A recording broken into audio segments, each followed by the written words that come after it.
Hi, Internet. I feel like I could talk about everything that I have to say forever, easily, but it's the starting. So you know what I'm gonna do? I'm gonna let that be me starting. There's been a lot of questions over the last 6 months, and honestly, longer. A lot of information that we haven't shared, a lot of things that we've been able to answer, a lot of things we haven't, a lot of just questions about how the business works, and we recently came together and we all sat down and we decided that as a team, we wanted to clear the air.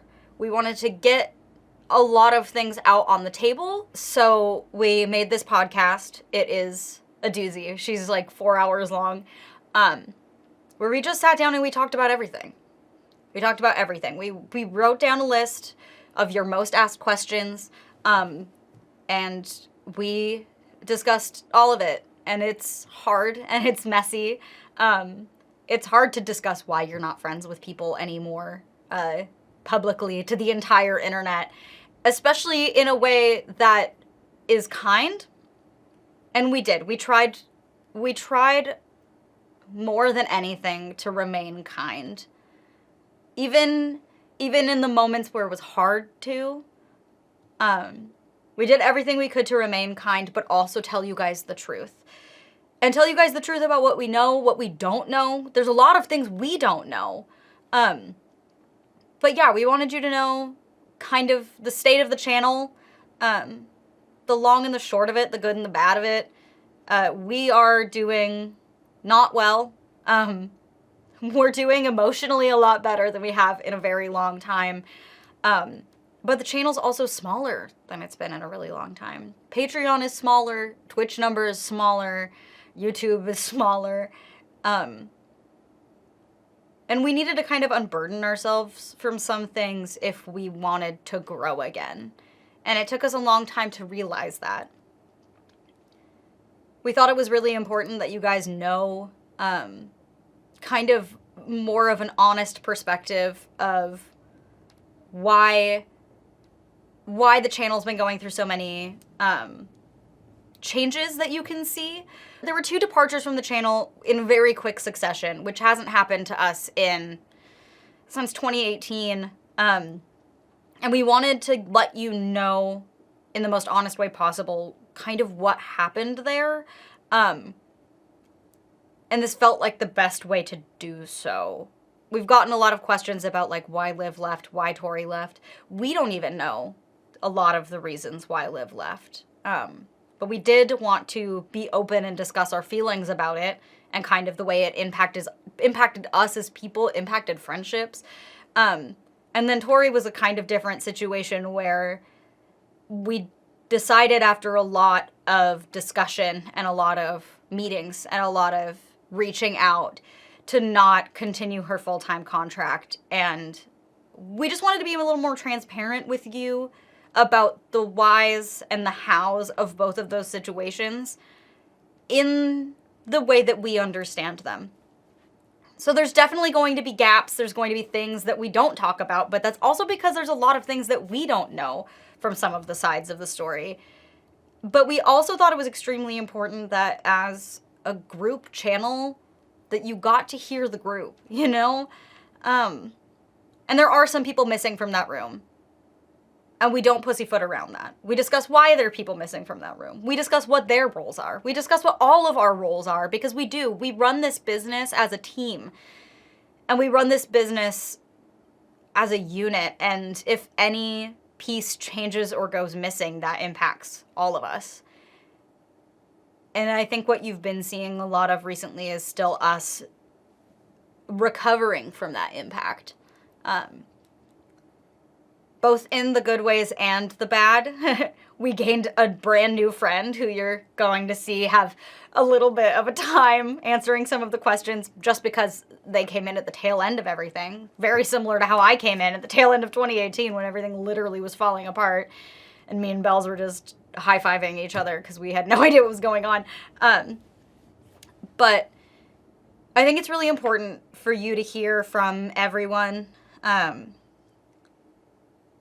And it was also really important to me to be able to take on making an introduction for this for them. because all of my best friends have been through so much. We just want to be able to start striving toward better things together again. And we had to get the hurt out of our bodies first. And this podcast isn't all about hurt, but that is part of it. And I really hope you, the royal you, the rest of the internet, listens to it and sees the humanity in it. And sees how hard we've been trying, and how hard we've been pushing, and how much we want to keep being there for you on the internet, and how hard it is to just spend every day making people smile and laugh when you don't feel like smiling or laughing. And we're getting better, and we're getting there, and we have big plans, we have ideas, we have dreams, we have goals, we have all of it.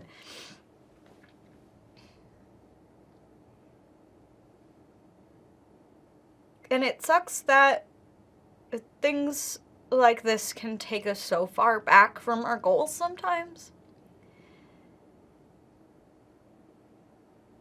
It's hard. It's hard. It's hard being a public person on the internet. You've watched so many YouTubers just this year have conversations like this alone in a room with a camera. But they're saying they're quitting, and we're saying we're not. And honestly, it felt touch and go for a second.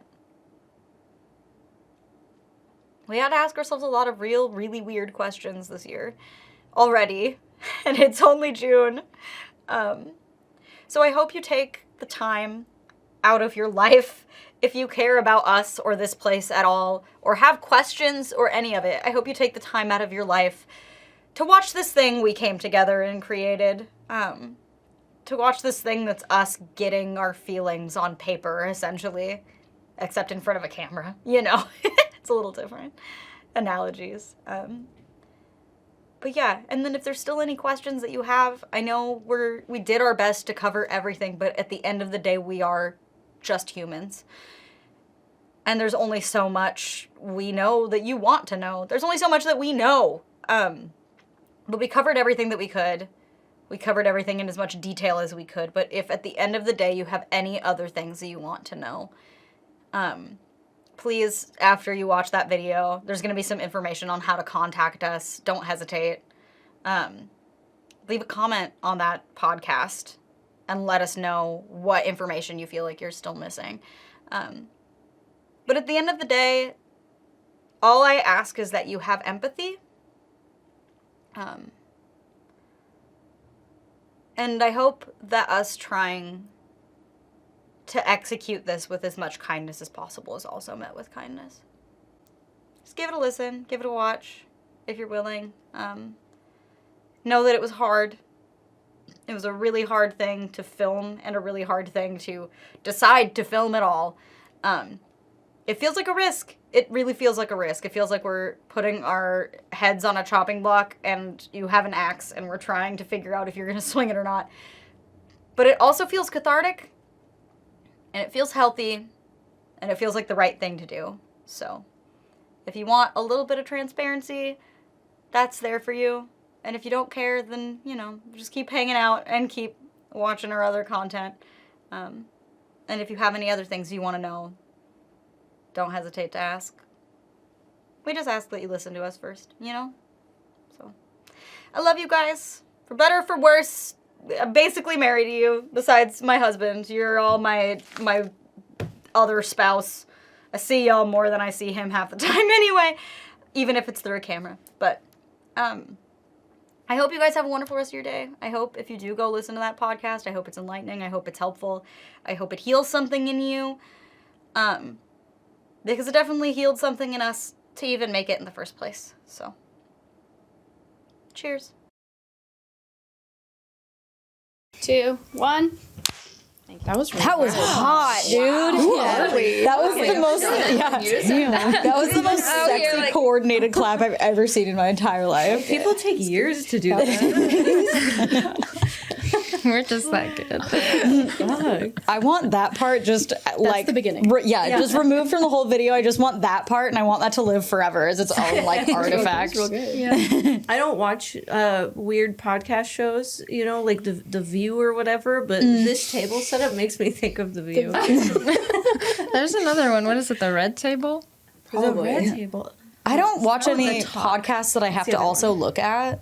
Well, I don't want it. I don't watch it, I just- they're like Right. not They're like actual talk podcasts. shows. Yeah. They're just weird. Weird little setups. Yeah. Today's a weird little setup. Today's a weird little Fact. We acknowledge know. this is Yeah. a weird little setup. Fact. There's our box of tissues and all of our drinks. I like how differently put together everybody is too. Well, Well, we only Still kidnapped half one. lazy. you only kidnapped me. Yeah. Literally. It's okay. I understand. All right, we want to go around the table, say who we are, what we do. Yeah. Yeah. Do you want me to start? I'm gonna try not to Sure. like mouth fuck the thing. You don't have to get that Hey, close. It's you so don't have to hot. get Unnecessary. Okay, we'll start. Roll call. I'm Alicia. I've been with the channel for 5.5 years. I primarily focus on social media oversight and production of videos. I'm Mar. I am the newest member of the channel. I've been here since April, which would be like, what, 2 months? 2? Yeah, but you've been here. Guesting since November. Okay, Yeah. So yeah, that's yeah. like, I don't know, man. Not Yeah. quite a year. Like Yeah. 8, 9. You're getting close to your year. Yeah. Close. Yeah. Wow. What would you say that I am, like front facing? You can say you focus on content. Focus on content? Yeah. Yeah. We got daddy content, chat. Daddy content. Daddy content. Hi, my name is Lindsay, and I've been GP's photographer since 2018, 19. But I went to the front side. You might want to start that over. Maddie died. Oh, God. so hard. Oh, no. I'm so sorry. Oh, because they had this scream though. You could have kept going. It was a You couldn't have. We all laughed. Oh, yeah, it was too funny. It's okay. It's okay. Start over, baby. No, I'm gonna keep that in. But yeah, and I started content creation on the front side with the girls, streaming and creating content about 3 years ago, and it's been amazing. Hi, I'm Maddie, and I've been a GP girl for almost 9 years. Come October, it'll be 9 years. Officially. And I'm a content creator. Woo. We should have all done woos at this. We should all just be woo girls. It's like AA, but more fun. Yeah. I'm Bells. I've been here for just over 7 years, and I am front facing, but my focus is content and content direction.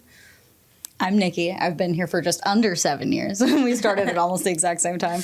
And I do content, but then I'm also GP's art department, basically. Hell yeah. Very good art department. Not good at compliments. Stop it. And we are currently missing Alex, Sydney, and Darian. Darian wanted to be here, but is sick today. Yes. So Dying. could not join us. If you do not know, Darian is our editor. Amazing editor. And working on but also working on being head of editing and production in that regard. He also does a lot of content direction too, like ideas and stuff like that. He's also the awesome singer with all of our songs. Yep. Sydney and Alex also. Yeah. I mean, we'll touch more on Alex's role here later, but Sydney is obviously Sydney has many roles actually, which is hard, but she is a content creator front facing for 11 years. What is it? Yeah, I guess 11 years. But then also Extra photographer. extra photographer, Lighting. head of Patreon is her official, but then also very much any and all admin work, email, all that jazz. Yeah. If you had to message us or send us an email for any reason, like there's an 80% chance Sydney's the one that replied to you. Yeah. She helps put together a bunch of our photo shoots, which is really nice too. She keeps us organized. Yes. Yeah. And yeah, we're here today to talk about GP, really. Yeah. Like, talk about us, talk about each other, talk about how the job works. I know in like 2018, tried to be very, very transparent about how we run because we had lots of questions about it. And to be fair, we're very unique in what we do. And it probably is time to just talk about that a little more again because though we still run a lot the same, we're also very different than where we were in 2018. For sure. Yeah. So yeah, some fun stuff, some unfun stuff, some awkward stuff, you know, all that good shit. Today we're going to talk about some things that can be difficult for us to talk about. There's a likelihood that we will all cry today.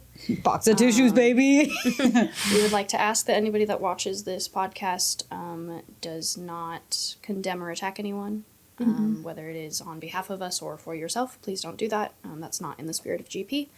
We're basically here to kind of talk about GP and also clear the air on a lot of things that we just haven't talked about for the last year. Well, we've been going through. Also, Yeah. It's hard to talk about things It before is. you're ready to talk about It it. takes a Definitely. while. Yeah. So for like the last, 8 months or so, we get questions every day in chat about girls that are no longer with our channel, and we basically have not answered them, and today we are going to kind of answer them. And it's going to be a little difficult for everybody, but we figure we got to do it. Because the questions are a lot. Yeah. And they're heavy. And we're going to talk about more than that too, but just getting that out in the open was important for us the more we thought about it. Not in an inflammatory sort of way or anything, but just in a like, it's hard to like keep functioning and using your hands when you have a giant splinter in one of them. You know? Yeah. And that's been kind of how it's been feeling. Like, no matter how, like, much back to normal we get, it's still there, you know? Yeah. We also have told you guys over the last year that we have been trying to be as transparent as possible. And that's something that we pride ourselves in as a business. And so, as much as we can be, that's what we're going to do. Because you guys that are still here and have supported us and believed in us matter. And we want to try and be transparent with you in the ways that we can. Yeah. Everybody breathe. I had to burp so bad. And I was like, don't do it in the middle of Belle's sentence. Breathing's important. That was a good way to put it, Bells, though. Yeah. Yeah. I mean, I was here, though I wasn't affected in it, and neither was Nikki, the way that, like, Sydney and Maddie were, and other people that were still there. Like, I remember how important it was when everything blew up really bad, which I won't say that that's what we've been going through. Like, things have been rocky, but I don't think it's quite the same. Yeah. But, like, yeah, we wanted to be honest with people because we try and be real all the time. We try and be ourselves all the time on camera, heightened versions of ourselves, obviously. And we try and be honest and real with you about shit going on in our lives, but also, like, as much as GP is friendship, like, this group of people at the table and the people who aren't here are a group of very good friends. It's also our job and a business, and, like, you know, navigating that is weird. We're like family. Yeah, I would say so. Yeah, family. I was waiting for that one. Yeah, 2018 is actually one of the bigger reasons that Sydney's not here, because I remember super early into me being on the channel watching her do that stream where she answered every single question every person had alone in her own home. And it was rough to watch. But I feel like it also kind of put her in a hard position to be the one answering all the questions, but it also kind of put her in a strange position in the history of the channel where people kind of see her as too much of an authority sometimes, when really she is still a collaborator like the rest of us. And she didn't want her voice to be the loudest in the room. We made sure that she knew that she had a voice if she wanted to have one. Yeah. But she really wanted this to come from, like, the rest of the team, so the community didn't just look at her and say, this is actually just coming from you, because she's been through that before. Yeah. We watched her get attacked and harassed for 2 years until it finally calmed down. which is nuts to say. 2 years of constant harassment, tarnishing of your name. I don't know, all things. For the least deserving person I could think of on planet Earth. Yeah, my God. It's terrible. I think we'd really love for Sydney to be in this room with us right now. I do. All of us really feel like it would be beneficial, but I think for Sydney's well-being, as well as the community does have the perception that if Sydney's in the room with us, that we might not speak openly, which isn't true. That's not how our meetings run. We're all very honest with each other because we're friends, we're family, and we care about each other. Yeah, we do it once a week. But going into this podcast, we really talked about what would have the most impact, I guess, and frequently this room of folks are the people that are told what people think about the business instead of what we think. And so I think today we're here to kind of talk about what we think and what we feel, and we don't all agree with each other on those things, and this podcast is going to be a lot of back and forth and just talking about GP as a whole. Like, we've all been here for very different amounts of time, and I think today's really just about being open and honest about what's been going on. That being said, we're just going to rip it off like a Band-Aid. Yeah, like that. Perfect. Perfect. Sorry, it's gonna happen. Yeah, it's fun. If you don't know why GP is in a weird stage right now, we had 2 different girls leave GP in the last year. One in November and another in December. Yeah, within a month of each other. Which is shockingly, right? It's shocking to the public. If you do know that, we're going to give you some answers today. If you don't know that, there were girls on our team that left. And we're going to kind of go through the topics of why they left and how it impacted us. That being said, knowing that it's all respectful, as amicable as possible, and still without divulging information that is too personal. Because it is. It's like I said, it's hard. It's a group of friends, but it's also a job and a business. And maintaining that line is really... That line is It's important. everywhere, Yeah. but it's also important. Yeah, like trying to figure that out because no one wants to, I don't know. Yeah, everyone deserves to have private lives, and Yeah. they're no different. And there are definitely a lot of things that kind of got intermingled with private lives and public lives here. Yeah. And we just want to be respectful of that as much as we can, with still, like, saying what we need to.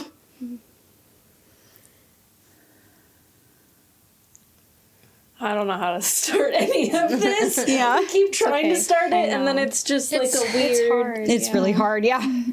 Let's talk about Liv. Yeah. I think just bouncing off of something you said, or one of you said, we've had other people leave. Like, let's talk about that just briefly because I don't want to go into the history of everything. Since I've been here, we've had 2 people go beyond these other 2. And I think one of the things Is it that, just you? yeah, I mean, it was just Natalie and Sky. And then Oh, yeah. I was here Natalie, with Sky, Sky. and then Yeah. Liv and Tori. I mean, I think, well, yeah, I always think of the 3 that left, like, at the very beginning of when we got here, but they're irrelevant to this conversation. No. I was like, that's why my math was all wrong. I was like, wait a minute. No. Since it I've was more really, than that. really Yes, been yes. here, since like we've really been Right, yeah. here, because though we were there before, life is different now. Yes, Life yeah. is a whole new thing.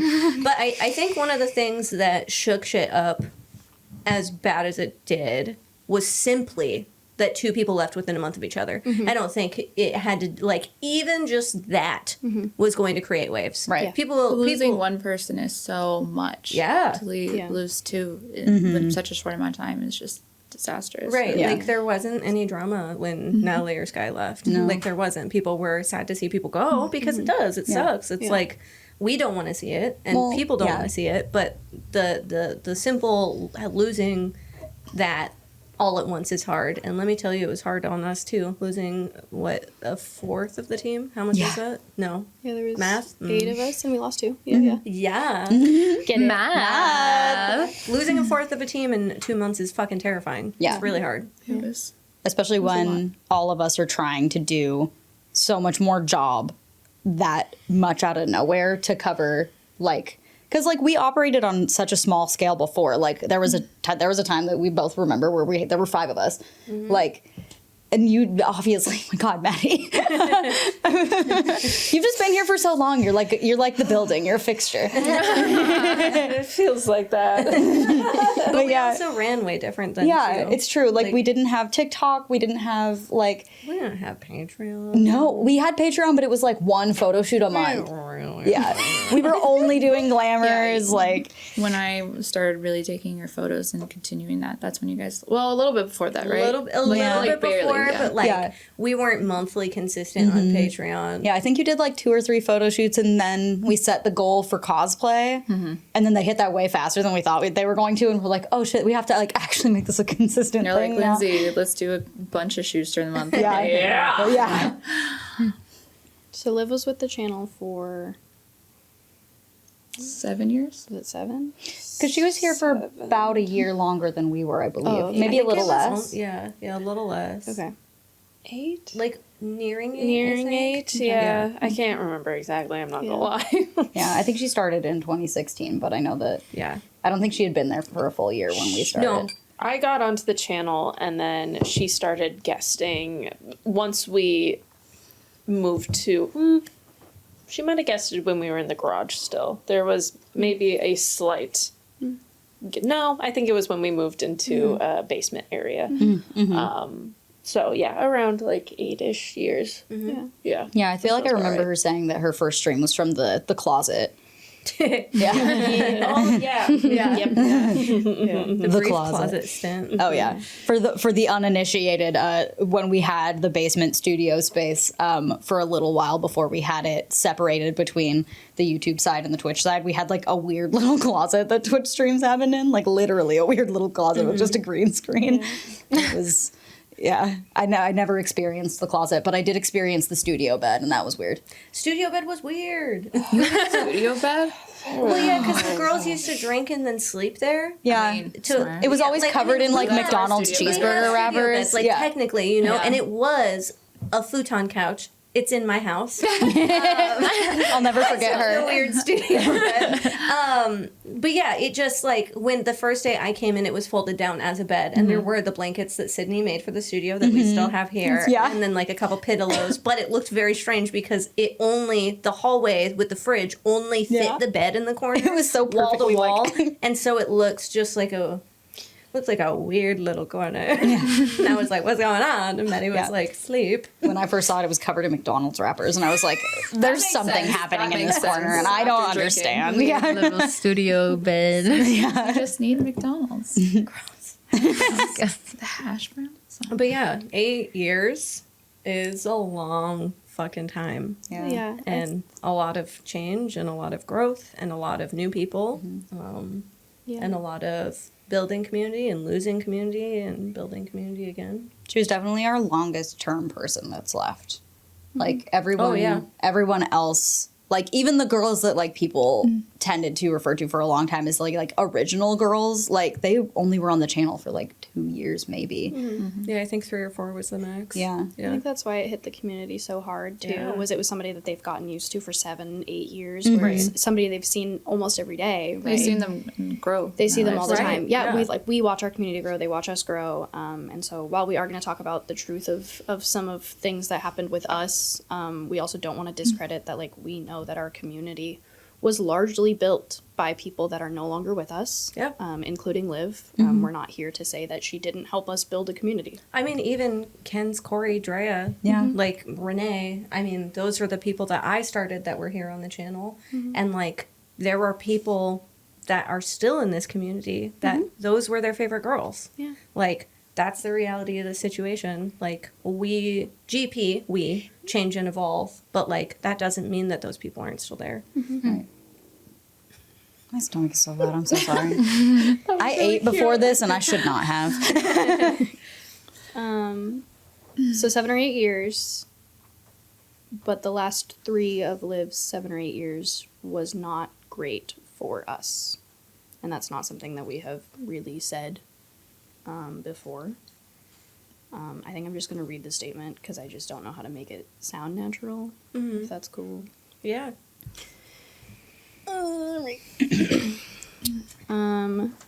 The potentially damaging conduct by Liv over the course of the last 3 years, namely the utilizing of GP's studio and her employment for use of an elaborate cover-up of personal and private matters, caused mental and emotional damage to others on the team. We're not going to delve further than that because it's not your business. It's not our business. It's written that way as much as it sounds awkward. It's written that way on purpose, and that is what needs... That's all that needs to be said in that regard. But... yeah, there were definitely times. There were times that shit was really good. Mm-hmm. Like, even in those 3 years, you know, obviously in the 8 years that she was here, there were lots of times that were good. But even in the 3 years that got really hard, there were times that were really, really good. Mm-hmm. And then there were times that were really, really bad. And I think we can all say that about us at this table, too. Yeah. Like, you guys have seen me at some of my best, and you guys have seen me at some of my worst. Mm-hmm. And I think sometimes it's really fucking hard to wake up at the beginning of the day and say, I'm gonna be a content creator. Yeah.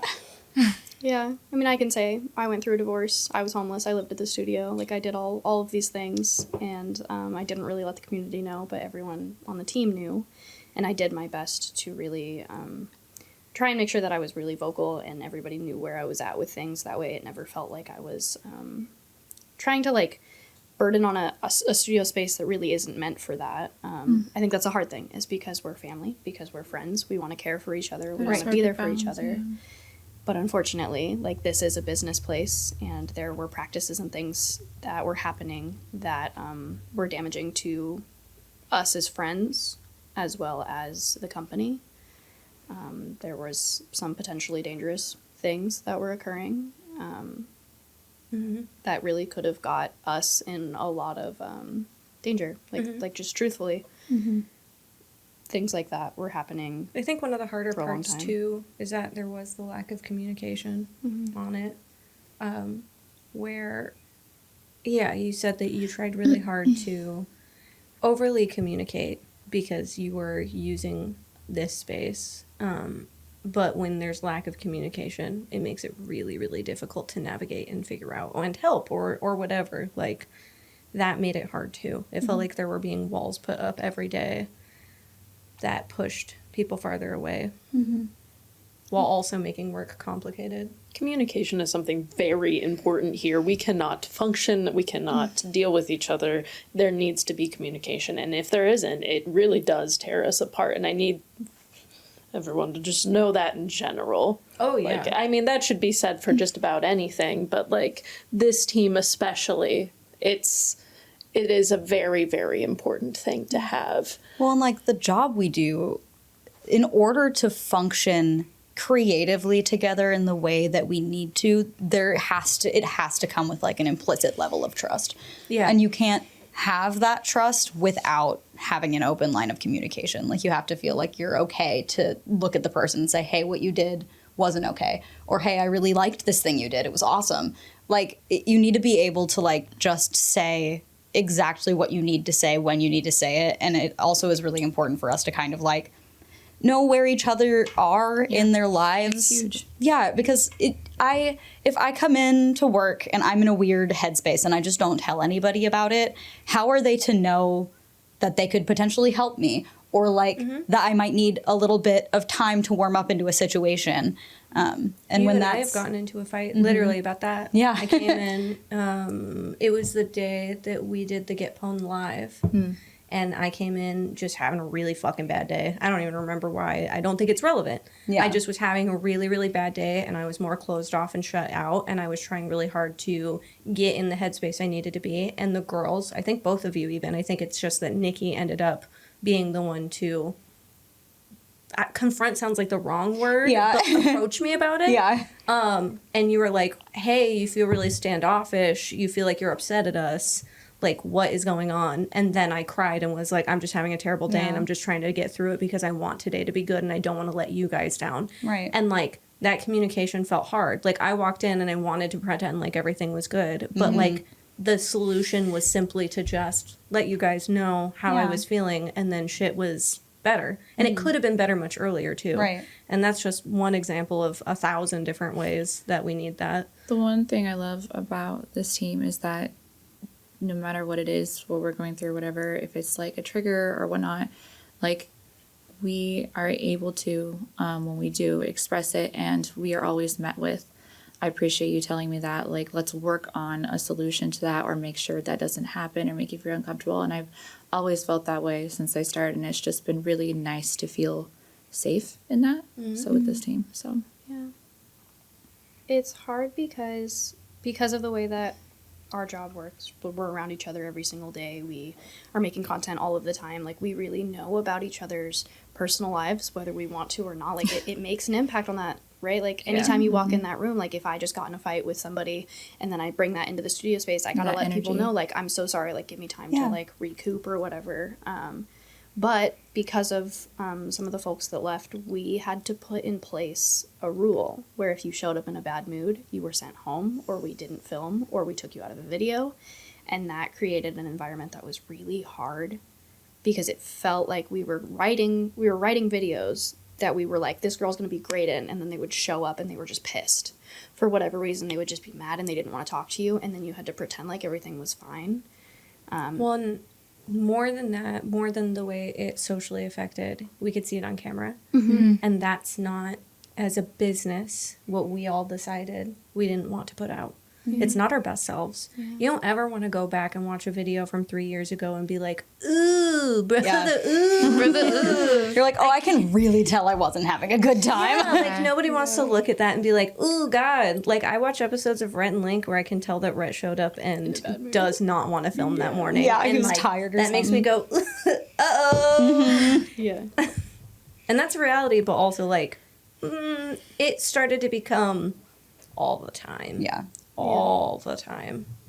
Well, and it wasn't just, like, the closed offness and the upsetness that just wasn't being communicated. Like, there was just a wall there that nobody knew why, and we couldn't really break it down. And like, I can say everybody at this table, love you. I said that and I couldn't stop it. I was like, We all had varying relationships with Liv, where, like, there was a time that I really thought that Liv was my best friend, you know, and, like, then, you know, that was shortly changed.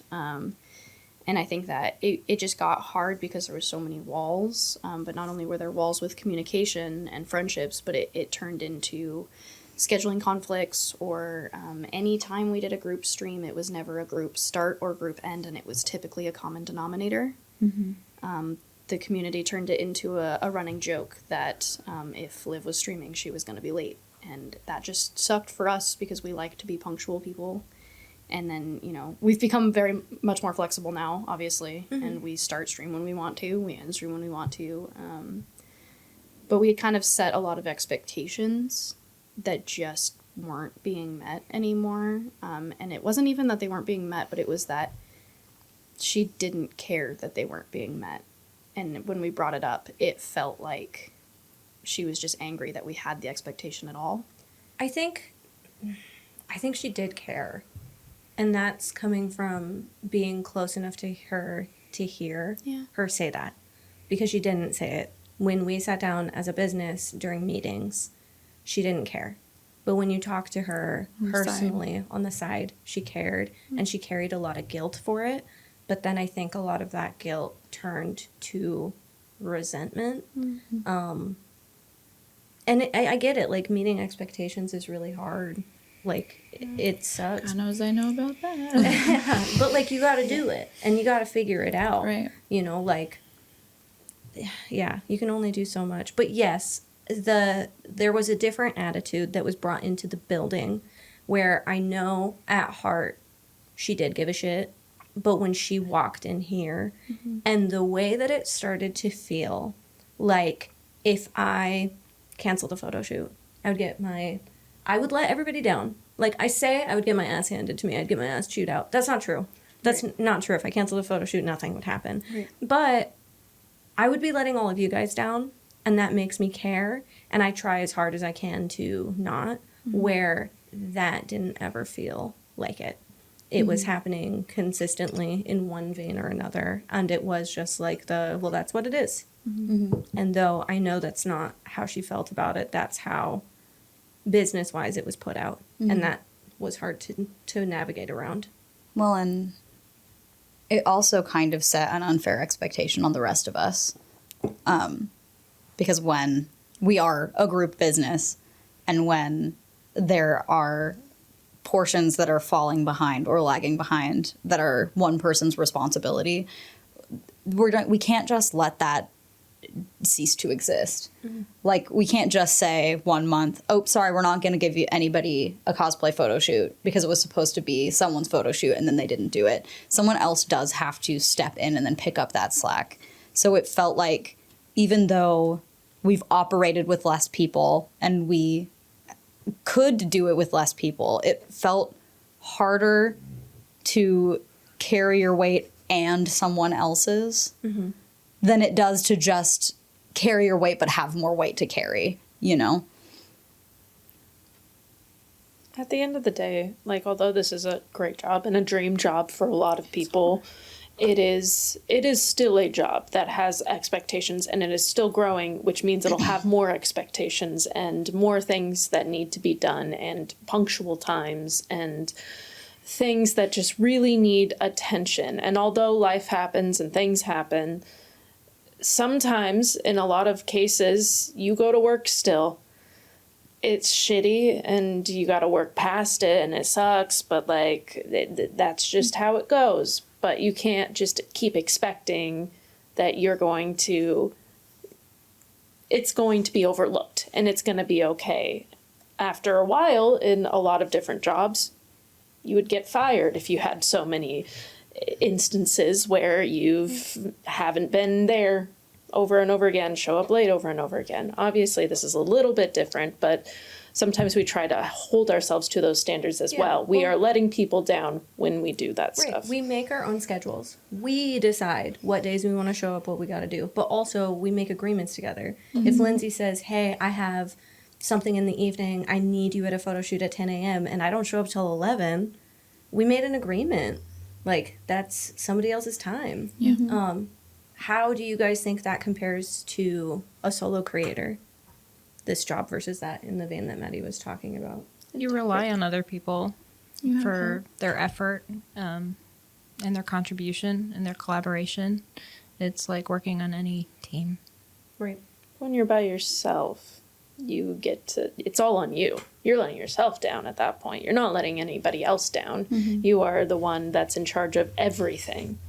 And in a way, depending on what your work ethic is, I suppose, it doesn't feel as heavy as letting down an entire team, you know? It's like, oh, you didn't hit that deadline? Okay, well, then you're letting down your community still, I guess, in some ways. But, like, at the same time, you know, you could also send out a tweet and be like, hey, I'm not going to be here. Yeah. But if you keep doing that over time, also, it varies. But, like, overall, it doesn't... I can't. I mean, I'm not a solo creator. I won't say that. I'm speaking for all solo creators. But as a team, you don't have to worry about 10 other people having to fill in for you, or how just going around and doing all of that. And in a way, being a solo creator is nice because it is just you. I think a good example is that I put together the public weekly schedule. I've done that for a year or two now. I don't know. And it became a constant struggle where, because we put out a public schedule, we all rally and say, okay, you're streaming together, but what are you doing? And it became a point of frustration for me that anytime Liv was on the schedule, there was never a plan. And so, like, publicly, I had to make it look like a fun day was planned. And sometimes that would cause a point of frustration for her, because then people would come into chat and say, well, the picture on the schedule looked like this. Why aren't you doing this? And, like, it was a point of frustration for both of us. But that is an example of working with a team where, you know, as a solo creator, you get to wake up and decide what you're doing every single day if you're not posting a schedule that says what you're doing. And for us, our community has come to kind of expect what girl is streaming that day, which they didn't used to. We took that away for a long time because we got really tired of people saying, I'm only going to show up for my favorites. And then we were like, fuck it, we'll just post the schedule, and people that show up and care will show up and care. But every week, like, it was a struggle to have a complete calendar week that looked exciting. And part of being a content creator is making exciting content that people feel like they can't miss, right? Like, people get mad if we don't post our Just Dance VODs on Patreon because then they miss it. Right. It's like, that's the point. Content is finite. Yeah. Especially It lives live in a moment. content. Yeah.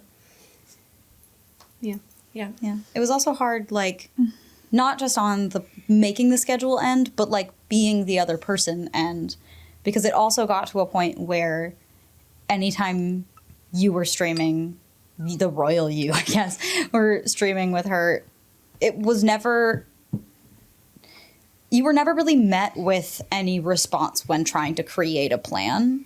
It was always kind of the ball was always in your court. Like, I always felt like not through the entire time I knew her, but definitely the last couple years, I felt like anytime we were together, it was on me to do some research and find a game we were playing, or it was on me to remember what games she was playing recently and suggest one of them that we could do for the day. It goes back to that communication. Yeah, after a while, that just gets exhausting. Like, sometimes you want to be the person that's along for the ride. And, like, I love finding new games and I love making plans, but it's just one of those things where it's like it can't always be on one person. But then also on the flip side, she'd get frustrated that people were telling her what to do all the time. And it wasn't really that. It was just, I need to think of something to do with you. And I don't want to just come into a room with no plan and feel like I'm lost. Right. I think one of the things that's hard is we are independent contractors. That's how this works. Each of us has a contract that we follow. We are hired out, which also is why we make our own schedule, but we make our own schedule around each other and with a team. Right. And like, that was some of the things that I had heard and unfortunately heard from other people, other content creators as well, which was hard because you don't want someone coming into your house and telling you how to do your things without any knowledge of how it works. But like, yeah, we're independent contractors, but you're not by yourself. You work in construction, you're independent contractors, you're told what time you're going to be there, and you also have a deadline of what time it needs to be done. And like, that's how this runs truly too. Like I yeah, that was another thing that definitely hurt, was hearing from other people, things that had things, the way that we ran, I guess, not even things that had happened, because everybody has their own story to tell, and that's totally fine. But like, the way that we ran things when it didn't feel like that was truly fair to everyone else also. Yeah. If that makes sense, I guess. I think it's hard because it feels like we're hearing a lot of information about our own company based on someone who didn't ask questions about how the company ran and just made assumptions and then shared those assumptions with other creators. And I think everybody at this table has probably received at least minimum one message telling us to leave this place based on information that they've heard through the grapevine. And it's important to note that disclosing that information that is protected, we're in contract, you know, we're not supposed to express things and have the inner workings of GP. Like, we are doing this podcast because we are still actively part of GP and we have the right to talk about our businesses. So, And we agreed upon it. and we agreed upon it. We all agreed to be at this table together and do this. Yeah. Yeah, no one is forced to be here. Yeah. Like, we all decided together that this was our best outcome. And it really sucks to hear that things are being talked about how GP runs, how our finances operate, etc., from, frankly, someone that doesn't know. Like, that's the cold, hard truth, is there's a lot more to it than just what we're hearing. I have directly been told that I'm being brainwashed. It's super cute. Yeah, it's really fun being Super cute. It's really fun being an adult woman with your own thoughts and feelings and telling people you're wrong because a man told you that and now you just think that. Yeah. It's really, really Some cute. things like, it's so we fun. should warn Mar before Yeah. she joins to not work with you guys. And that really sucks because I know who you are and I love being here. And so to hear another person who doesn't know what we do and who each person at this table is really disheartening. And I think that's another thing is I was actually talking about this in therapy the other day. It feels like sometimes people forget, no matter how transparent you are as a content creator, and no matter how honest, and no matter how much of you share with the internet, people still forget you are a person. Yeah. Oh, yeah. They forget that this isn't a scripted soap opera. There's that level of, no matter how parasocial the relationship, there's still that screen between you. And that makes it so easy for people to just assume they know every single thing about the inner workings of your mind, your life, everything about you. Yeah, I'm But supposed to be also with some guy forget- in yeah. Florida with a yacht. Yeah. I have a yacht. You have a yacht? That's so cool. Damn. The internet. Soap opera Vikings. Lindsay has a yacht. But yeah, it's so hard because people look at you and they think they see a person, but they see like a character on a TV show. And they write whatever they want in their heads about you. Yeah. Yeah. And a lot of the times those things are really, really mean and really, really untrue and don't take into account the fact that like there's 1,000% of you that they don't see. Yeah. I just wish people asked. Yeah. You know? Like, isn't that crazy? Hey, I heard this thing. Just ask. I heard that maybe this thing isn't good, or I heard that this is how this thing works. Is that true? Yeah. Are you happy? Do you like it? And I very much appreciate a friend who called and asked. We also have friends in the content creation space that the very first thing they've asked when they've wanted to collaborate with us is, how does your company run? Yeah. Are you guys safe? It's weird that you're run by a man. Are you guys all good? The answer is yes. We'll talk about it more later. Yeah. But people don't ask. They make really bold assumptions and then they move on. Right. Like people just say, oh, well, your company's bad because X told me so, which means by default, you're bad. Yeah. And they never ask, like, how are you feeling about things? What is your interaction with this person? People are so quick to And there have been a very few. quickly- Yeah. There have been a few, and I want to, like, again, thank you for the people who have done that. But also, so many don't. Yeah. They don't care. They just want to tell you what to do.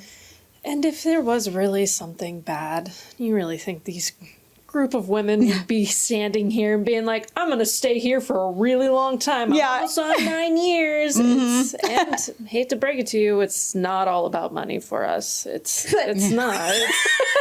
It's not. I mean, especially right now, we ain't even getting paid that much. So if it was really that bad here, we would have quit like at the end of the year when things started getting weird. We would have all just been like, all right, guess it's time to bag it up. Yeah. Because we're not getting paid like we used to, and that's the only reason we're around. Like, And we got paid well, but Yeah. we didn't get paid. Oh, yeah. Like, there are people who have said we still that weren't they making think buy a that- house money. Yeah, there are people who think that we have, like, a fucking private jet. Oh my God, I wish, The dude. GP private jet, and I'm like, what are you talking about? I live with my mom. Yeah. If this was a one-person channel, then yeah, you'd be living pretty good. Yeah. You'd be living pretty good. damn good. Especially if you were working out of your house and didn't have to rent a space. Oh yeah. So, But I think one of the big things that the people that are still here, be it any of us, Sid, Alex, Darian, we choose every single day we wake up and say, I want to do this together. Because I could do it alone, you could do it alone, Mark could do it alone, Lindsay could do it alone. I mean, Lindsay does run her own business also. Like, she has the experience. But there's something about this where we choose that. And I think it's okay to say that Liv got to the point where she didn't want to wake up and choose that anymore. And I don't fault her in that at all. And I don't think any of us do. No. I think that, like we said, waking up every day and choosing to be a content creator is so fucking hard. It is hard. It's hard to. It takes a lot of energy to just like mask some of it too. If you're Yeah. going through stuff, it takes a lot of energy, but it's rewarding though. Yeah, and it also takes a lot to decide every day to be a team. Yeah. Like, even beyond just content creating. Yeah. Like, yeah, would it be easier to not have to ask the group chat to post a picture every time I want to post, or ask permission, or let people know that I'm going to do this or that? Like, yeah, it would be. But I love this, and I do the hard work and the communication and the extra shit to make everyone else happy. Because one, I love you guys and I want you to be happy. But two, I love that. And it's okay to get to the point where that's jading. Like, 10 years is where a bunch of famous content creators this year have decided to call it quits. Some of them teams and some of them not. Yeah. And that's truly just because at a certain point, shit's fucking hard and exhausting, and you kind of just want to be normal again. But yeah, the way that Liv left was difficult because in some ways she was more open than she had been in a really long time and honest about that. It's hard being a team. It's hard feeling guilty about things. I know that was something that she expressed a lot to each of us.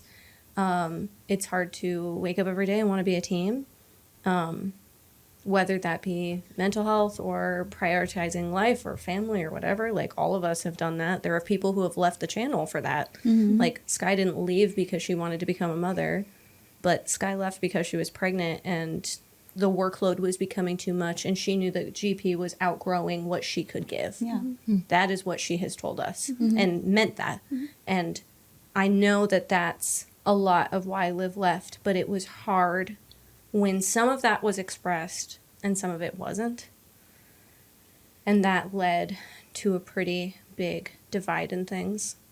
Well, so the public didn't know anything. Right. The public knew that Liv had kind of been on a hiatus just because she hadn't created content. Right. And then Yeah, she was on a break for almost a month before. TwitchCon happened, so we'll talk about that. Yeah. But then really, like, people didn't know, and then on her birthday, she said, okay, I'm gone. Yeah, she's been always very private about that. Right. And I think that's what was hard too, is finding the line between respecting a person's privacy, who wants a lot of privacy as a content creator, which I feel like as a content creator, you don't get a ton, but some people do. Some people figure out how to make it work with tons and tons of privacy, but also, like, how do you keep that privacy, but then also explain to people, like, why? Because people are always going to ask why. Right. Even if they don't deserve the why, people always want to know. So I think for us, we knew what was coming a month before, essentially. I think it was like late September, early October. There was a conversation that happened where Liv had said she needed a break. And she had asked if she could have November, I believe, off. And we had suggested October because if you're already in the mental space of I need a break, A month off. why wait a month? Yeah. Why wait a full month? Because then your Yeah. content is going to be bad. It's going to impact everyone around you. And so we were like, I think that if you need a break, then you have to take that break now. And there was a point of contention for that. But unfortunately, that break took place during TwitchCon. Right. And made it very weird for everybody. TwitchCon has a lot of complexities. But basically, we had paid for everything for Liv to go to TwitchCon with us, and that did not happen. But Liv was at TwitchCon. I can't talk. But Liv was at TwitchCon, and it was really, really hard for the team.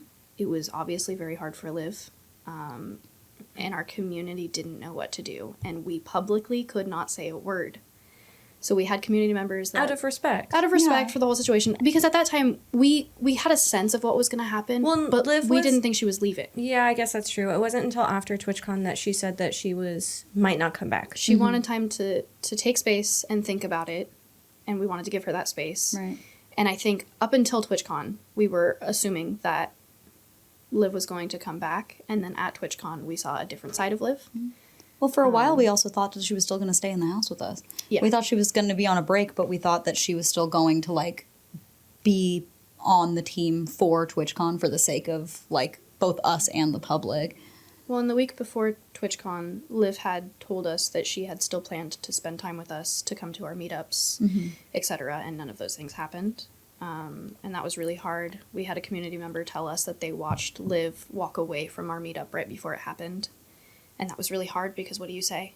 Yeah. What do you tell that person? Like, you can't say, like, Liv's leaving the team, right? Because then the whole internet explodes of rumors and things. And so TwitchCon was hard. We had a lot of things planned for TwitchCon, photo shoot-wise, content-wise, and we were working around something that we didn't know how to navigate.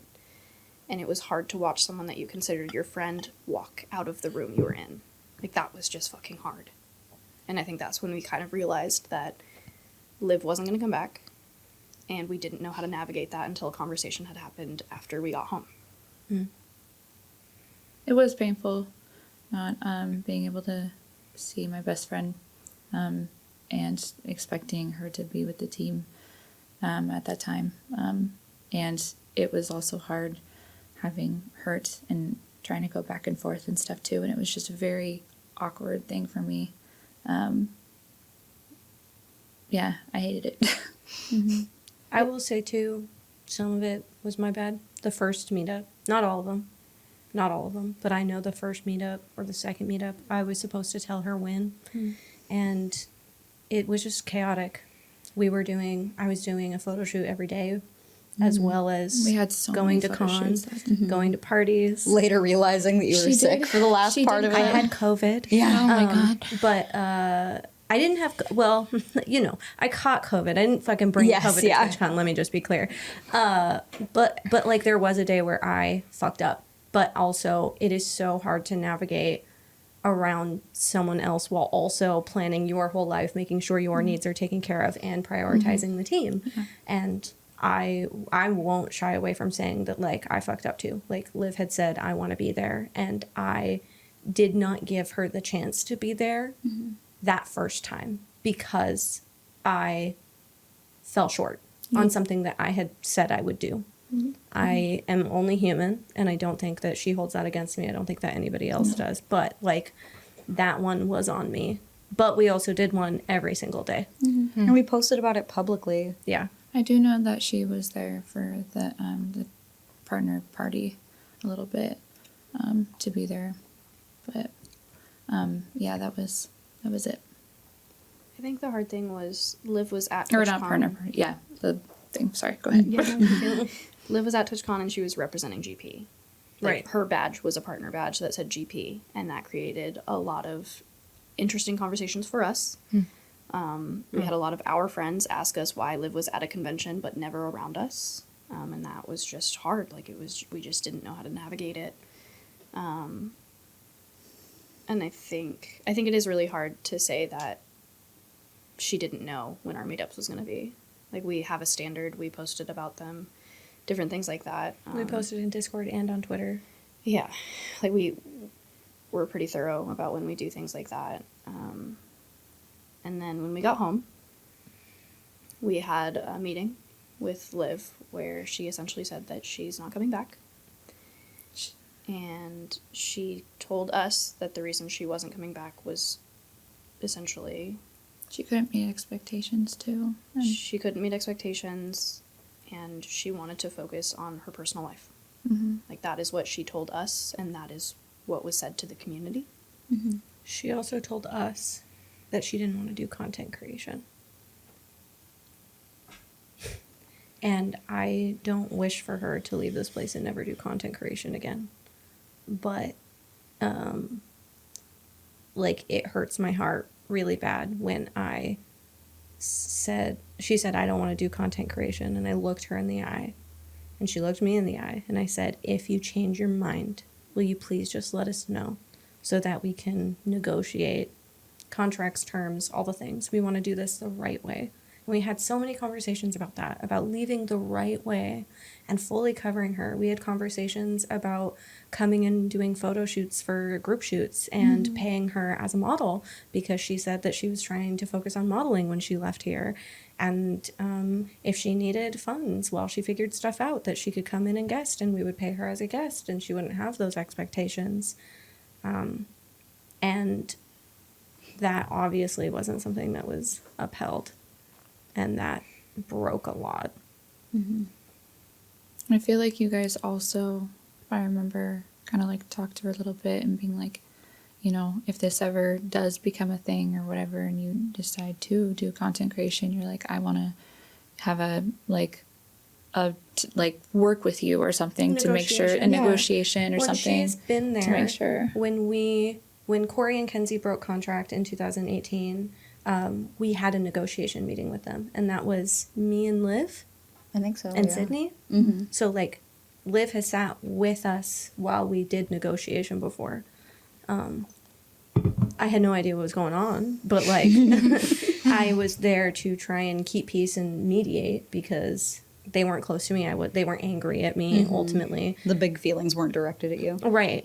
So Liv has seen firsthand, this is what your contract says, and this is what we can do after, in a good faith friends agreement to make things better and work together and make things good. Figure something out that's like mutually beneficial. Yeah, and doesn't hurt either party, both emotionally and business-wise. Yeah. I think one of the harder things, too, about that is the current contract that was broken was one that Liv was a part of the writing of. Liv was there when all those decisions were made. We said, okay, this next thing, this topic, how do we feel about this? And we all said, yep, this is how we feel. We redrafted the contracts together as a team before we brought Tori on. And that included Liv. With Tori, because we added the OnlyFans clause. I don't remember It that was one, all of but us, yeah. yeah. I know that she had a lot of fear from the other girls or whatever, like trauma from it. But even if you're scared of something like that communication could have helped so much for her and for us in relationships and moving forward if she had just talked to us about things. The thing that I think hurts the most for me is that she had been with the channel for a long time, and every single person currently at this table has benefited from GP, not just in terms of work and employment, but every single one of us has had a big life catastrophe happen, and GP fucking dug down, GP being Alex and Sydney, dug down and helped all of us out from a hole. And it's happened for me multiple times, so I don't mean this in a negative way, but we dug Liv out of a lot of shit, and like we really, really care for that girl. Like, I still love Liv, as upset as I am about the whole situation. Like, we really only want the best for her. And I remember the last meeting we had with her, we were all so excited that she was doing modeling. We were all so excited that she had a future that she was honest about, and she had a different path. And then we were all gutted when a month later she posted she was going live. And it sucked to go from caring about someone so much that you would go to the ends of the earth to dig them out of holes, whatever the hole was, it didn't matter, and then to watch them turn around and essentially cut your ankles. Like, it sucked. I think it's hard because we all really fucking care about each other. Otherwise we wouldn't be here. And everybody that's ever come through this building, GP has helped outside of a normal employer. There's a lot of shit that GP has done for us, for our mods, for community members that a normal company would never do. And I think it's hard to see how much care was given to someone and then have them turn around and not even give a heads up, really. I mean, I got a 2-day notice. I was told that not that we were going to negotiate, not that we were going to sit down, but that she would be going live. And that was a courtesy because we were friends. And it just was hard. Like, there was I appreciated the heads up. It then made things weird here, where when she went live, everyone said, did anybody know? Did anybody know? And I had to say, I did. And then it was, well, why didn't you say anything? And we got in a fight about it. But it's also, like, feels like the impossible situation. And, like, I can say for certain that I don't think anybody here wanted to see a future where Liv never streamed again if she didn't want to stream. If she wanted to stream again. Right. Like, that wasn't the goal. The goal is not that people leave GP and they never do this thing ever again. It is just a friend agreement. I don't want to use the word gentleman's agreement because we're not gentlemen. But a friend agreement where we all shake hands and say, yeah, we're going to support each other and we're going to figure it out.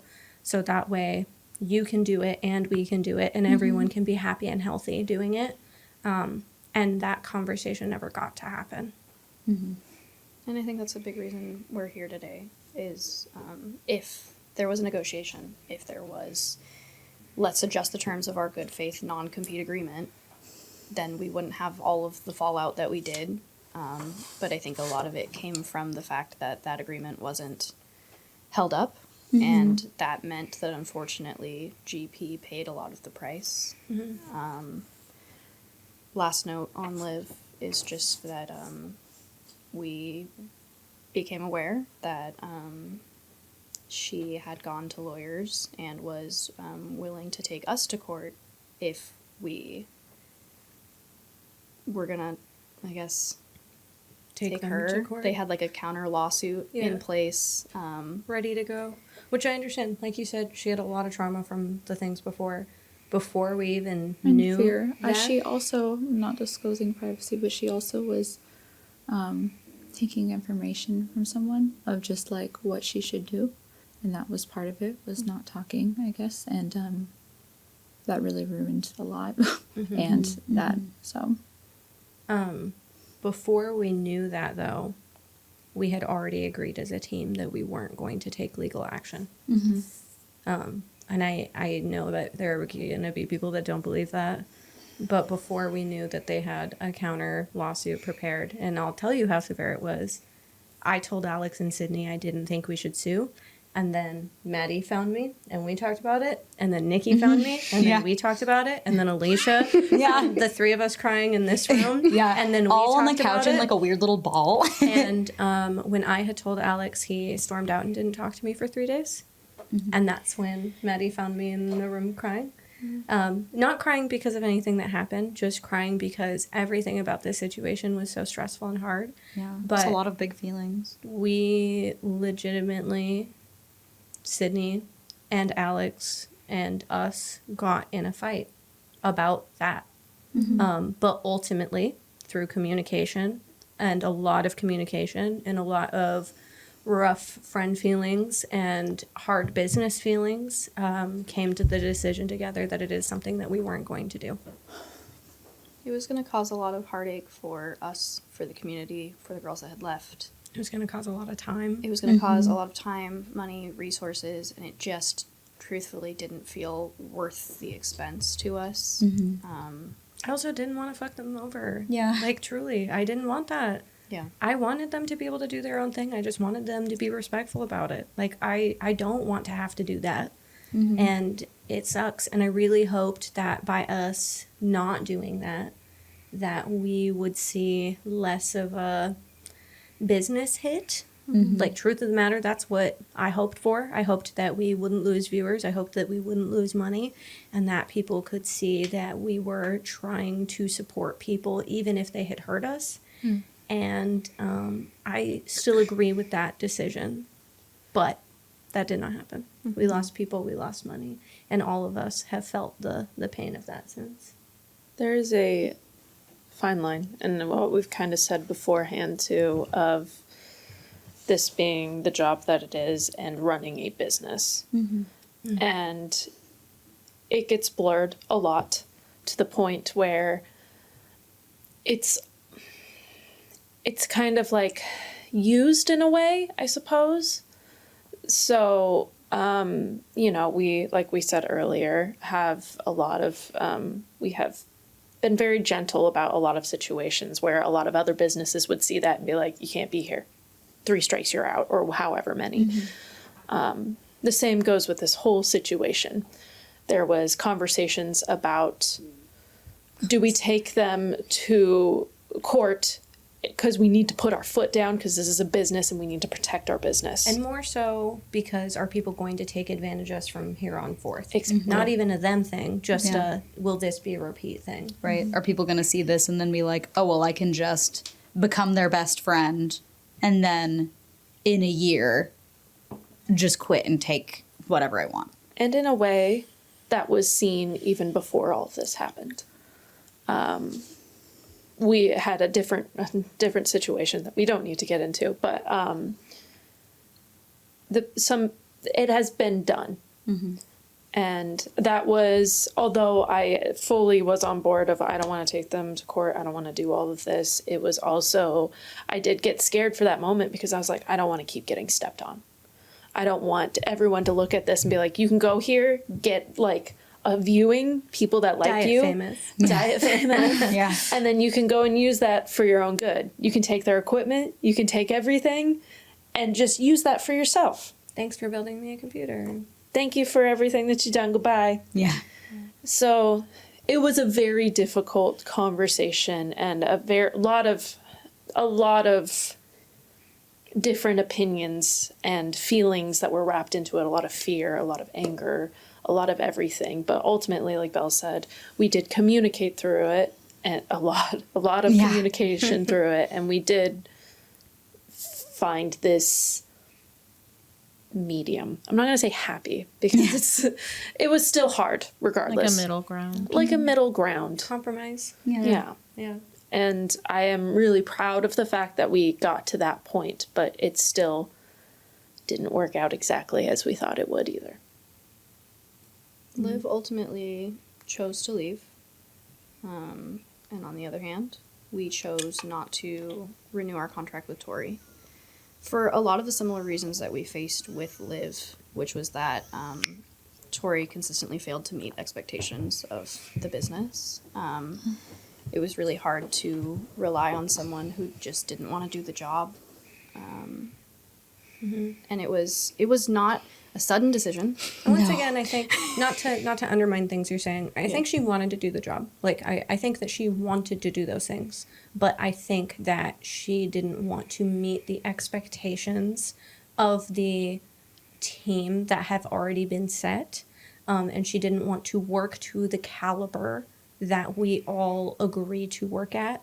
Even after she knew clearly what those expectations were, had seen the caliber from guesting and being here, and knew that that was the expectation. Yeah, we work at a pretty high standard. Like, Mark can attest to this. It's a lot to do.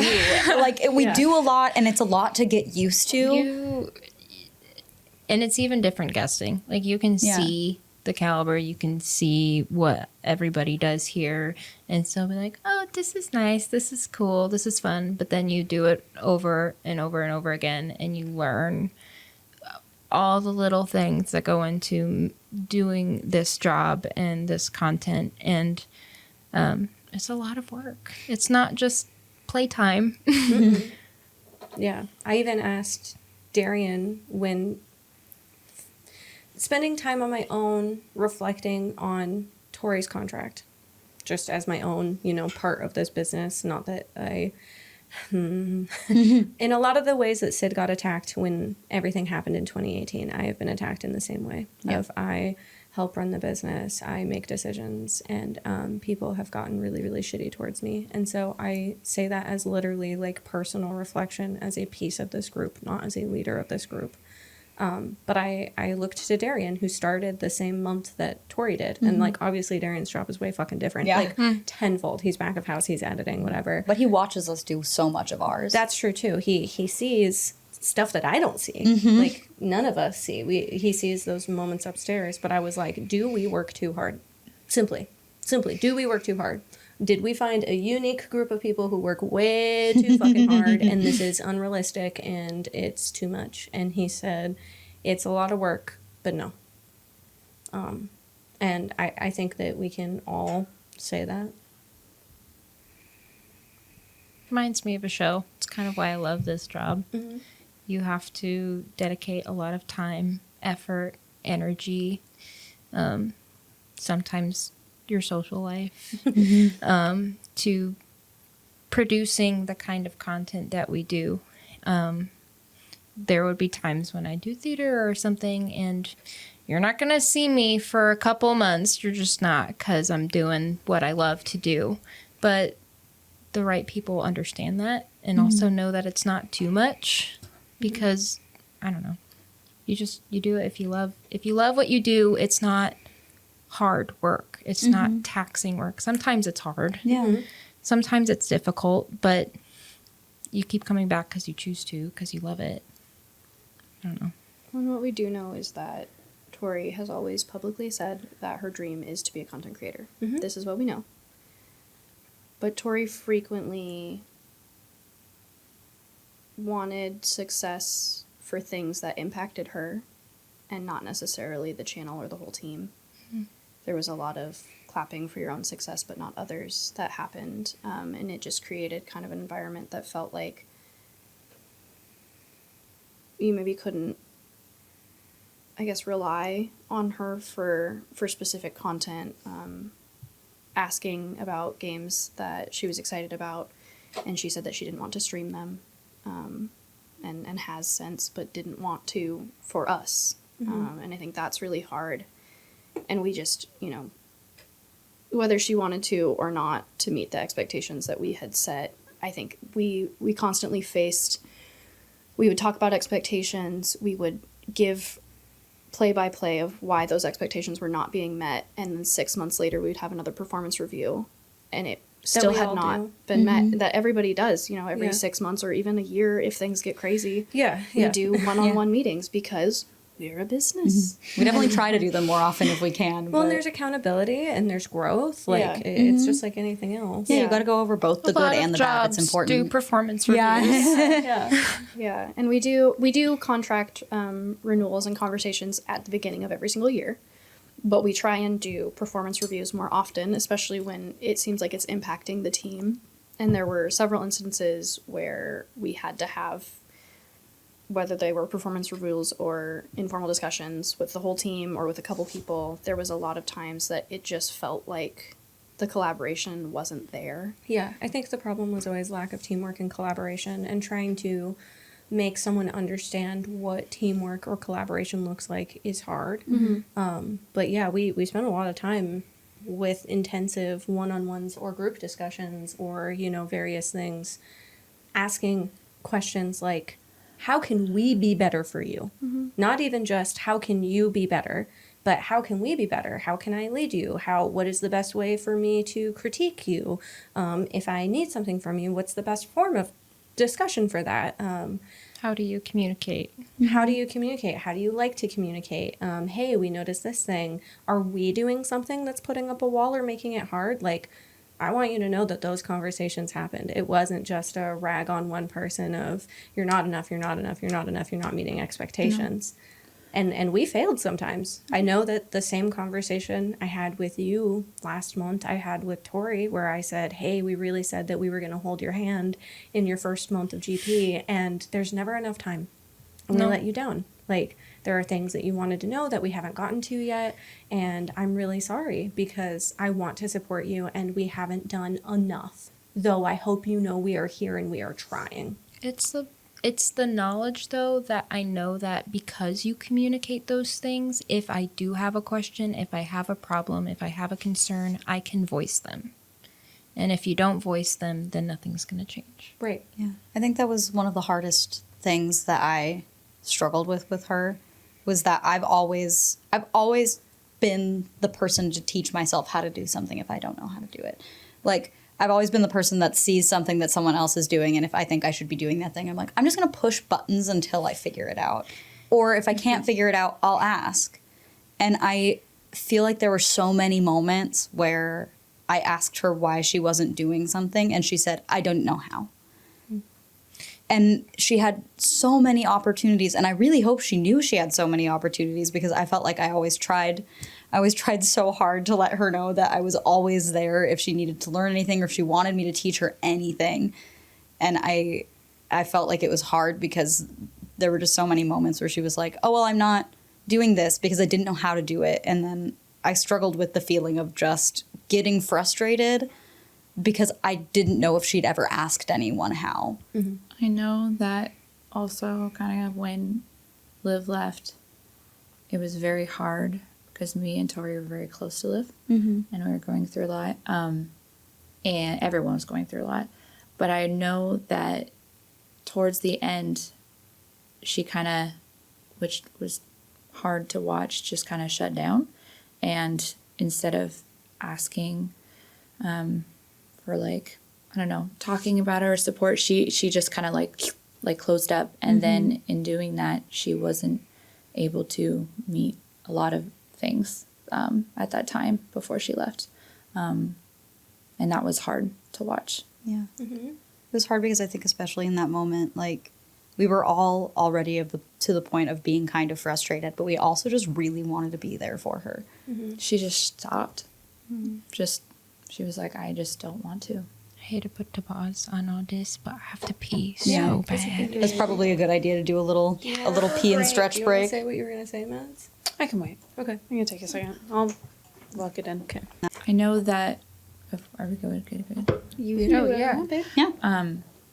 I know that a lot of emotions were very high also during that last month. And I know that her and Alex got into like little tidbits and stuff too.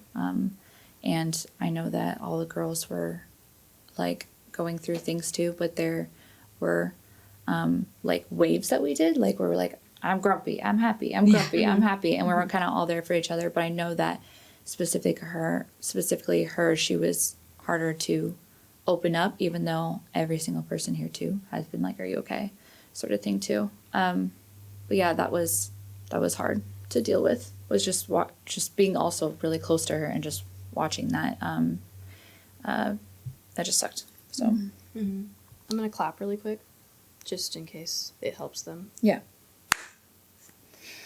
I think it's important to know that, like, although we're talking about a lot of things that were rough, and we kind of went into this as rough, Tori was a very good content creator. She was very, very good. She was very excited, very, like, eager to learn, to do. She went into it wanting to do things.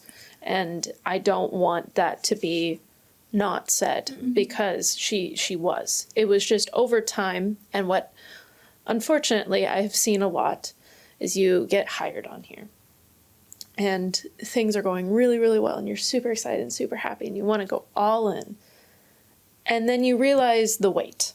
You realize how much this job, like we were saying, how much weight it has, how much of your life it takes, how much of your energy it takes.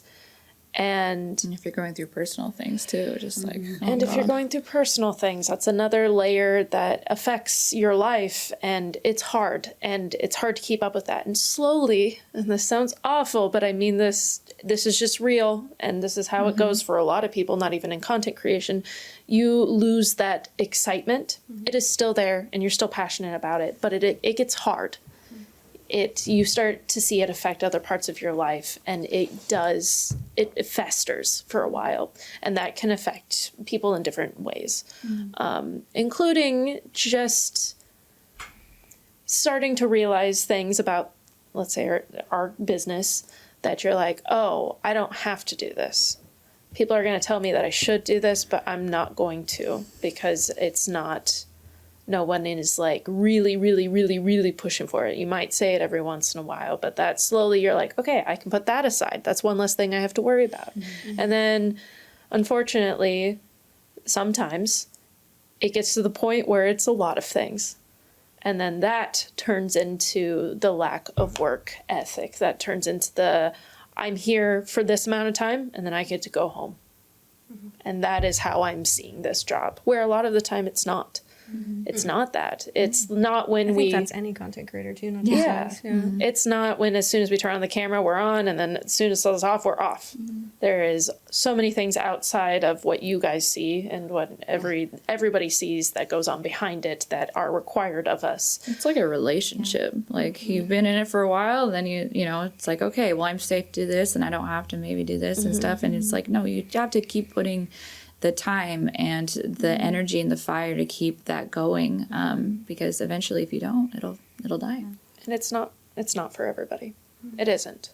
And I can understand. And not just content creation, this job. Yeah, this Like job. being in a team. Being on a team, yeah. It is not for everybody. And I've noticed that, and I've talked to people about my job, and they are like, I couldn't do that.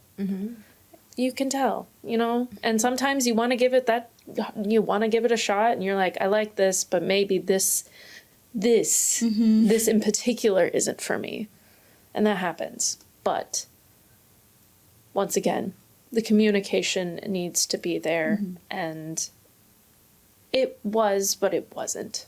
Yeah. And her background is so much different than any of ours. I think that's... I'll explain. I think that's the thing that kind of made it harder is everyone in this room, including Liv, to some degree, has experience in a collaborative setting. Right.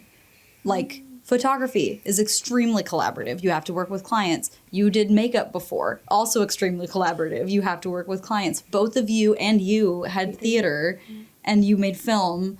I went to art school where, like, the whole point of every project was to have everyone sit together and critique it and give each other feedback about what you could do better, what you could maybe not do, Right. like what you did successfully. Live with modeling. Yeah. And I feel like that helps so much in a space where everything is collaboration. Yeah. And it's something that you can learn, but it's hard. And it's not easy to realize that you need to learn it, I guess, either. And it's you have to be open to learning it too. And once again, that's not for everyone either. Yeah, definitely not. And we realized a lot of the collaborative issues and kind of you have to have a can-do attitude here, and it did not feel like that hardly ever. And it became an issue in the first year, and then it became coaching after coaching of some of the team had voiced concerns of well, if you don't want to be here, why are you here?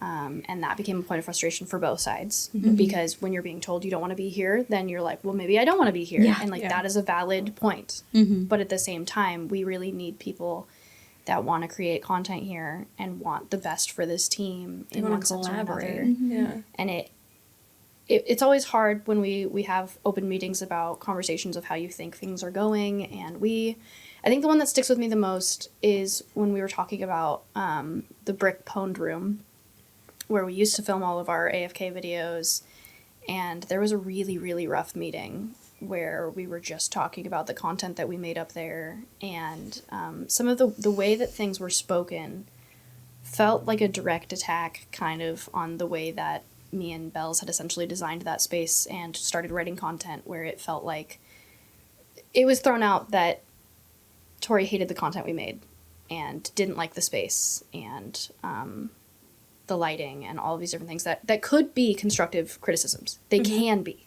Can I elaborate on what she didn't like? Yeah. Or can you Yeah. Sorry about that. I don't want to necessarily I don't want to bog it down, but essentially the phrase that will always stick with me is the lighting makes me look like I have jaundice. And that was so jarring for me, because instead of saying, hey, the lighting looks weird, you've expressed that a lot before, it was just the way that criticisms were spoken felt like they didn't necessarily have they always had a really negative and heavy weight to them with no resolution. It just felt like this fist. Right. Well, and it could have truly been a coping mechanism. Often she would have the uncomfortable laugh afterwards. Yeah. Of just I want to give this criticism, but I don't know how. But unfortunately, it was happening so often, and so often with projects that I had done, our about section, a lot of the things that I had done for our social media, that it felt to me like they were just being decimated in criticism instead of offering ways to help. And when we would ask for, how could we make this better, there was a shrug. It was never you could do this better with this. The only thing I can think of is that our Instagram looks better now. And that is because of Tori, because we had a conversation of our reels not looking good on the feed and changing the way that those looked. But other than that, it was a lot of trying to be collaborative and being hit with negativity often, that it felt like it was hard to work together. And that was coaching that took place for the next year, really. And when we had talked about ending the contract, it wasn't that anything really bad had happened. It was just, we don't see a future where this collaboration works anymore. For either party. Party. And that's what I wanted to say too, is that at the end of the day, it's not that she wasn't a great content creator. It's not that we didn't like her as a friend or as a person. I think I fucking loved hanging out with Tori. She was so fun to stream with. I loved it. But the collaboration and the teamwork wasn't there. And after a year of pretty intensive coaching and trying to figure that out, and feeling like we still weren't hearing resolution, it was decided that a contract negotiation needed to hit again. And that's also something too. Yeah. And the public thought it was sudden, again. Just like with Liv, within the span of a month of Liv, it was another exit that happened suddenly, but this was not one that we had planned to be suddenly. I think it was like the 1st of December, we said, hey, in 30 days we're renewing contracts, and we have decided that it's probably best that we don't continue the full-time contract, but if you would like to continue working with us. Contract as it is now. And offered, a guest opportunity as well of like, we don't want to kick you out of this building. We like working with you, but like, obviously this isn't working out. So, and like, we acknowledged also that would be awkward. Yeah. That it's awkward saying this isn't working out, but also we don't want to like fully have you not be here. And like, I do respect her being like, yeah, I don't think that I can do that. Like that I'm not upset about, but it was sudden in that regard. Well, I think it was sudden to have a 30 days notice, but at any job, 30 days notice. And then for the public to see her have a stream where she just says, this is my last stream, I'm gone. The community thought that we fired her that day. They still think that we fired her that day. Can we talk about that day? But that's not what happened. It wasn't even that day that meeting had happened. Yeah. We had several meetings with Tori that we can get into. But essentially what happened was we said that we'd love for you to stream throughout the month to join us for Christmas and still have a good month with us. We'd love if you would make a YouTube video saying bye. We would love, but ultimately we left everything in Tori's hands and we said, whatever you are comfortable with, we want to support you in your exit because this is uncomfortable. One of the things she said, and I don't mean this in any way that's like disparaging for either party, but she said that she wanted us to have our narrative. And I challenged her in that, and I said, I don't want GP to have a narrative. I want you to have your agency because you deserve to be able to say goodbye. You deserve to be able to do what you need to do. This isn't about us and looking good for the company. It was purely that we wanted her to be able to leave in the way that she wanted to leave, even though it sucked that we were saying, this is the path that we have to take now. This is the path we have to take now, but how do you want to shape that now? Now the rest is in your hands. We really wanted a full month of still having Tori on the team, of still streaming and having a nice exit towards the end of December. But things got dicey when we continued to have conversations, which we will get into. And basically Tori said, I want to have a really short stream and I want a tweet to go out. And Tori wrote the tweet that we have been heavily criticized for being too, what's the word?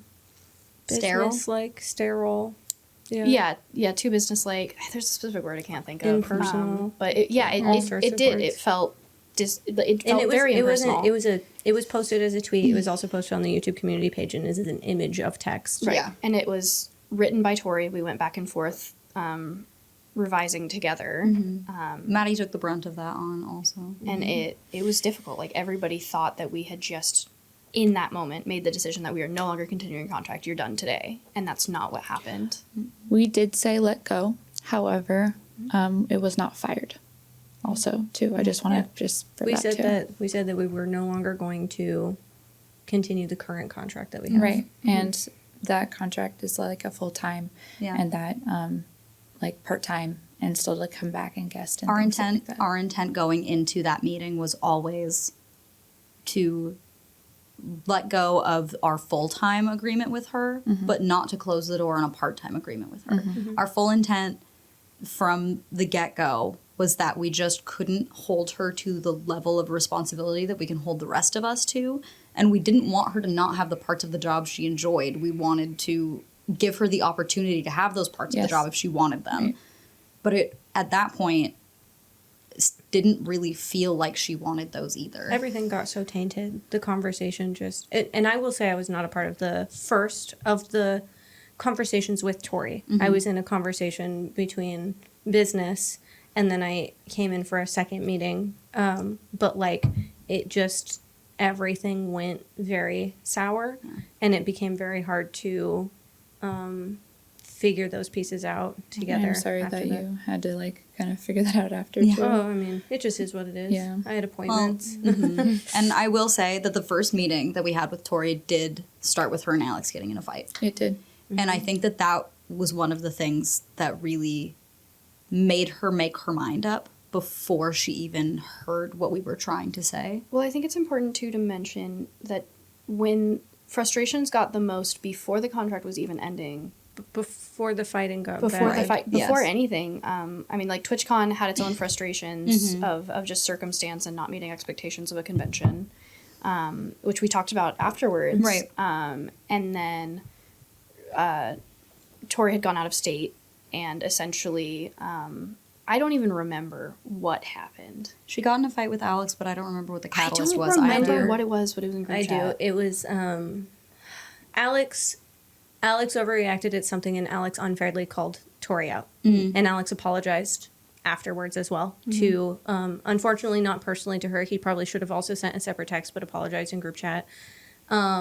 He got mad at Liv about something because they were talking. And then he had called her out for the verbiage that she was using to go on her vacation. Gotcha. I'm taking my first vacation Yes. in the 2 years that I've been at GP, making it sound like we don't allow her time off when you are allowed to take time off. You're allowed to plan that out. Right. And that came with all sorts of hurt feelings. And I think it was especially a raw subject because so many expectations weren't being met.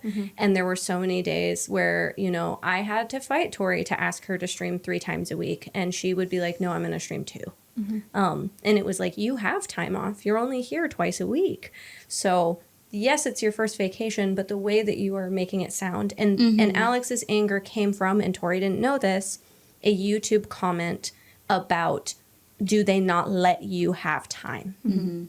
And Essentially implying that Alex is a slave driver. Right. Or GP. Yeah. And so without context, Alex unfairly bit back at Tori and I think said something like, the first vacation in 2 years is BS. And then Tori's response was, okay, fine, then I'm not coming home and I'm not streaming with Sydney in like 2 days or whatever it was. For Modern Warfare. For a huge game drop that everyone expected her to play. And she just... She had promised the community she was going to come back and play, and we had a very good relationship with Activision and had worked with them in the past, and missing that drop was huge. We didn't have anything set up with them, Yeah. but when a game comes out with a game company you've worked with and then it's not met. A game company that's liked you enough to send you PR. Right. And then she basically said that I'm not going to come home and stream. I'll be home when I'm home. And that created a point of contention for the entire team because at that point, you are no longer striking back at Alex, who's bit back in a group chat over a single text. Instead, you are letting down everyone on the team. And who then Sydney has to, especially. Especially Sydney. And I know Sydney's not here, but like, Sydney took it like a champ, but she should not have. The fact that Sydney had to stream alone because a girl said, I don't want to come home then, and I don't want to be part of the team, essentially. Like, it wasn't a surprise, I think, that we were ending the contract shortly after that. Because when you do something like that and you're blatantly like, I don't care about being a team member anymore because of the actions of one person, I'm gonna hurt this other person, whether it's intentionally or unintentionally. Like, it's just part of the process. And so everyone then became involved in this weird situation of, okay, now everybody's upset with Tori because she's made this decision that impacts the entire team. And like, with intricacies like that, then it becomes, do I put her in the social media schedule? Do I do this? Do I do this? Right. Like, what's the future look like? And that's complicated for everybody. And then she came home, and then we had this first meeting. And this first meeting is when she knew, essentially, that something was going to happen, whether it was she was going to leave or not. And she had told us that she had already started, essentially, looking for work anyways. And then... Did we going give into her that a meeting. break during that time, too, or something like that? It was Like her a week? vacation. Did okay. she ask? Did she say that she was looking for work before she went on vacation? She was looking We for did, part-time yeah. work for a Wait, while. so- I So think. we had talked about it. Yeah, another it's piece complicated. of this is that I think before she went on vacation, we had a conversation, or no, it was after. So the first talk was, hey, you're not meeting expectations, to the point, and then the main conversation was that large talk about that of letting the team down, not doing your social media day, not showing up for a stream, essentially kind of a no call no show, like kind of a call, kind of a I'm not going to be here. And we said, okay, we talked to you 3 months ago and told you we needed you to meet expectations. And we feel as a team that you are still not meeting those expectations. So we are going to take you back down to your promised salary that is on your contract, the contracted amount that we said that we would give you every month for sure.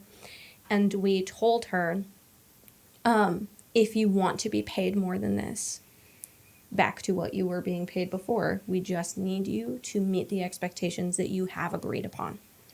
And at that point, she was looking for work after that. Her response to that was, I'm going to start looking for a new job. And then I had a stream with her. This is private, but I feel, I don't know if we're talking transparently, I had a stream with her where she said, yeah, I have a job interview on Monday. And I said, awesome, I'm really happy for you. Just remember, because she said, I'm scared that I can't pay on, like, I can't live off of this wage. And I said, just remember that this is not the only option. The other option that we have given you is that all you have to do is meet expectations and we will pay you that amount again. Mm-hmm. So not only was it said once, but it was clarified, even maybe by Maddie as well, in personal conversations, not to throw you under the bus, but like there were private conversations that happened as well to remind you that you can go get a part-time job to supplement income. Like Alicia has done Uber driving before to supplement income for some extra stuff. But like we're asking you to just meet the job expectations. And then she told me, which leads into the final contract conversation, I have a job interview. It's for part-time. And if they hire me for full-time, I'll take it. She did say that? She told me that, yeah. In confidence, you know, but like she told me that. And then she didn't know that we were having conversations behind the scenes about her contract. Not because we didn't want to have her included, but like, yeah, we needed to have a real business conversation about like, how are we handling this situation? What does it look like if this happens? Right. Like, do we call it quits because we're hitting the end of the year? And we're going to say, hey, it's time to drop you down to part-time because the expectations aren't being met. But the, you know, the narrative, at least privately, was already, I'm finding my way out. So it was felt by every party that this wasn't working out. Mm-hmm. And we could all tell, including me, that, you know, she was done at that point, too, like we said. There was a lot of emotions that first meeting, though. Yeah. Alex was still very upset with Liv, and then also this is a huge thing of just Tori just not wanting to do work and all too, and probably hearing that stuff. So I know that he was extra upset that day. Mm-hmm. And then when she did say that, or what was it? How did it go? He had said, so we were talking about the contracts that she had signed. Right. And he basically outright asked, do you have intentions of streaming, of competing? And she said, I'm not obligated to tell you that. And in that moment, Alex, something snapped in his brain. He got triggered of the past. And he essentially said, fine, then we'll take legal action. Mm-hmm. That's what said, yeah, I think what I was told, I was not there, but what I was told was, fine, then I'll see you in court and you can leave. Mm-hmm. Yeah, those were the words. Which she responded pretty aggressively as well. They were both aggressive. They were both really there was angry. a lot of height. It was very much one domino led to the next. Right. So he had said that, and then she said, well, I'm very aware that you've already taken these two girls to small claims court for this, and this, and like she had already done the research of. She had fully researched the old lawsuit, which she had never done previously, but because now she was leaving and, as we know, had intention of streaming, she was looking into, if I decide to leave here and start streaming, what can they do? Which is what led to the lawsuit potentially happening and talking to lawyers on both parts of Tori and Liv. Like, that's where that conversation had started, was those things were already kind of happening. And so things got really, really heated, and Alex left.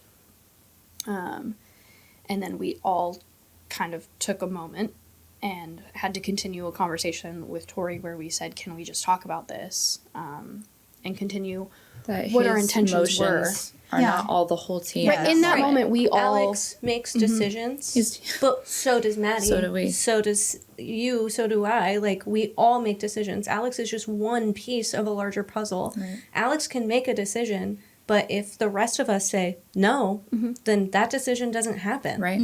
Right. And Everyone in this building has agency. And Alex was very emotional and very heated, and obviously, like, Alex and Sydney have already been through this process, and they weren't ready to go through it again. And there was a lot of intensity in that moment, and it was purely out of the fact that this is another girl leaving, another girl who's about to start streaming against us, just like the last one just started doing in this moment. I would, I want to protect my company and the rest of these girls, and so he acted in a moment that was very high passion, high energy, but also in a way that was aggressive. And we all acknowledged that as soon as he left. Yeah. And I think it's hard because ultimately that came from wanting to protect. Protect the people that he loves here, protect the business that him and Sid built, protect the space that we have.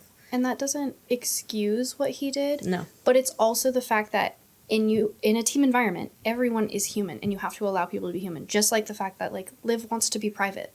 She's allowed to do that. She is a human. She's allowed to act how she wants to act as long as we hold each other accountable, which we do.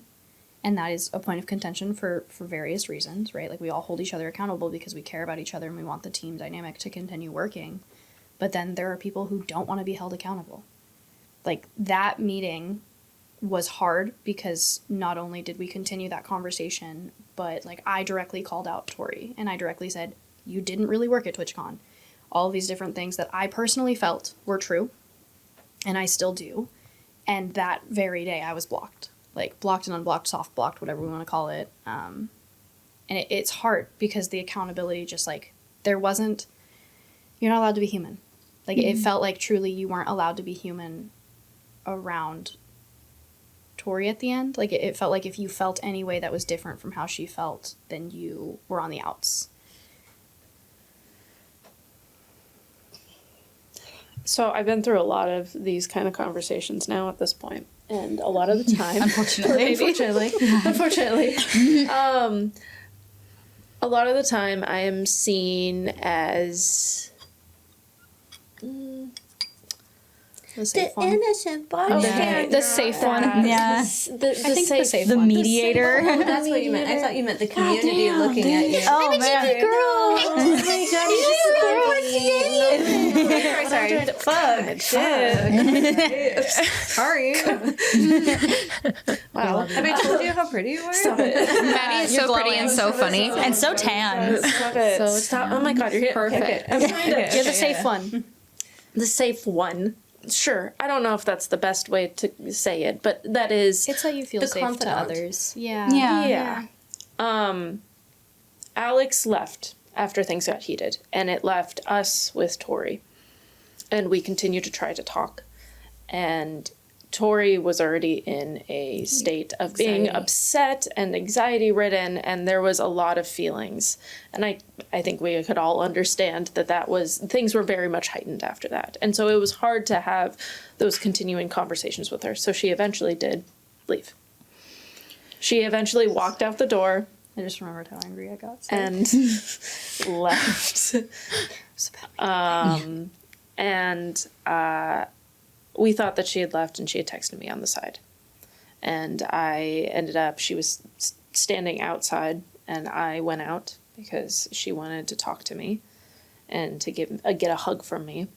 And I gave her a hug, and I, in that moment, was being like, this comes from a place, we are not trying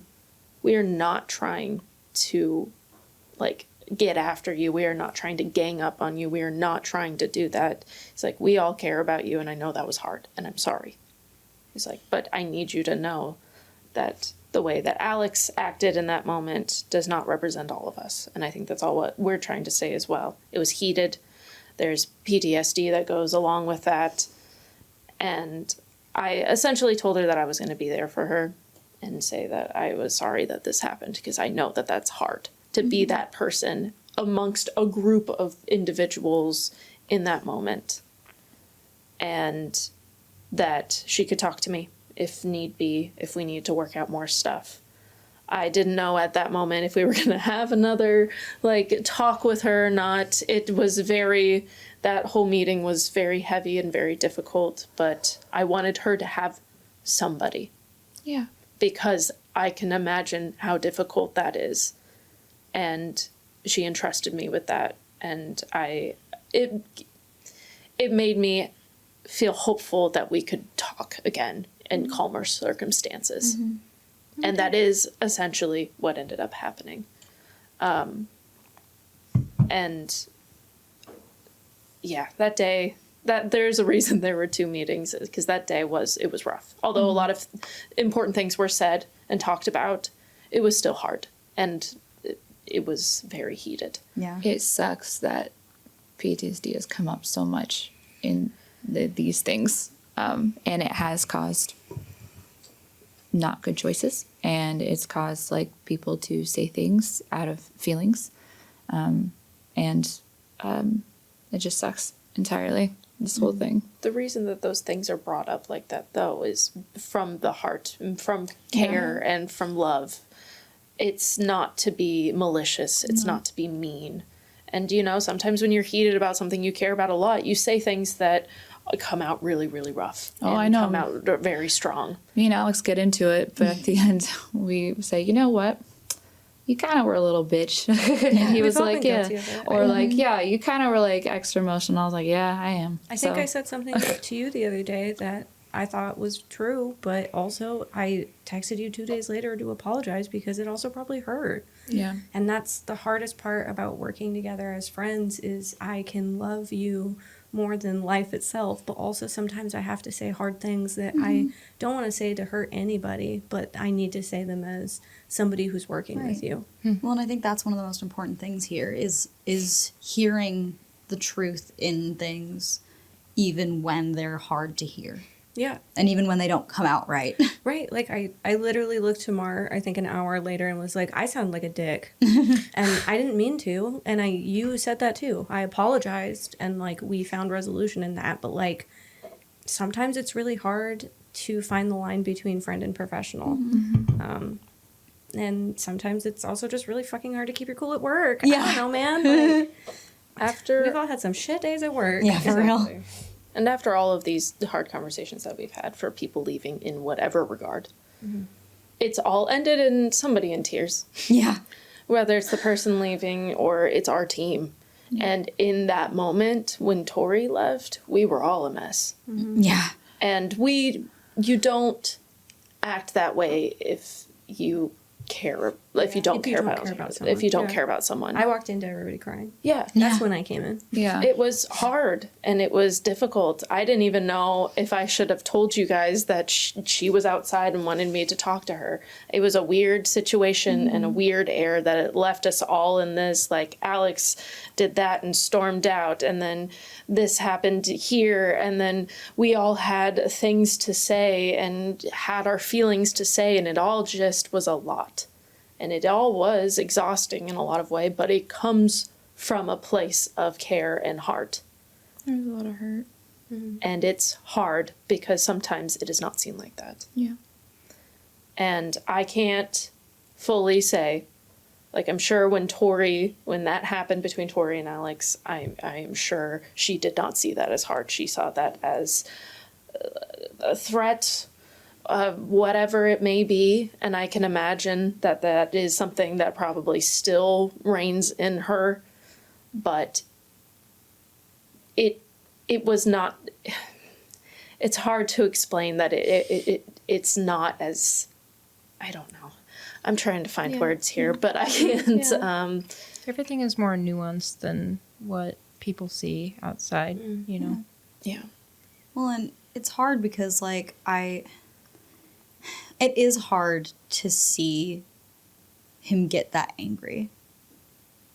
And it's hard for me to see him get that angry because I have a lot of trauma around male anger specifically, and I don't handle it well when he's like that.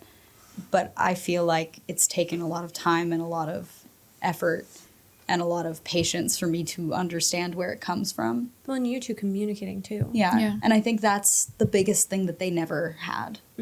Not never. I guess I wouldn't say never, but it was...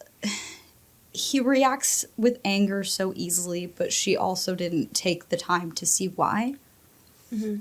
She had her guard up and just didn't open or communicate after that, or wouldn't allow it because she was just scared. Yeah, I mean, it's hard when I mean, from an outside perspective, from what I hear, it's hard to say, let's open up and have this conversation, and someone say, But you can't fix No. it if you don't. Yeah. and then, well, yeah, then what do you do? Yeah. Like, I also would be angry. I'd be like, we sat here and we are trying to build with you, have you have your own agency, you know, figure this out. And I just got met with a, fuck you, no. And I think they were both guilty of that. Yeah. Unfortunately, like it was towards the end, like the last 6 months of Tori being with us, it was hard because they were trying so hard to not see eye to eye that it became really difficult for everybody because like they were. It was awkward. It was weird. I don't even know what happened, but it was like Tori constantly felt like she wasn't good enough here. And despite everyone trying to tell her that she was, and we were just trying to, like, our company, you have to be able to take constructive criticism. And it felt like when we gave constructive criticism to Tori, she just took it as, well, I failed, so I'm not going to try anymore.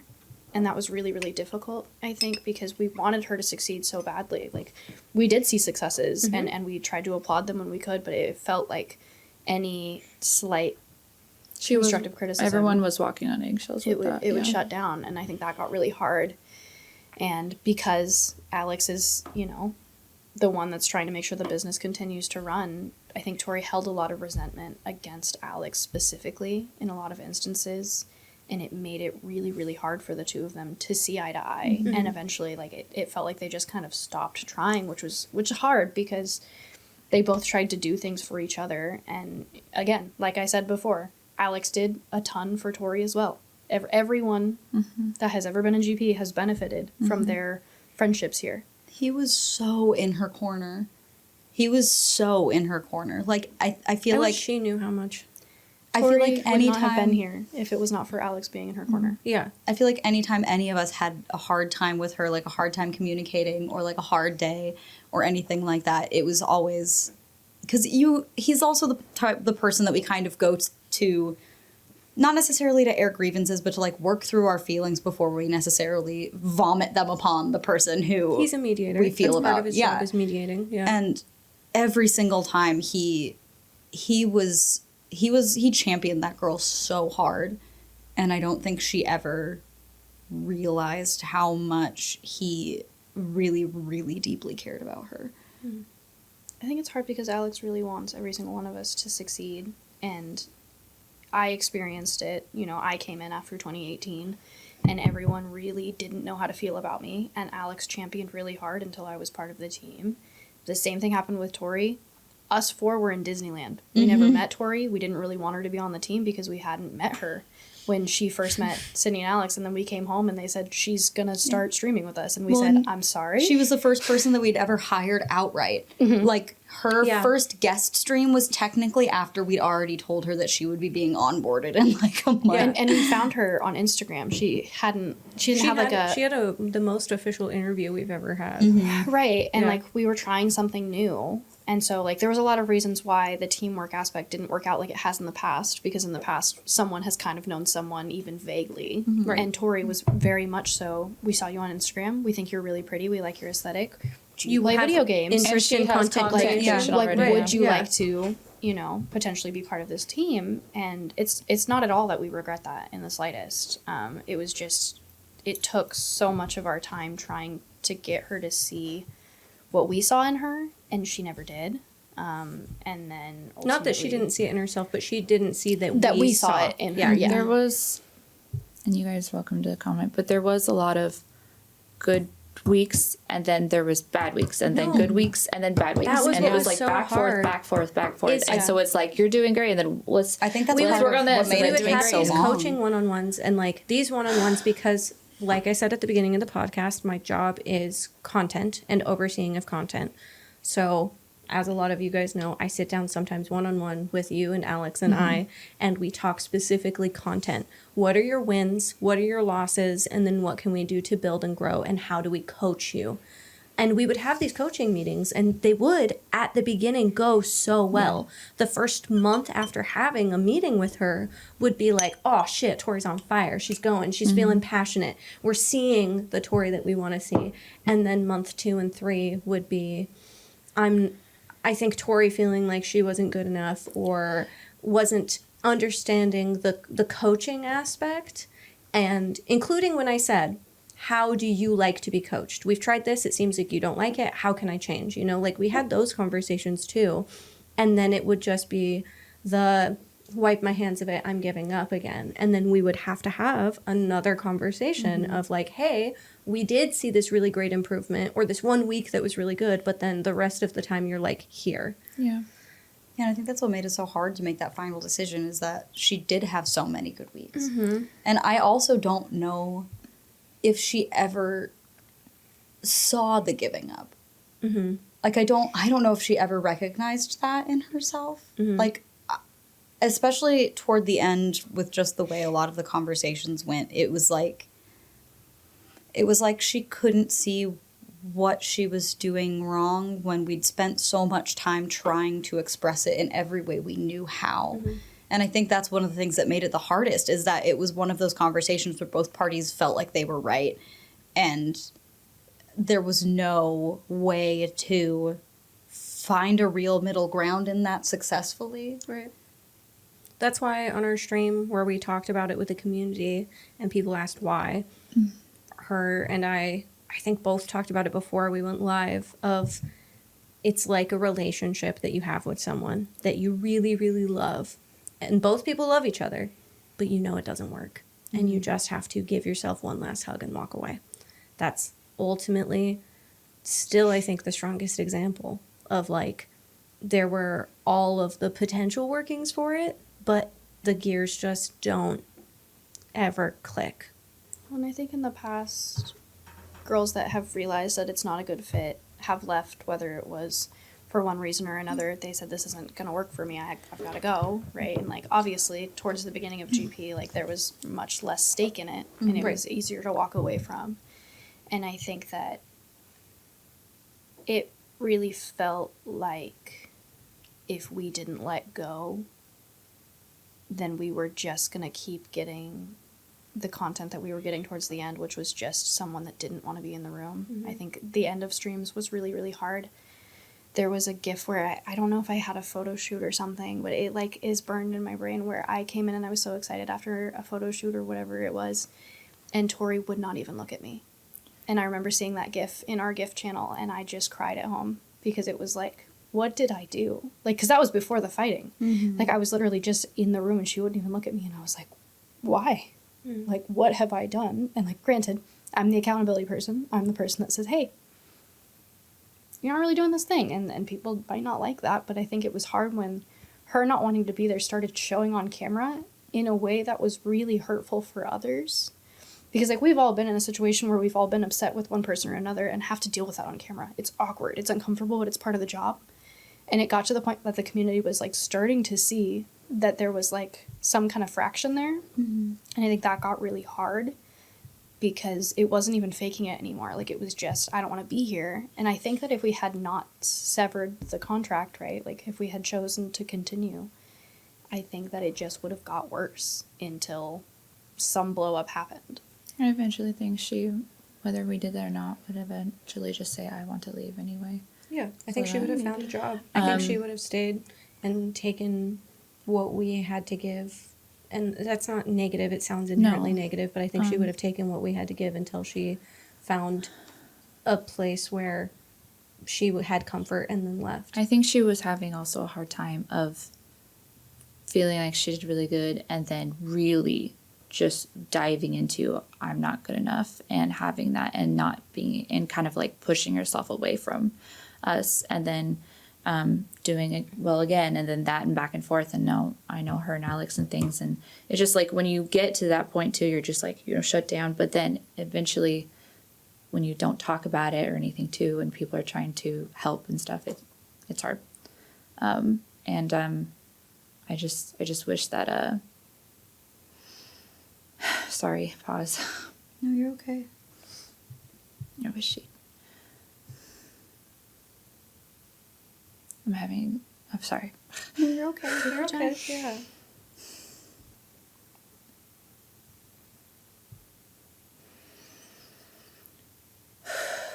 Okay. I just wish that she felt she knew that she was good enough because, like, we've told her so many times. It really sucked seeing her push people away because she didn't feel good enough. And I know that every single person here believed in her. But I don't know. I can't. Sorry. I can't. It's okay. Okay. Just give me a second. Sorry. No, you're fine. Okay. You also are allowed to cry if you want to. Like, you don't have to fucking... I think that to move on to the next of how all of this affected GP is that as much as it's like maybe good business decisions or good personal decisions for each person involved, it really left everybody feeling really fucking distressed and emotions were fucked up. Like, That's the part I got to see. yeah. Well, it's not something that we ever wanted to ever have to do. Like, it's not a conversation you want to have. Like, we didn't come to that conclusion for fun or just to be vindictive or mean, because those feelings suck. I don't want to air my grievances live about losing a best friend. Yeah. Like, that sucks. And honestly, it's not anybody's fucking business either. But, like, yeah, that impacts every day. Like, how do you move forward in a job where suddenly your best friend isn't there? Mm-hmm. And in one way or another, I had to do that when you moved. And I'm glad you came back. But still, like, how do I navigate the person who brought me here literally not being here anymore? Yeah. And, like, it impacts the content. And when everybody's feeling so fucked up and sad about everything, and also feelings of feeling betrayed or watching other people react to it and not treating us human, like we said, like you said, they just think we're characters on a TV. It really fucking impacted work pretty much until recently. Yeah. Which I think is why we're finally sitting down to talk about things, because we can talk about things more with more clarity and more reasonably and rationally, even though it's still emotional. I will not say that the last 8 months of work has been my favorite 8 months of work in my 7 years here. In some ways it is, because I love you guys, and I'm glad that you're here. But, like, it's also been hard, and there have been days where everyone is shitty. Whether that's angry shitty or frustrated shitty or sad shitty. And boy, howdy, is it not fun to be entertaining when stuff feels shitty. Mm-hmm. And I know that our community feels it too. Yeah. We feel bad for the community. Yeah. I mean, it kind of feels like y'all are going through whiplash. And like we were kind of saying earlier, you have a lot of questions. And there's a lot of things that we could and couldn't answer. And it was hard.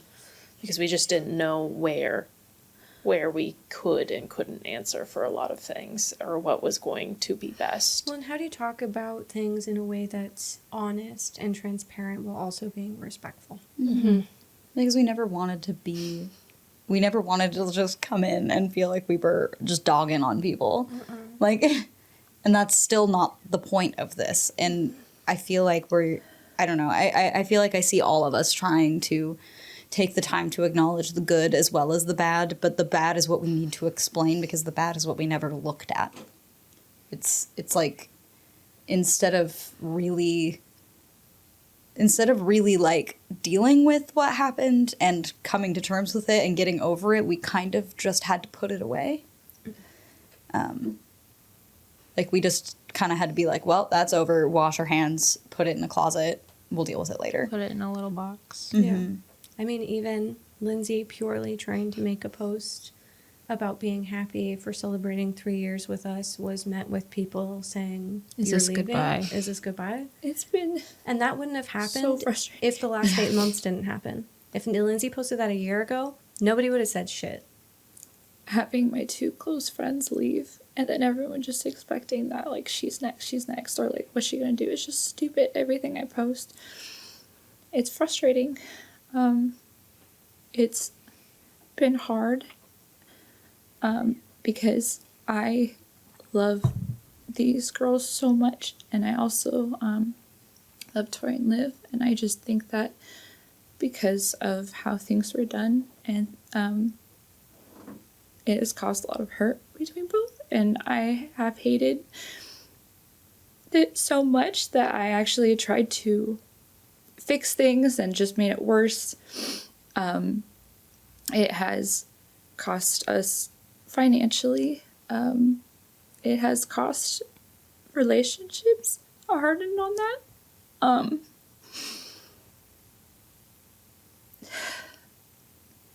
I miss my best friend. I hate that this sucks. I really get irritated when people are like, Lindsay's the new Liv. I hate them for that. I'm my own person. And I just, everything, I'm sorry, it's just impacted a lot. And it has caused me emotionally, with my health stuff too, to not be able to be my best for this team. Because of how much stress it's put me under. To the fact where I have had to tell the team that I have to just step back a little bit and still be here, and I want to be here. But I need to, I just wasn't meeting things that I usually was able to, expectations and things like that, and I didn't want to let them down. I wanted to start my photography business and try that because financially it impacted us, and my health and stuff too. And I just feel like it would have been different, I guess, if this didn't happen, but it was all just a collision. And my whole life was impacted by it, and it sucks. And trying to be supportive for both sides and people and things, it's fucked me up. And I want, I've done a lot of healing and I've got through things, and I've realized that I can get through things, and these girls have been nothing but supportive. They've let me stay at the studio because I'm financially going through stuff and they've also offered to help me. Not just the girls, Alex too. Alex and I have gone through so much because of his pain and also being there so much for me. Me and him have fought like cats and dogs so much. But we've gotten really close. And we see each other's hearts, and we both know that we love GP, and we want to make this grow and to heal the pieces that was broken. But for not giving up on me too, because I gave up on myself because I just couldn't deal with it. But yeah, so it's just been a lot, you guys. And I know that everyone's like, is Lindsay okay? I wasn't okay, but I am okay now. And I feel in a very safe place with these ladies. And yeah, it's just been hard. This has impacted a lot of people's lives. I vented, just like totally went on a tangent. I am so sorry. No, what? No, cool. Yeah. I think we're just quiet because we love We're you. listening. And we're listening, yeah. I'm mad that I'm so far across the table and didn't have to watch you cry, but I'm glad that you were able to, I don't know, say how you feel. And I think that's something that is extremely important for people to hear. Yeah.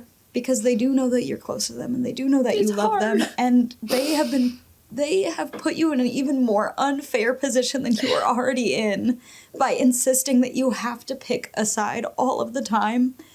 And it's so cruel. We talk a lot about agency here, and it just feels like that's what's been taken from you a little bit. And that's hard because you can say things over and over and over again, but no one's taking it. I know And no that one's they- listening to it, and that's really frustrating. Community, Yeah, yeah. community Right, day yeah. as a Day, royal day, day yeah. again. But just as a community, or people who maybe aren't in our community, but like just pick up the pieces along the way and decide that they want to create a narrative of what is happening when they don't have all of the information, and it's hard to watch to see that you're not allowed to express certain things or say certain things because it's going to be taken in a context that you don't mean. I know that they didn't intentionally mean to. I know it was just a thing that happened. I know that what choices and stuff, it did impact. It impacted everybody. But it was just, it's hard when people start making assumptions.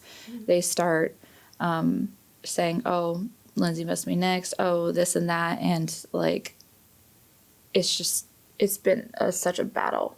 And also I'm just going to be real. I'm trying to show the girls that, you know, because I was trying to not make, like, Liv and Tori feel alone during this time but also I wasn't really there for GP at the beginning because I didn't know what to do. When I always have been trying to be there. And I realized, like, what I can do better because the whole point is I love my girls and I'm trying to grow together and fix together this. And it's just been a battle of trying to figure that out. And it's just caused me to just break down and not be myself. So, yeah, I'm getting that back slowly. Alex is loving on me. Mm-hmm. The girls are loving on me. And I'm really excited to do photography and still be here and guest stream with everybody and do streams and stuff. And I'm definitely still here. I'm definitely still around. The only thing that's changed is just how much you're on the schedule. Yeah, exactly. Like, so it's like a frequency thing. Yeah, it's not really any different. Like, your responsibilities truly aren't any different. You still have social media. You still have photo shoots, even that you're appearing in. It's purely just the amount of time that you're here so that you can also have time with, you know, family and also have time for another business that you need to help keep you afloat. Yes, family, my kids. Yeah. The way that I was so scared to open up and talk to everyone because I was like, I don't want it to look like I'm leaving in any sort of way, like be gone forever, because I want to be here. And how you guys met me with love and compassion and being like, we get it, we appreciate, because I hadn't been, you know, on my timelines, deadlines. I've been like dead a lot of the time emotionally, and they're like, we want that spark back and stuff. And they're like, what do we need to do to, you know, make this happy for you to be okay and stuff too. And it was just really nice because I was scared that I was going to let you guys down, and you didn't give me that at all. You're like, nope, we're going to be there and we're going to help you. And it was just communication and just trying to be there for each other. So, okay. All right. I vented it all. I'm done. Good job. You can take a nap now. Yeah, I feel like I ran a mile. Yeah, God, I feel that. I mean, it's hard to put a name on something that you've been feeling for so long. Yeah. And you've done it with us, but, like, I don't know. There's cameras in this room. We all know it's different than the dozens of times we've had these conversations before. Yeah. I know you. I love you. Proud of you. A lot. Thank you for going on this roller coaster with me. Yeah. Thank you for, you know, getting through hard things with me, and just knowing what I'm going through, and also knowing that I'm here for everybody and I love everyone, and we're gonna fucking bring this shit back to life. Thank you for being willing to communicate, you know, like, I think that's a big thing of like you saying this thing isn't working for me. Yeah. So how do we fix it? Yeah. And allowing us to ask those same questions, both as teammates and as business partners, you know, like, if you can't sit down and have the scary, hard conversations, even though the fears of guilt or the fears of making somebody upset, if we can't talk about it, then we can't get through it. Because we can't be better versions of ourselves for you if we don't know how to be the best versions of ourselves for you, and vice versa. My favorite conversations, though, is because I am so into my head of like, did I do enough? Did I do good enough? They know that. And like, I do enjoy like, is this okay? Did I need to do this? And you guys always like are good to meet me with, we could work on this and stuff. And I've just really appreciated, because I have failed a lot on things. But as far as like, just like, I don't know about this or things like that. And you guys have always been like, yeah, let's work on this and get better. And we did. And I appreciate that you guys have always met me with wanting me to be my best, and also for how you guys can help me be my best. So I appreciate that.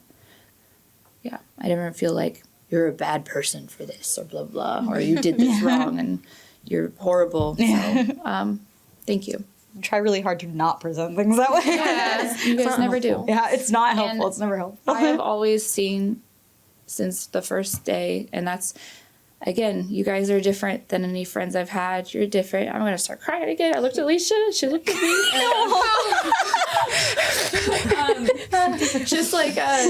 Just like how we communicate with each other. And we really genuinely know that even if things are hard, we know that it's met with love. That person actually generally loves the other person on their side. And we're like, and you fight for the things that are worth yeah. it. And I feel like every single person here has. Yeah, So, just, not only is this job worth it, but these people are worth it.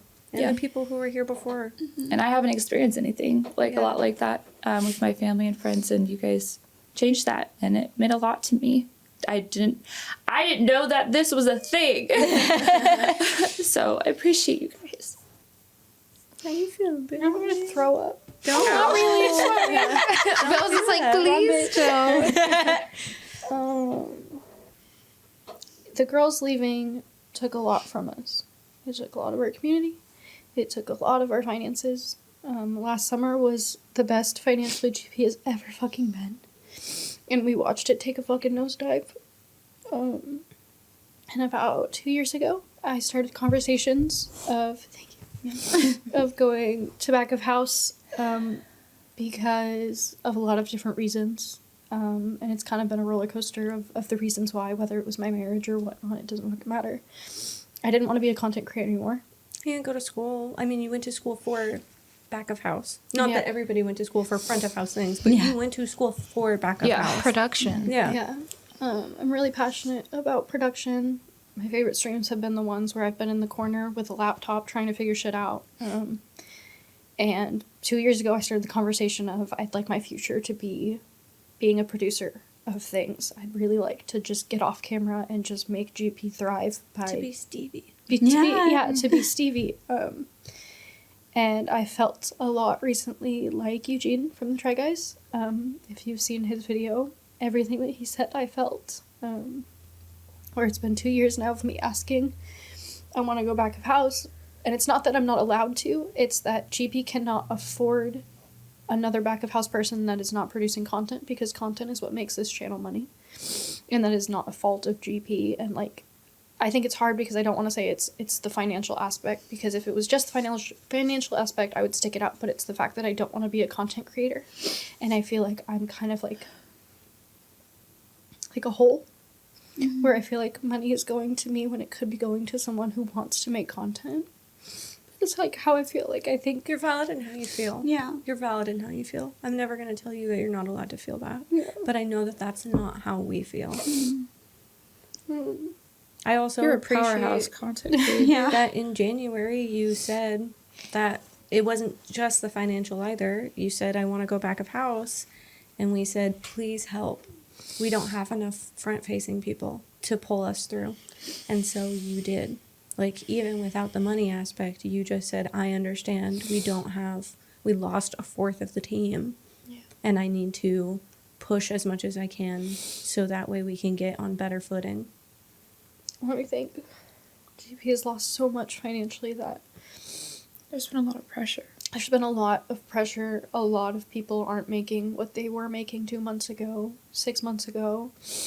I had to lose my apartment for it. Yeah. Some people on the channel have changed where they're living because of it. Some people on the channel are getting paid half a month later. Alex doesn't even take money. Like, Sunny doesn't didn't even get get paid. paid. Does not get Alex She doesn't didn't get paid. She got paid late. I mean, yeah, that's what I was saying, until later. Yeah, like, there's just so much going on that it's really hard. And like a week ago, I started taking shifts at my old coffee job to get part-time pay, but ultimately, like, I've started looking for full-time work outside of GP because I just don't know what to do.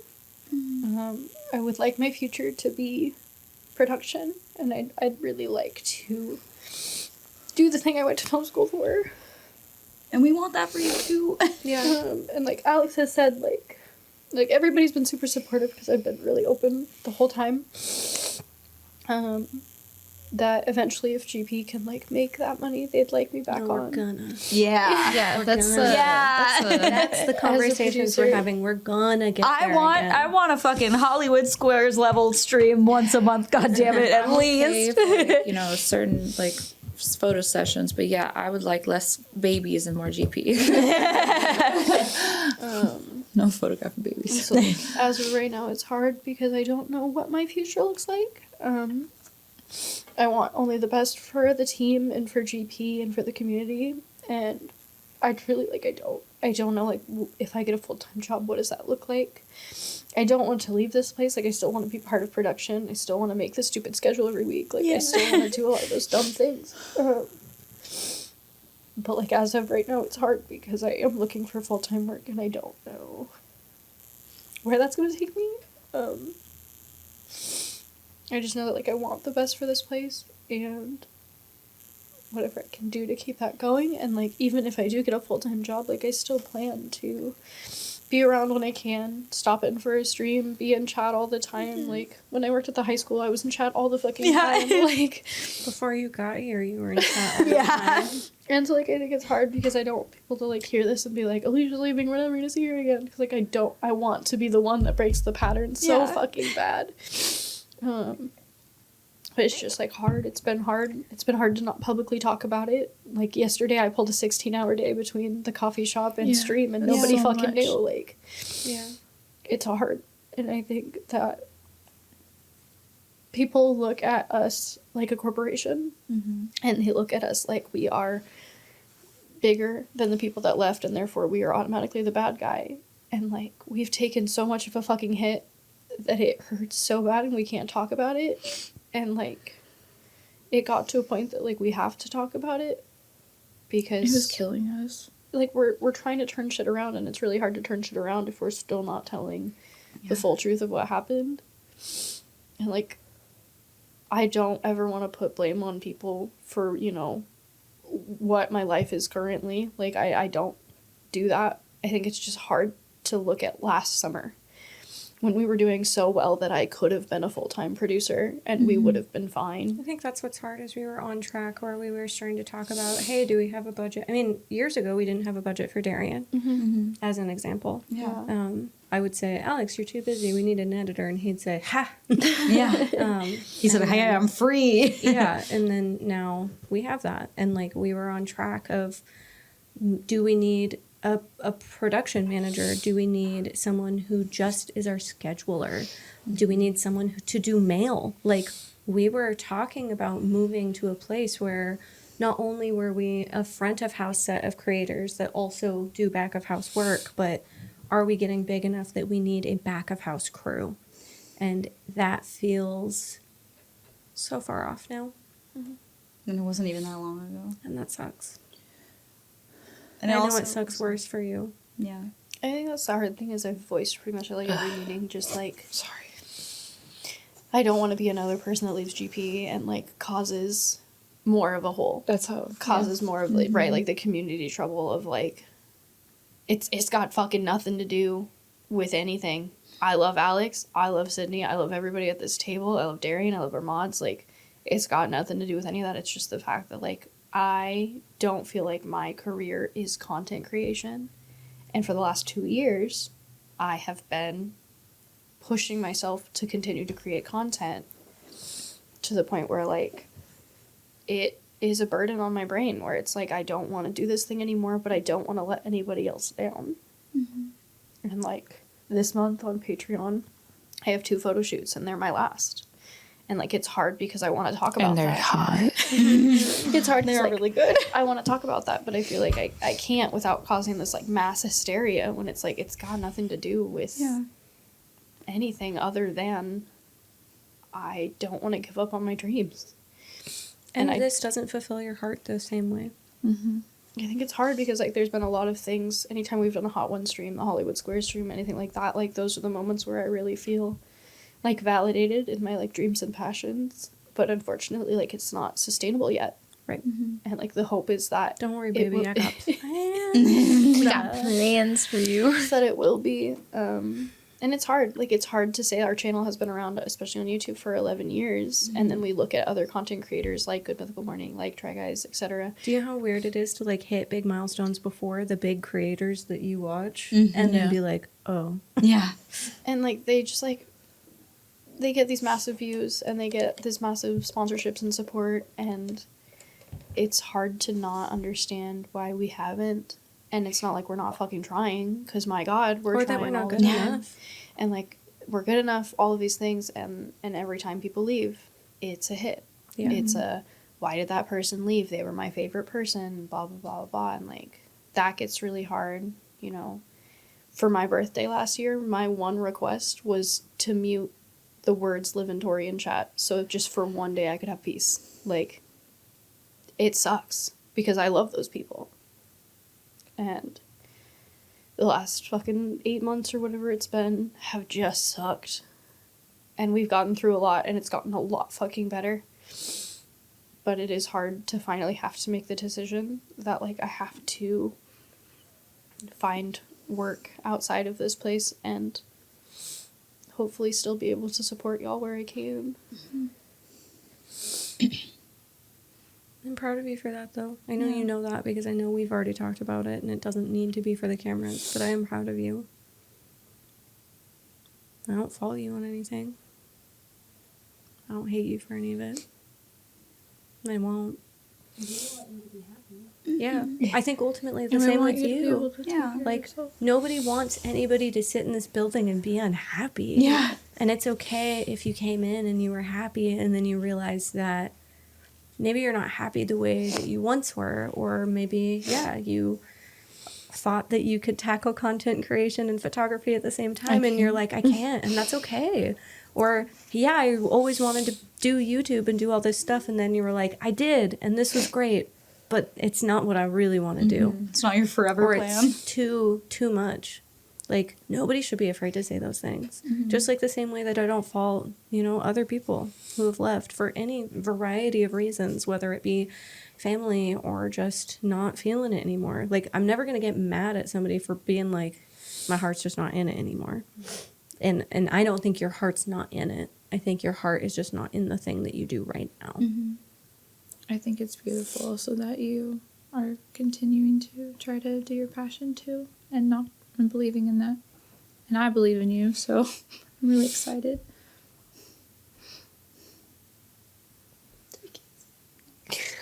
You know I love you. You don't have to say anything. I just, like, want to talk about my dad, but, like, I don't want it to go on the internet.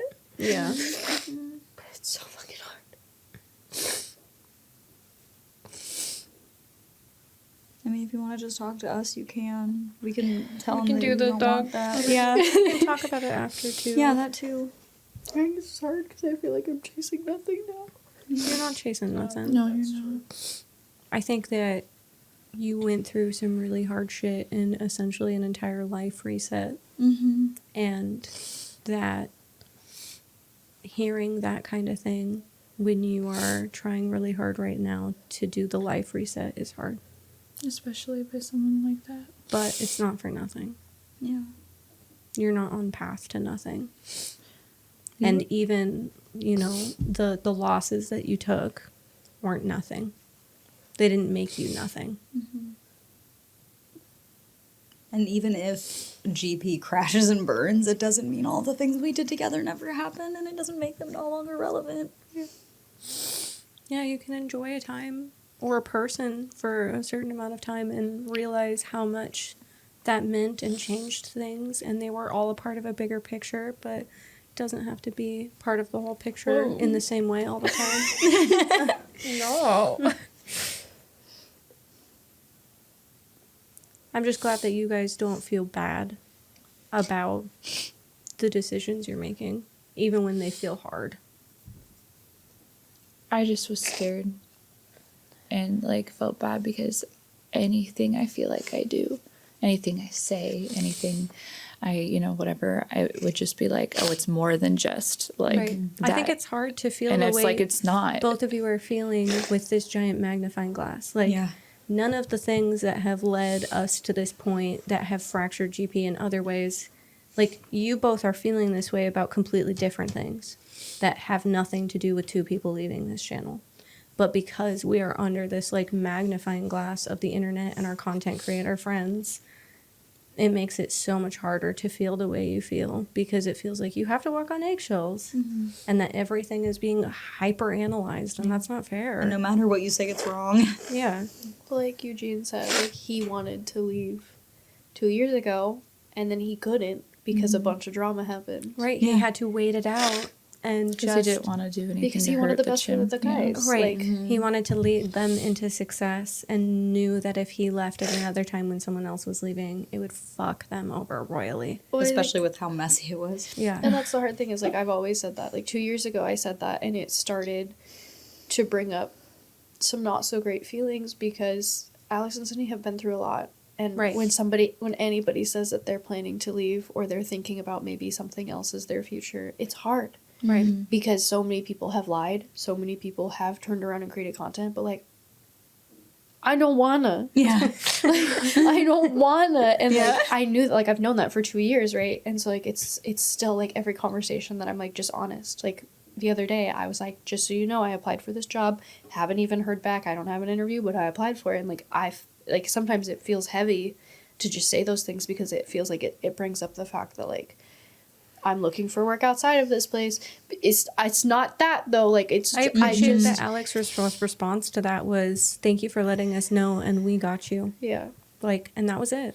It didn't have to be a big conversation. And that's true. Like the way that he's championing you both, like to pursue these things and find what suits your needs in the best possible way. The fact that I'm just gonna be really real.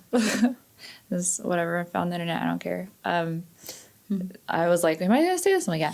But my business was pretty damn good before I started here. I was making good money. I joined GP. Impressed. I joined GP because I loved everything about this place, and I loved what they did here, the girls here, and I was like, I want that. It is completely different than what I've done my whole life. I've done, I produced bridal shows, I traveled like places and taken pictures and things like that, but this just like was everything to me, and the people here were everything to me, and that's what drew me in. And the fact I was like, can you hire me? But I put that away because I wanted to fully invest my time into GP.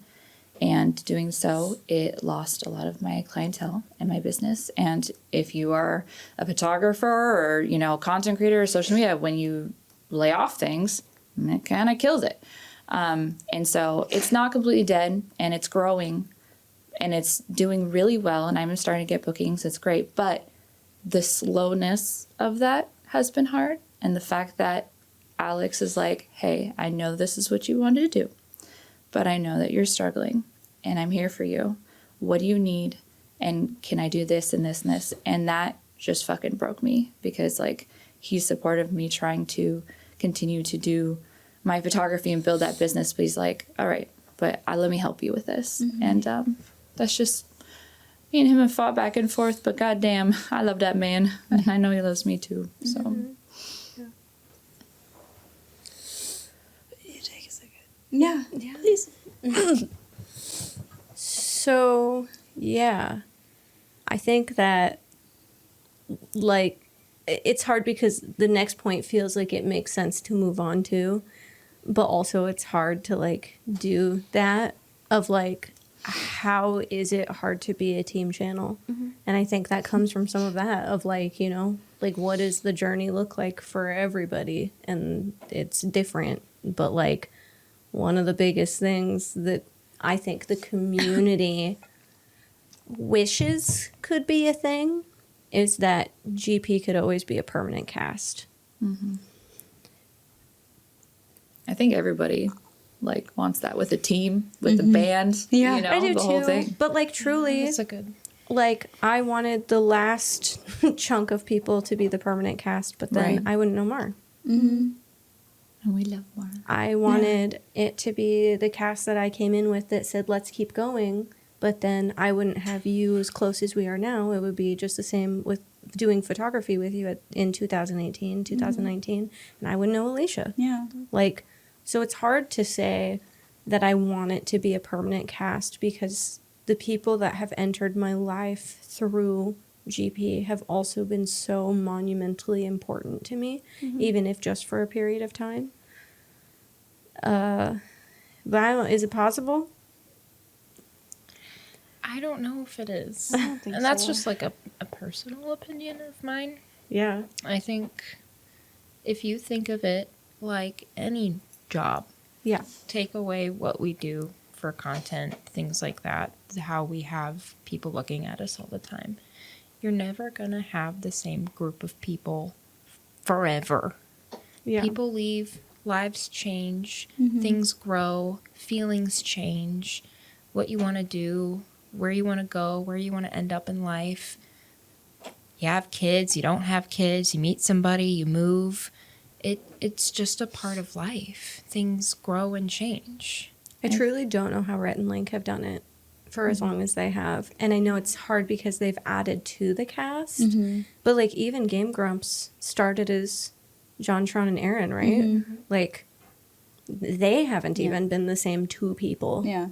I think it's interesting because in both of those examples, the two people on camera may not have changed, but everyone around them has so many Right. times. And, like, granted, JonTron was only part of Game Grumps for a year. Right. But, like, I There's think still people to this day that are like John Tron era. we don't talk to them. No. Anyway. You don't hang with us. But it's interesting because I think in part because we all do all of the jobs ourselves, we don't have the like added benefit of having like a back of house crew that is allowed to change. Allowed, so people, yeah. yes, yeah. Permitted, no. Yeah. No one's chaining us to chairs. And the community isn't not allowing us to change. They just don't take it very well. And I understand that because you form attachments to people. Like, you spend every day with the same group of people, whether it's not the same group of people in the same configuration every single day. But you're still there, and there's still that constant. But it is like, it's not like any other job, but it is like any other job. Like, we try to maintain as much of a level of permanence as we can, but like, we can't and shouldn't expect to have control over Sorry, Callie, meowed at changing you. life circumstances. Yeah, Callie, you tell me. That circles back Give me what to for? we're all human, right? Yeah. Yeah. Like Right. everyone expects On their us to journey. be on screen all the time because in their minds it may seem like we're just, little characters Yes. or, Yeah. these fixtures of like this idea that they have in their mind of who we are and what we should be. But we're all just people. Well, I think even on the break, I checked our Discord and people were freaking out about us ending stream early, and it's like, like what are we just like your TV show, or like we're not allowed to like change the I made schedule the or Ren Fair the, TikTok. Where's Alicia? Yeah. I was sick. Yeah. Oh, yeah, exactly. Just anything. Everything is hyper analyzed. Right. Well, and I it's was like, like maybe she wasn't drinking. I can't. Yeah. I can't And you wait for the weren't. day. I can't wait for the day where I go to the bathroom and then I come back and chat's like, "Were you pooping?" And I'm gonna tell him that I put a fucking tampon in my vagina. ruin the Waiting whole for the immersion. day. Yeah, I'm like, oh, Just pooping, stuck it up no, there. vaginal bleeding. Yeah. Yeah. It's just, it's so hard because I feel like it's something that like normal content creators also experience, but I feel like it feels so intense to be an expectation of a thing whose entire purpose is fluidity, you know? Like, the whole reason we're a group channel is because we thrive on the chaos and we thrive on the unexpected and we thrive on the, like, getting to do something different every day.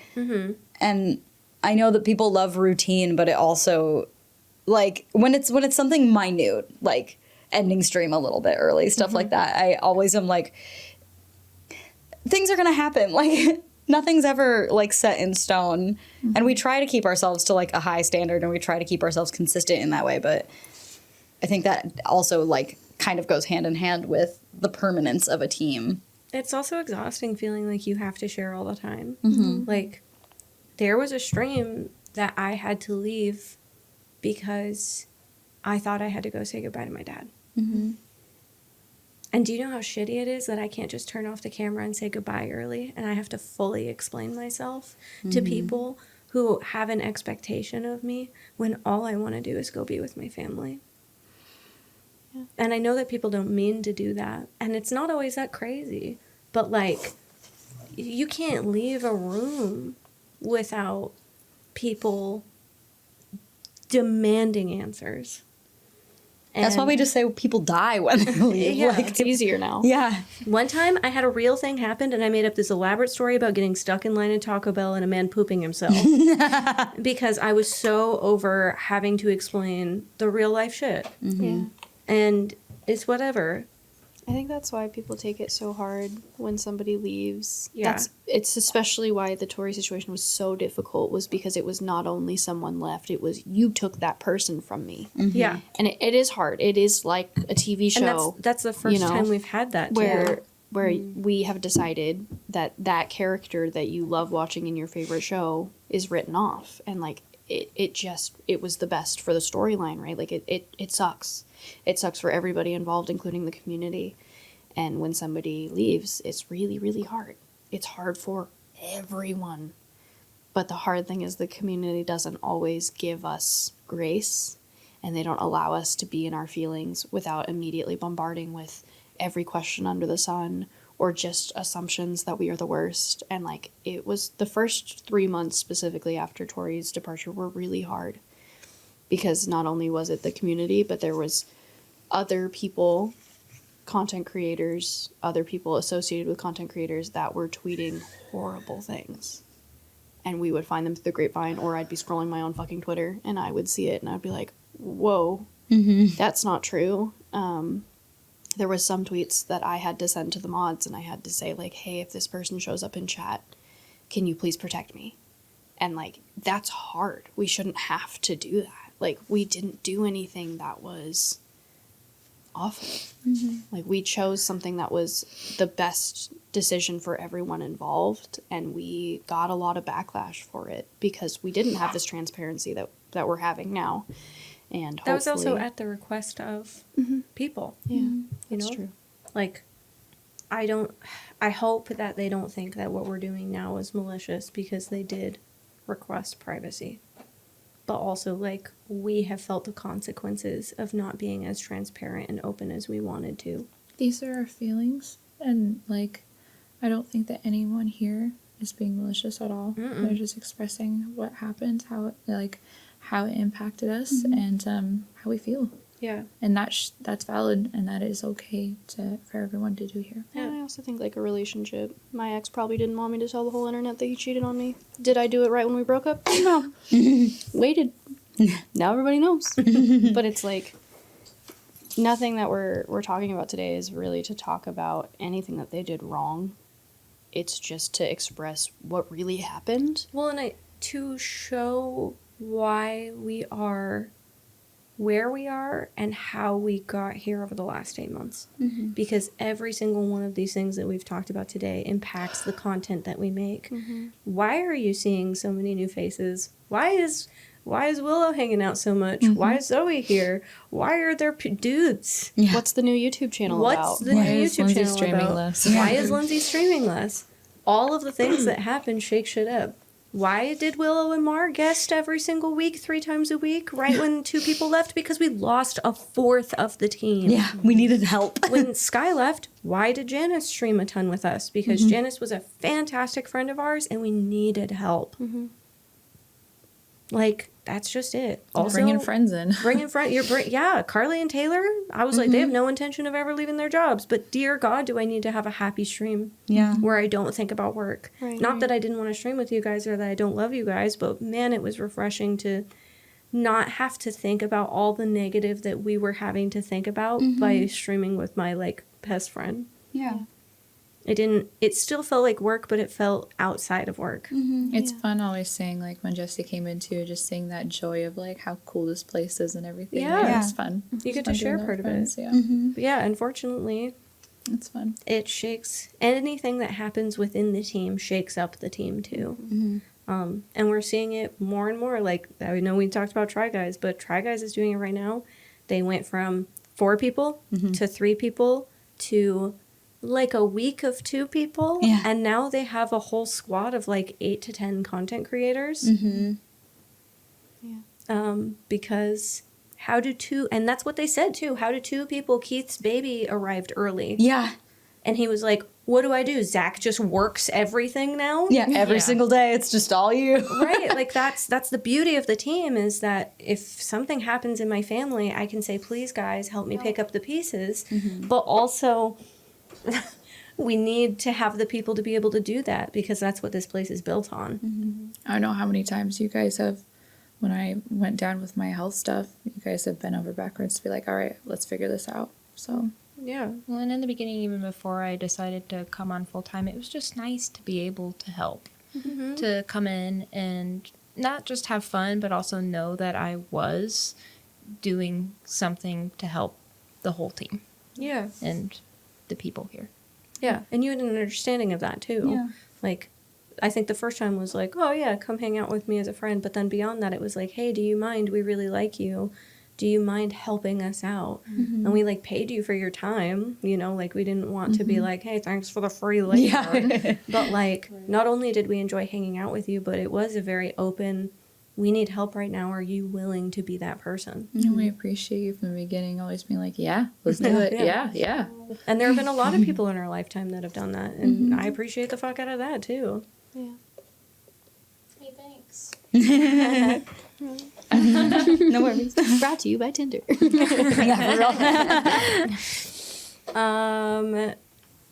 Part of that, I guess, is, you know, you've heard us talk about it. Yeah, we have contracts. Yeah. Wow. Oh my God. There's official paperwork that comes with this building. Yeah. Yeah, an independent contractor agreement. We're an independent contractor. Breaking I mean- down what that means. The taxes suck. Yeah. We're not employees. Yeah. We're independent contractors. Yeah. That gives us the agency to both leave when we want to, but also, you know, do things and set things up for each other. Yeah. We have a good faith agreement to not compete, which we created 2 years ago, 2.5 years ago, 3 years ago. I believe so, yeah. We created it, if I remember correctly, we created it when Tori was joining, because we were talking about what was fair, Yeah. because we added OnlyFans at that point. That was also 3 years ago was the boom of OnlyFans. 2020 happened, COVID started happening, and then everybody and their was mom like- was going I to just that. feel like Yeah. I feel like I remember sitting down and having. I don't think Tori was there. I truly think she think it was was. we were talking about how there was a likelihood of onboarding someone and that we needed to She was in your 21. redo contracts so that they represented how we felt as a business all together.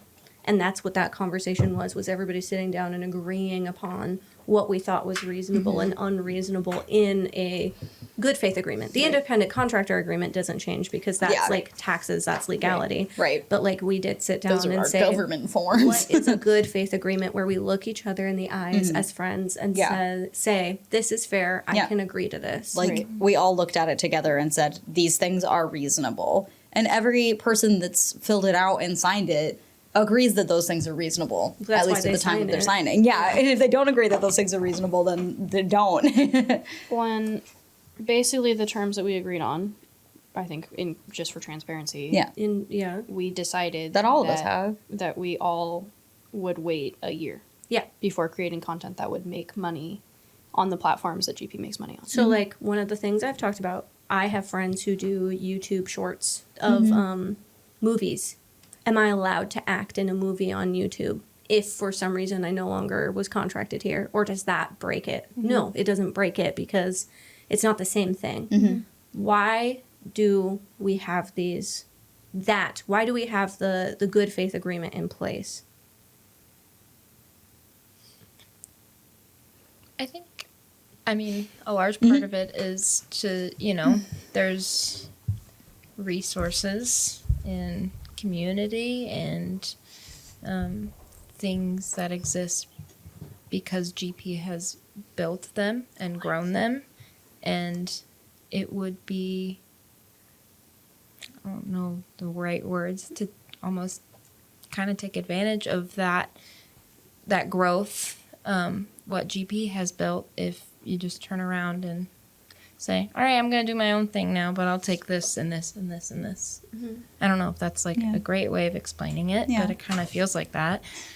Our intent with the time down, but not the never, was that we never wanted to cut anyone off from doing something that they were passionate about if they wanted to just do it alone and not with us. Yeah. Even if they didn't know that they were passionate about it before being in this room, But we wanted to have enough breathing room that they could truly create their own community, because the people that watch any content creator for an extremely long period of time, like, if your favorite person went and did something that was exactly the same immediately after, of course you're going to go follow them. Yeah. But if they instead have to have a little bit of breathing room, some time away, some time to distance themselves from the channel that they were on, the idea was more that then they could, sure, a lot of people that liked them would find them and be like, oh, hey, so-and-so, like, I remember you, like,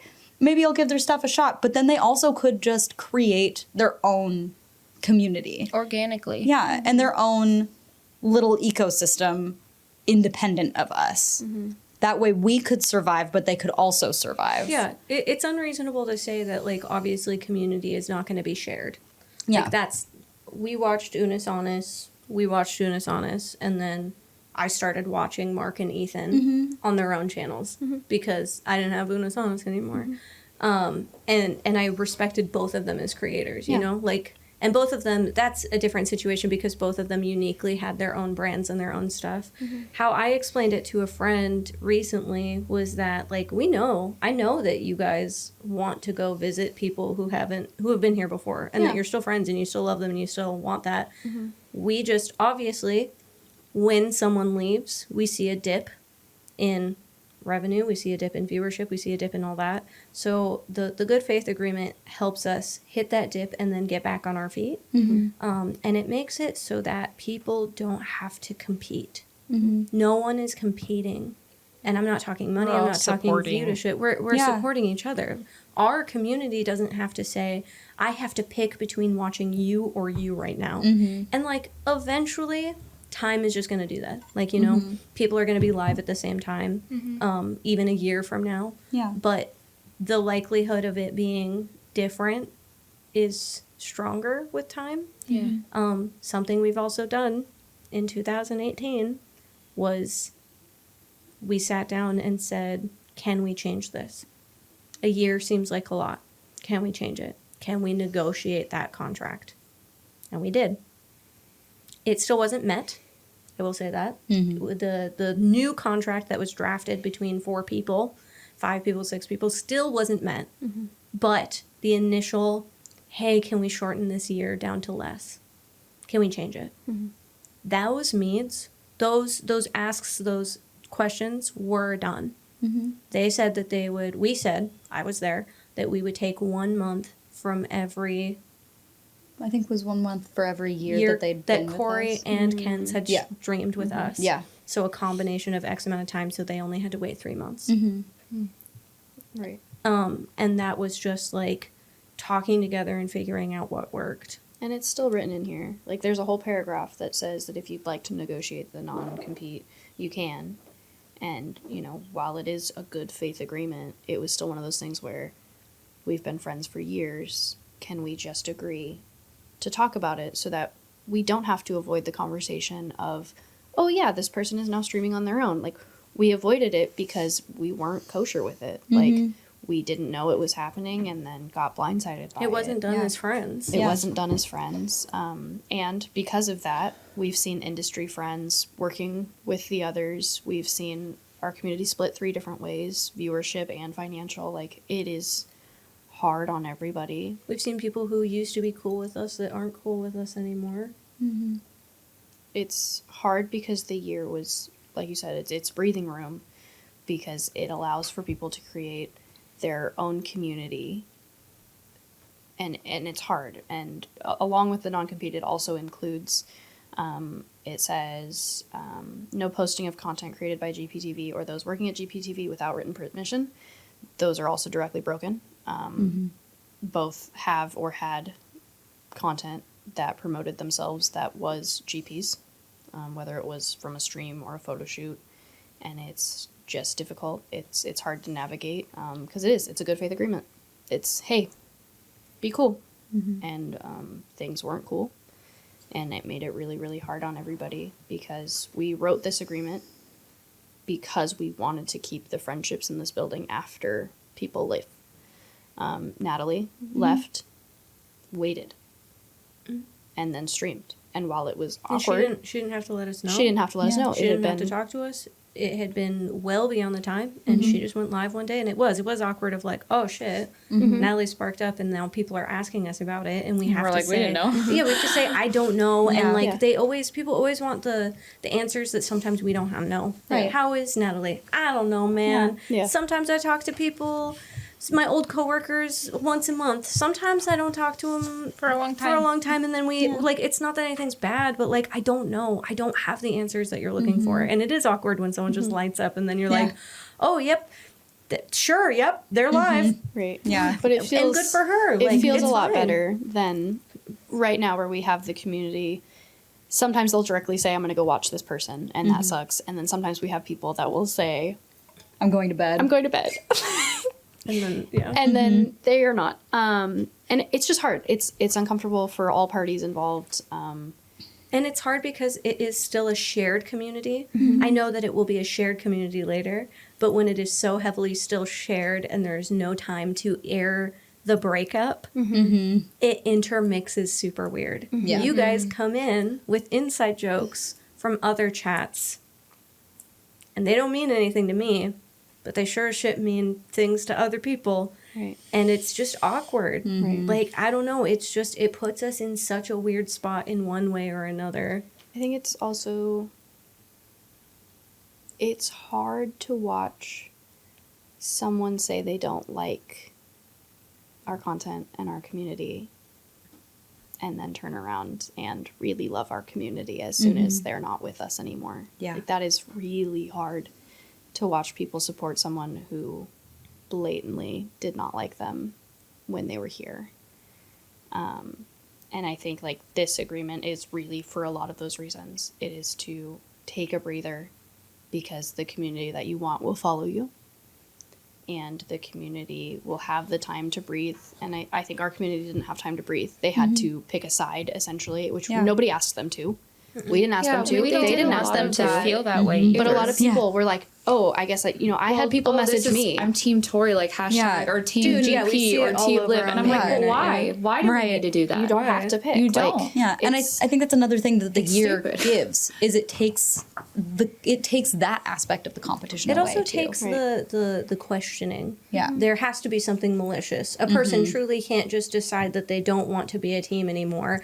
Somebody had to do something fucked I know up. And it's Yeah. like, nothing Yeah. fucked up I happened. know for a fact too, and I'm sorry if this triggers you guys. Like, even they were just like, "Dude, that's stupid." Yeah. They were like, "Why is?" I'm sure it's I not don't fun for want- them either. Yeah, they hate it. We saw They the same absolutely thing hate when it. Ken's was still here, but Drea had left. Ken's got pissed off all the time.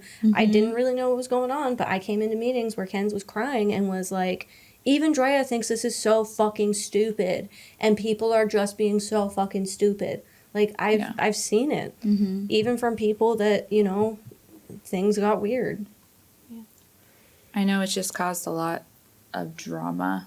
I know that even Liv's physical is like, ugh, I'm over it. And it's just impacted so much of our lives here at GP and stuff too. And we're just like, just because honestly, just the community just doing this thing of like, separating and stuff, and it just made everything worse. Yeah. It feels hard too, I'm sure, because then even if someone did have a genuine question, they felt like they couldn't ask it. And Felt I'm like- sure people have asked genuine questions that I've responded to poorly because I'm being berated by Yeah, that's ridiculous, not fair. ridiculous Yeah. ones. Yeah, Yeah, it's and not so fair. then it's kind of like, well, do I ask? Do I say anything? Can I, do this and support this person? Oh, so sorry. Without, it being this whole thing. Even this is not supposed to be a pick team us. No, it's not. This Or isn't drama. No. this is pity us. It's not it. This is us just talking about our feelings, and the other girls can also talk about their feelings. And you can be in the middle, you can pick a side, you can do whatever you want. Just don't keep making it a bigger problem than it is, I This guess. is us putting everything out there for trying to be transparent with everyone about our feelings, what we've been going through, because we're also tired of, trying to be quiet when people are asking a bunch of questions. We're like, this is a lot. We want to move forward. Yeah, we want to just get it all out and move forward. And you have no idea how nice that is for every single person here, just to be like, it's out there, it's done. I have everything out on the table. This is what this is doing. This is what has happened. And just be. Because the weight that is put on so many of the girls here and so much on myself, it's just a lot. I have a couple more things. I'm not going to super break down on them, but they're just like GPTV basics. We created this That's forever the ago. expectation sheet. This is the That's the expectation original sheet. expectation So, sheet. the expectations is what we go through when we're talking about reviews. When we are going over performance reviews, this is just like, are you meeting expectations? Like, are And it you breaks at it down, I YouTube think, premieres? like Are socials. You, yeah, it breaks down to YouTube, Twitch, business, personal. It's just like, these are things that we expect from creators at GP, just to make sure that you are being a collaborative teammate. A lot of these are about collaboration, being present on stream. Which doesn't seem like a hard expectation. It can be. So like there's a lot of things on here that are just like little check marks for us to just occasionally look at and say, is this person meeting expectations or not? And then this fancy thing Nikki created, and it's literally just best social media practices. This is something that our whole team went over multiple times, but we also broke it down into bullet points. That was partially because we were onboarding someone new, and we were like, how do we give them this information of like what you do and do not post on social media and represent a business? Yeah. And so instead of sitting down and talking about Right. it, she's a lot, but like Yeah. We just made she's- bullet points. Yeah, Also. do Yeah. it There's a down lot to of each social platform. media too. Yeah, Yeah. So it's truly Yeah. just a way to be like, it's less of a contract and more of a onboarding Yeah. piece of just Right. like, Yeah. hey, Well, and every social media is so different too that like it's a lot to know sometimes, especially when you're just starting and getting used to stuff. I asked Nikki for that when I was like, I don't know It's what just supposed to be a helpful to do, tool. and it Yeah. helped. Yeah, It did. yeah. I'm glad. and that's it. Yeah. Yeah, we have a GP tax runs- form I didn't print out, but Yeah. That's a normal Again, tax another form. 1099. legal Yeah. thing. sick. GP runs on that. GP runs on a good faith agreement and an agreement to be employed. Yeah. Yep. And that's it. And a little bit of spit and a dream. Yeah. And asking to be collaborative in a team. Yeah. And then having clear expectations and guidelines, because that's an important part of business. Obviously, I'm sure not every expectation on there is going to be on there, and there are weeks that are asked more of one person or multiple people, and Right. then there are weeks that are not. Like, Alicia's going to go do something in 2 days that we found about today. Yeah. That's not on the expectation sheet, but it's like, hey, we have this opportunity. Can you change your whole day around and make it work? Alex also keeps insisting it's tomorrow. I know. I caught him Thing saying it y'all like were 3 talking about times. in group chat that I was streaming, and I was like, I have 50 notifications. Yeah, I was doing the giveaway mail, and then I was like, "What happened to my phone?" But yeah, that's it. It's just a agreement among friends to say we respect this place and we respect each other, and that was made amongst a group of friends, but then also given to new friends, and then just tax paperwork. We talked about how the cast will probably change frequently. Yeah.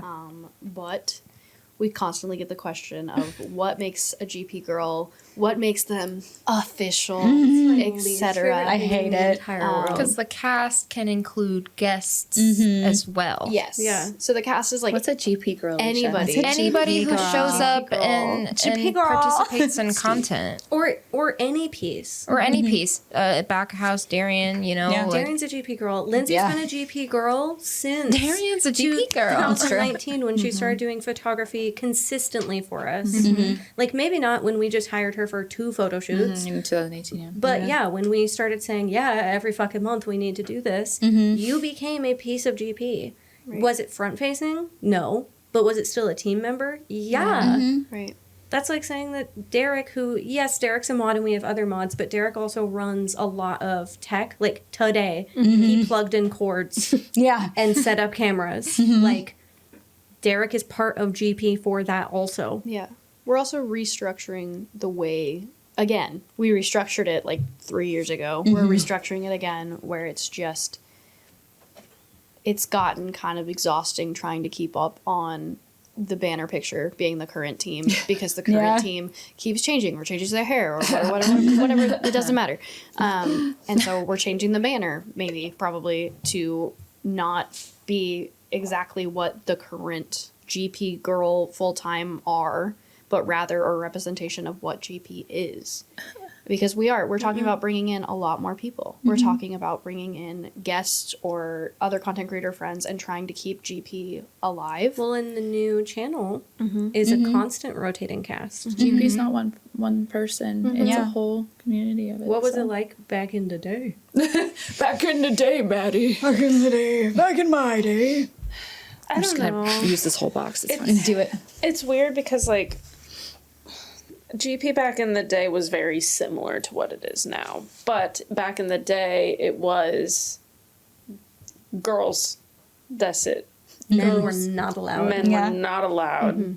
To the point where Alex was a secret. Yeah, Alex did not exist. quote unquote. Secret boy. He was secret, behind the scenes, everything. And to be fair, we thought that the people that we had then was going to be it. And then even around that time, they slowly started introducing guests. That's how I got on. That's how so many people got on. And to that day, people were like, are they a new GP girl? Is this a new member? Is this and this and My this? Every time someone sister. goes on YouTube. I brought my sister in back my in God. the day, and they said, "When is she going to join GP?" And it's Can like, we keep her? No, Oh my god. no, she's my older sister, and she has a real job. Yeah, she's got a life. So even back then, it was still that you bring someone in, could just be a random thing. Just a, hey, you want to come in on camera and play this dumb game with me? And it was instantly like, is this person going to be in? Is it going to, are they? And sometimes they were. Yeah. Hey, Sometimes they were. Sometimes they ended up being that. But there's never a, we're going to bring someone She brought in French fries. with the intention Really shitty of they're going to stay forever. Yeah. And we are trying to really, right now, especially, be like, we're bringing in more guests. We're bringing in more people. love We're that. bringing in Yeah. boyfriends. We're bringing in spouses. We're bringing in all sorts neighbor. of everything. I almost brought my wax lady in. Yeah. We're bringing She talks some bad shit, I'm sure. We keep talking about it. to bring different parts of our lives in Yeah. to show you other people that we care about that don't necessarily like have like they're not there to join, but they're there to experience it and to be with us, and we want to share more of our lives with you guys and to expand our content creation. And we always like having the freedom for that to change. Like, Mar's a great example. Most of us in this room joined because we were guests. We were guests for a while. obsessed. Yeah, we were guests for a while. Something clicked, something worked out, or we needed somebody, and it just happened that way. And I think that that's the most beneficial way for someone to end up being kind of a more permanent position in this place. And I feel like being allowed to have guests without the necessary pressure of feeling like I need to make the decision to tell you right now if I'm going to spend the rest of my life with this person. It feels like getting engaged on the second date. Yeah. Like, I also just wanted to tag along about the man, like the guys in GP sort of thing. I am so thankful that every single like guy, like Derek and Alex and like Darian and stuff, like they're so like ally for queer. They're just so women power. They're like, oh, it's not like some like cis like white man's like, yeah, you do, you know, Victoria's Secret, blah blah blah, like own this. But they're just, I don't know, that's the best I can come up with. Yeah, it's just nice to know that they're just so for us and about like women power. They're I in love our that. corner. Yeah. It's important. I think truly at the end of the day, what's a GP girl? I signed a contract. I'm an independent contractor. That's the only difference. Yeah. The only difference is that we have a contract that we adhere to as far as expectations and posting on social media. But I think that for a long time, especially me, I've been trying to fight the what's a GP girl. yeah. Like, I understand that there has to be, I mean, the same thing. What is a tri guy? There are now tri guys that are women. Yeah. That's a new thing. And that's okay. And maybe that's where we'll go too. Who fucking knows? But like, I've just wanted to move away from that for so long because Lindsay is not, we celebrate Lindsay's 3-year anniversary as a GP girl. And I feel like it invalidates that Lindsay has been here as long as I have. I celebrated a 7-year anniversary and Lindsay has been here just as fucking long and she only got 3. I love you. I love you. That's what you've been integral. Like I hate that this conversation has to be what's official and what's not. But at the end of the day, yeah, there is a main cast, a main front-facing cast, and at the end of the day, that's that. But really, Darian's a GP girl. Hell yeah, he is. Yeah. I'm a GP girl. In a Derek, GP Alex, world. it doesn't matter. TK and Steve. Yeah. We have told TK, I'm like, I can. Yeah. bet I told both you're on TK the and list. Steve that if they put a wig on, they Yeah. could say whatever they want. Like They don't even need a wig. I think that GP girl is an outdated phrase. And I felt that way for like 5 years. And that I would rather just talk about GP as a team than GP as girls. I'm proud of that growth that we have had. On that too. I think it's great. I think that we all feel benefits from it in some way or another. How are we going to do exits from now on? We're just going to kill people when they leave. Yeah, I'm that's kidding, what we Alicia. want them. It's just a bunch of- They go in the shed. Yeah. I really think in that there. hopefully they're open and communicated and talked about and understanding. And I hope from now on, which I've said before, they'll be easier and that we can all as friends shake hands and say, thank you for the time. And I respect the time I had here and I respect the person I will be later. And that we can all do that. Well, and I think it should be more of a mutual decision going forward about how the public gets a goodbye. Yeah. We've gotten a lot of flack for Tori not saying goodbye, Yeah. and that was Tori's decision. Right. Tori did not want to make a YouTube video, and I think that we could have pushed it, but obviously, like, we don't want to make anybody do anything Right, they shouldn't yeah. have to do. Right. That's fucked up to be like, hey, and we did. We said, hey, we advise this. Yeah. And she ultimately said no. And we said, okay, that's your comfortability. That's your agency. I'm not going to make you do anything that you don't want to do Yeah. because that's not how we do things. Yeah. That's not how independent contractors work. Yeah. Yeah. You know? I think going forward, communication is just super important. I think anybody that joins our team, we obviously make sure that they can communicate how they're feeling about things going forward about exits to make sure that, like, if I do get a full-time job, I just continue to communicate. I have an interview. I'm doing this. I'm doing this. And then if it comes to a time that I have to say goodbye to the community, even if it's I'll be around, which is what most people say when they leave is I'll be around and then they don't. I think that I think we just got to be honest from the get-go. Like, if anything happens, right, like, I don't foresee any drama happening with me, but if for some reason I'm awful, I'd rather that GP can go forward and say, this is what's going on, gotta go. And, like, I think that honesty going forward, that way we don't have to do this. We shouldn't have to do this. We shouldn't have to wait a lifetime before we're able to talk about things. And I think a lot of that comes from healthy communication. But I think that going forward, we should be able to have that stream and have honesty and just say, this is why I'm going. And, like, obviously, there's a little bit of, let's talk about it before you just go live and start answering questions. Yes. Yeah. But I think that's the best way to prevent more drama, is to just make sure that we're communicating, checking in with each other, which we do, but making sure people are happy here. And if they are not happy here, which is something that Alex mentions at meetings all the time, Alex often says, if you are not happy creating content here, maybe this isn't the place for you. And that is just a fact. Like, if It's okay. And it's okay. Like, if I'm not happy making content, right? It's not that I'm not happy making content here. It's that I don't want to make content. Then I do have to pursue work that's not content. And whether that's here or not is irrelevant. Like, it's just that open communication. And I'd like to think that we're not going to have more drama come from exits in the future, because we have gotten so much better at communicating and checking in on people. And when there are walls, we say, hey, you're kind of closed off. How do we fix that? And that seems to have worked. You know, I can't say that for sure anybody that joins the team in the future might have walls again. Like, I don't know. But I think that going forward, communication with each other and public is just really important. I mean, even onboarding Mar, I had a real conversation with you where I was like, yo, you get a season at a theater.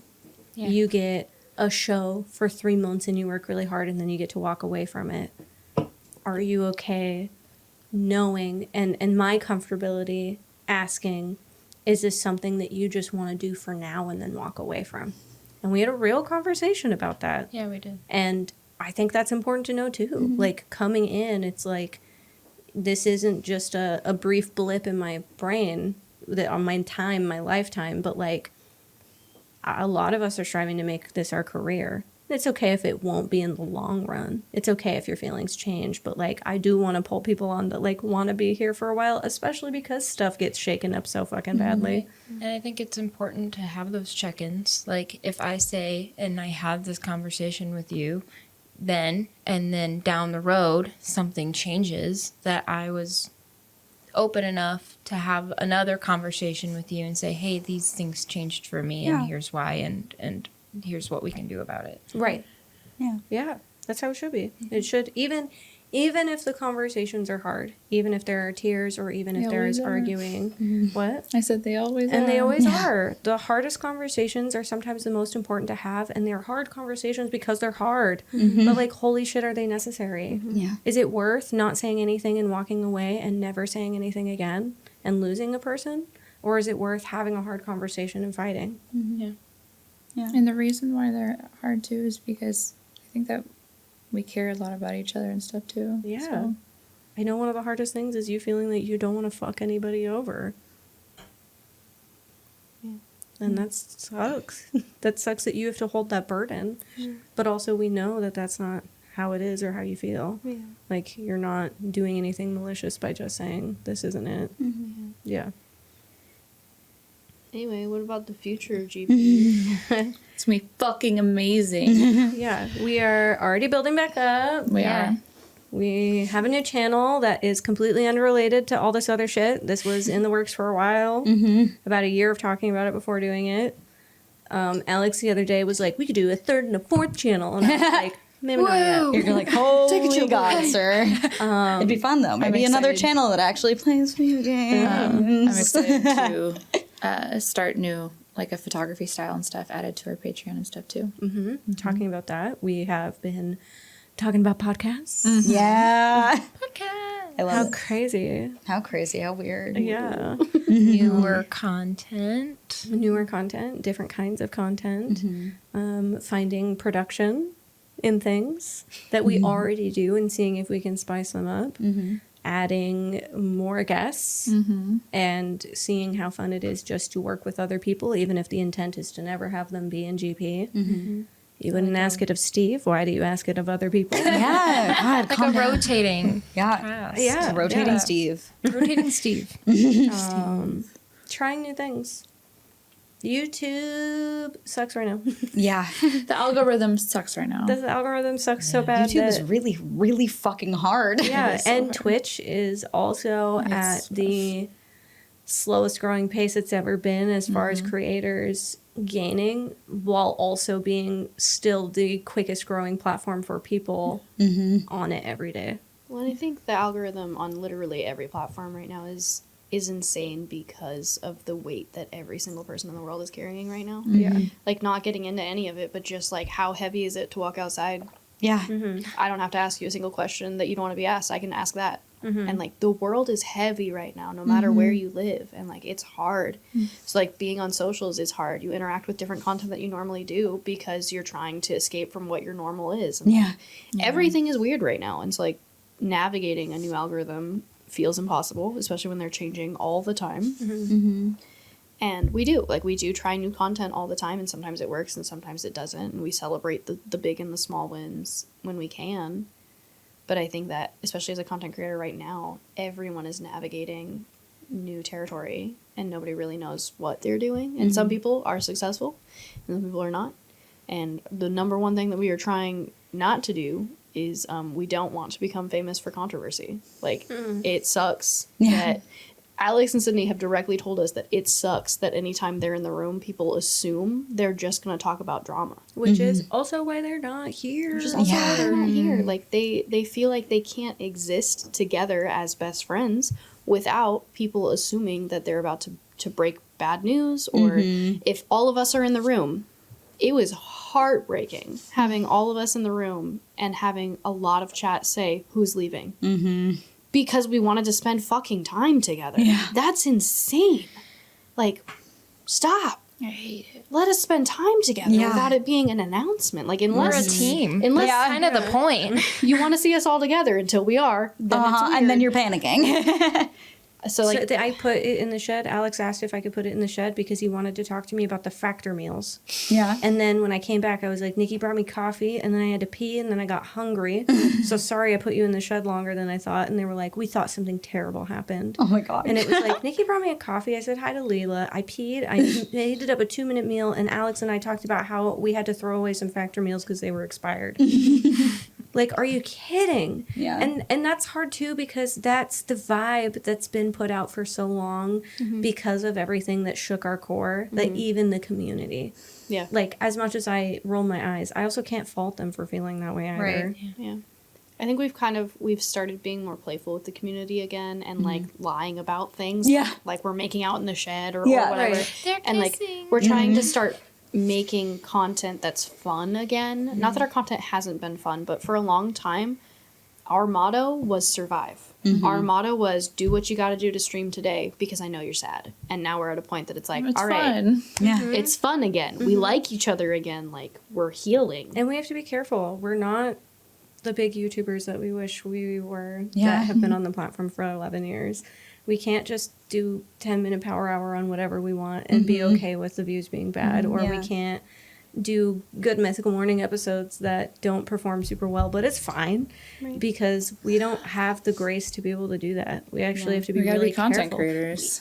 The most fun videos we make sometimes are the ones that perform the least. Yeah. And we have to navigate that too because we don't have the luxury of being the elite. Yeah. Yeah. Too big to fail, as it were. So, yeah, if we have to do things that you're like, ugh, or whatever. Yeah. Right, someone had commented even on our new channel, someone was like, these drunk jokes are starting to get stale. I miss the IRL content, and I was like, baby, just you wait. Backyard Ren Fair is coming out very soon. I love that But video. like, just the fact that like, okay, you think the drunk jokes are stale, but you've been watching our Don't Laughs for 10 years or something. Yeah. Like, Yeah. What do you mean they're getting stale? Yeah. And like, But then there's the YouTube people comments. on the other side of it that go, "This is my favorite, And and this is my only wanna favorite watch series." this. I Yeah. only want to watch But then drunk. there's that Yeah. too, right? Yeah. So it's just kind of like, how do you navigate? You can't make And everybody you can't. happy. Right. Listen, Which is you why we guys started be the second hating, channel in yet the you first place. watching. Right. Someone came in chat or we were looking through the React Suggestions channel from our Patreon, and someone was like, I would love to see partner mix-ups. And I was like, that's crazy because it happened and you didn't watch it. Oh. And then, you know, some of chat got upset and they were like, I watched it. And I'm like, well, yes, You 12 of you watched it, watching but- does help. Yeah. But also, like, that's the point. The greater you, the is that royal you. We were really excited about it. We really love that content, but maybe it didn't land. So we have to pivot and try and either stick with that content. Because at first, drunk jokes didn't land until we kept doing it. And then people were like, oh, there's more of these I can watch. Yeah. And now it works. But it didn't before. Sometimes you have to push for something a little bit more and to see it land the way that you know it will. Yeah. And that's so hard. Yeah. Sitting in the writers' meeting and having that conversation about, like, okay, this video cost X amount and we lost this amount of money on it, or how many hours did it take to do this thing that we, like, how many hours was Backyard Ren Fair? It's all day. All day. But, like, so is it feasible? If that video performed well, how do we keep doing that content and pumping it out? Like, it's exhausting. And it is just trying to constantly make hundreds of thousands of people happy. That's how I feel about the fucking Fiverr t-shirt video. I feel like I had the most fun making was that so video that I have fun. in 1,000 years, but also it cost money to produce that video. Right. And unless it exploded, the chances of us making a second one anytime we can soon. do it as like a nice little yes, treat. exactly. But not... I can have t-shirt Yes, videos. but exactly. But we're not cold ones that can make a t-shirt video every single week And because spend thousands that's and thousands of dollars. thousands of dollars. Yeah. That then lead to their fun videos if we spent $30,000 on Wish. Like, Yeah. we don't have that. Yeah. I mean, if you guys commented, liked, and shared, Yeah. And subscribe to our Patreon and all that. All that stuff. I don't know if the plug's the right move here. Yeah, I don't either. Okay, we have a couple more things. Cursed and then- plug. I think we just Sarcastic plug. I think we covered the other thing. Yeah. It might just be good to just... You started. Yeah. You want to talk about it? About Sid? what? I can start Sid. I think Sure, so. yeah. Yeah. We talked about Sid not being here. We have already talked about kind of why. But essentially, Sydney runs GP. Like, there's so many pieces of GP that would not be glued together without Sydney. And it's really hard because Sydney, like we've talked about, has been through so much. Really getting the brunt of a lot of the hate for things because she started the channel, right? Like, because her and Alex started this thing together and she was, you know, people knew about Sydney long before they knew about Alex. So they assume that Sydney is head honcho and runs Some kind of every evil shot mastermind here, or something. Right? And like we are a collaborative team. We work together. We make a lot of decisions together. And it's I mean, hard. an example, Sid and Alex wanting to take legal action and the rest of us saying no. And what happened? Right. Yeah. Like, yeah, they might be two of the people who started this company, but they are just two voices in the collaborative. Yeah. Or when Sid and Alex wanted to quit and we said, please, for us, try a little longer. And yeah, that's been a few more times. Yeah. I think Sid More and times Alex, than they would like. Yeah, I think Sid and Alex have both tried to quit at least twice in the last 8 months. And I don't know if you guys know that. And I mean real quit. Yeah. Like, I got called to the studio to see if Alex could start transferring stuff in Sid and I's name, and then we would trickle down from there. And then everybody else showed up and we all had to fight about it.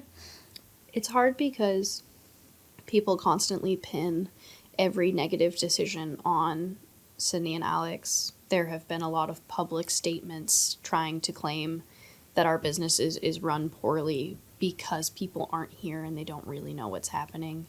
It's really easy to blame the people that started the channel when you leave for why you left. So many posts If it about wasn't- I love everybody, but I don't love them. If it wasn't Alex and it wasn't Sydney, it would be Alicia and I for being the loudest voices. If it wasn't us, it would be Nikki and Maddie for being the longest and loudest voice. And if it wasn't those two, it would be the only people left. And a lot of You the know, for times- whatever reason. It's just that whoever has that authority and that voice or the repercussion or whatever is the one that you're going to point finger and point blame at. Well, and I think you took the brunt of Tori's leave because you were on stream with You her. were with her, yeah. And I think that was because Tori picked you as the comfortability partner for that goodbye, right? Like, Tori entrusted in you and said, this is my best option. And people turned around and were unkind to you and are still unkind to you because... Every week for 8 months. That's not Yeah. And I simply think it's because you were in the room. And because you were there when she said goodbye, for some reason people associate you with being part of the decision. And that's not true. It was a full team decision. We all talked about what was best. And it's hard because what you're going through now is what Sydney and Alex have gone through for pretty much every leave ever. Whether it's a big public thing like 2018 or just this person left and they were my favorite and I'm going to assume that it's your fault. Like, that happens with every exit and it is not fair to either of them. But like we said, Sydney is a big part of our Patreon. She is the nuts and bolts to making sure that we're operating at 100%. She runs, texted me right now that she's setting up the Tiltify campaign for our charity stream. Hell yeah. Like she's working right now. She, if GP was an office, she's the office manager. Like, Yeah. literally, Sydney does so much, and we tried to convince her to be in this room with us, and ultimately it is the fact that Sydney's gone through a lot, and she doesn't want the public to assume that we have to say something specific because she's in the room, which, again, is just heartbreaking because I would say anything that I've said today in front of Sydney, but And we people have. wouldn't believe it. Like, I think the thing that's hard is that people so often think that every story needs to have a bad guy. And in a lot of stories, there just simply is not one. But she's the one, her and Alex are the ones that they pick so much of the time. And right now, Belle's is the one they're picking too. And it's just not fair because not every story has a villain. This isn't a cartoon. This is real life. Like, sometimes breakups just happen. I have remorse and loss too. Yeah. Just as do they. Yeah. Sydney and Alex also lost a friend of Yes. 8 years. Yeah. Someone that Sydney they has were lost so a close lot to. of friends. Sydney has lost every friend that she's Every ever friend. brought here. Yeah. Sydney started on the channel with a group of her closest friends and watched each and every one of them go one by one. The people that are in this room now aren't the people that she started with that were her closest friends. Mm-hmm. Like, that sucks.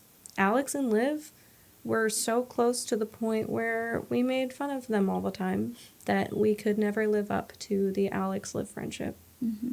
And I think a lot of the things that have happened have also been dealing with that hardship. How do you talk about a situation without also feeling that pain? Yeah. You know? I think it's hard because of everything, you watch someone change. And I love Sydney so fucking much. And I've watched her change so fucking much.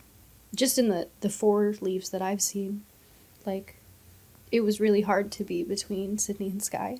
Sky's still my best friend. And it's very, very hard to be between the two of them, and I love them both very much. And I've watched Sydney become a different version of Sydney 4 times. Because each person has done some kind of damage. And, like, I don't know who Sydney was when she started this channel. And I don't mean by any means that Sydney is a lesser version of herself with each leave. It's that I've seen Sydney become a different iteration of herself and become, you know, when I started talking about leaving, I was so scared because I didn't want Sydney to think I was another person that was going to hurt her. And I could tell the instant I brought it up that a wall went up. And she doesn't mean it.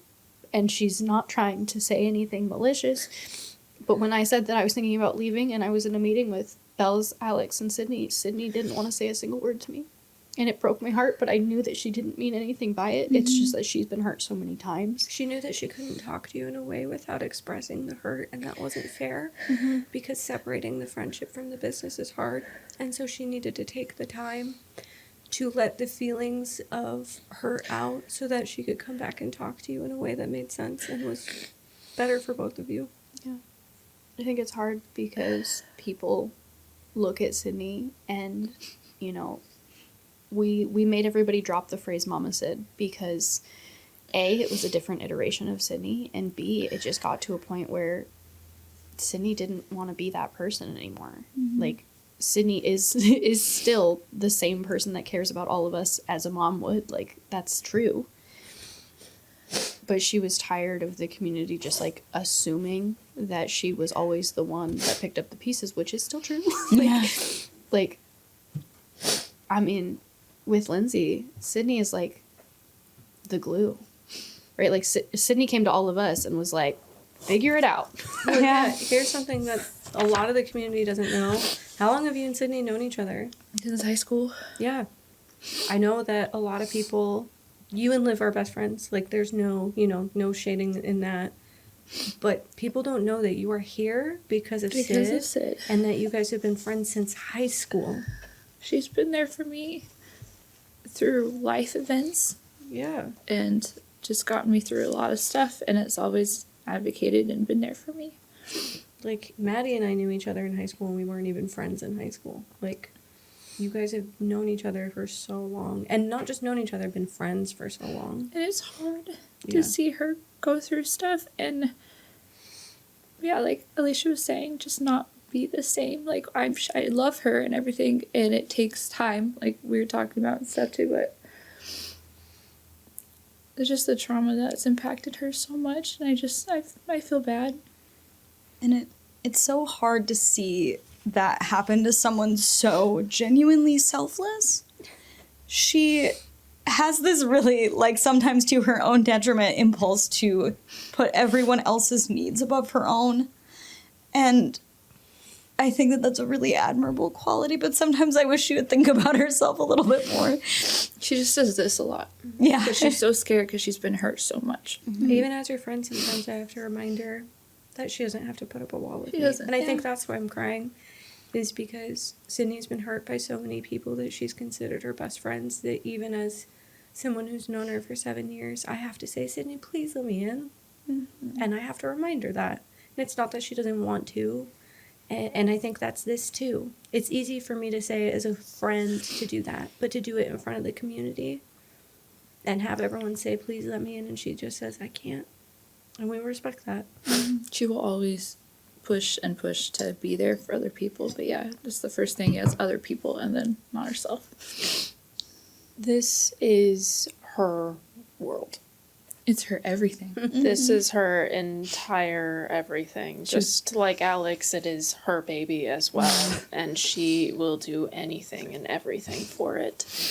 And when it's been this long that it's been around, and there has been pieces that have left, pieces that have gone, even just the slightest little thing, even community members. Mm-hmm. She remembers community members from the very beginning. Even when I first started, she remembers community members that she has a great memory, so she leaps and bounds in front of me, but she remembers everything, everyone. She will do anything. She will drop whatever she's doing to be here and to do what she needs to do, which also included not being here. When she could have had a voice. She could have, but both her and Alex decided not to. Mm-hmm.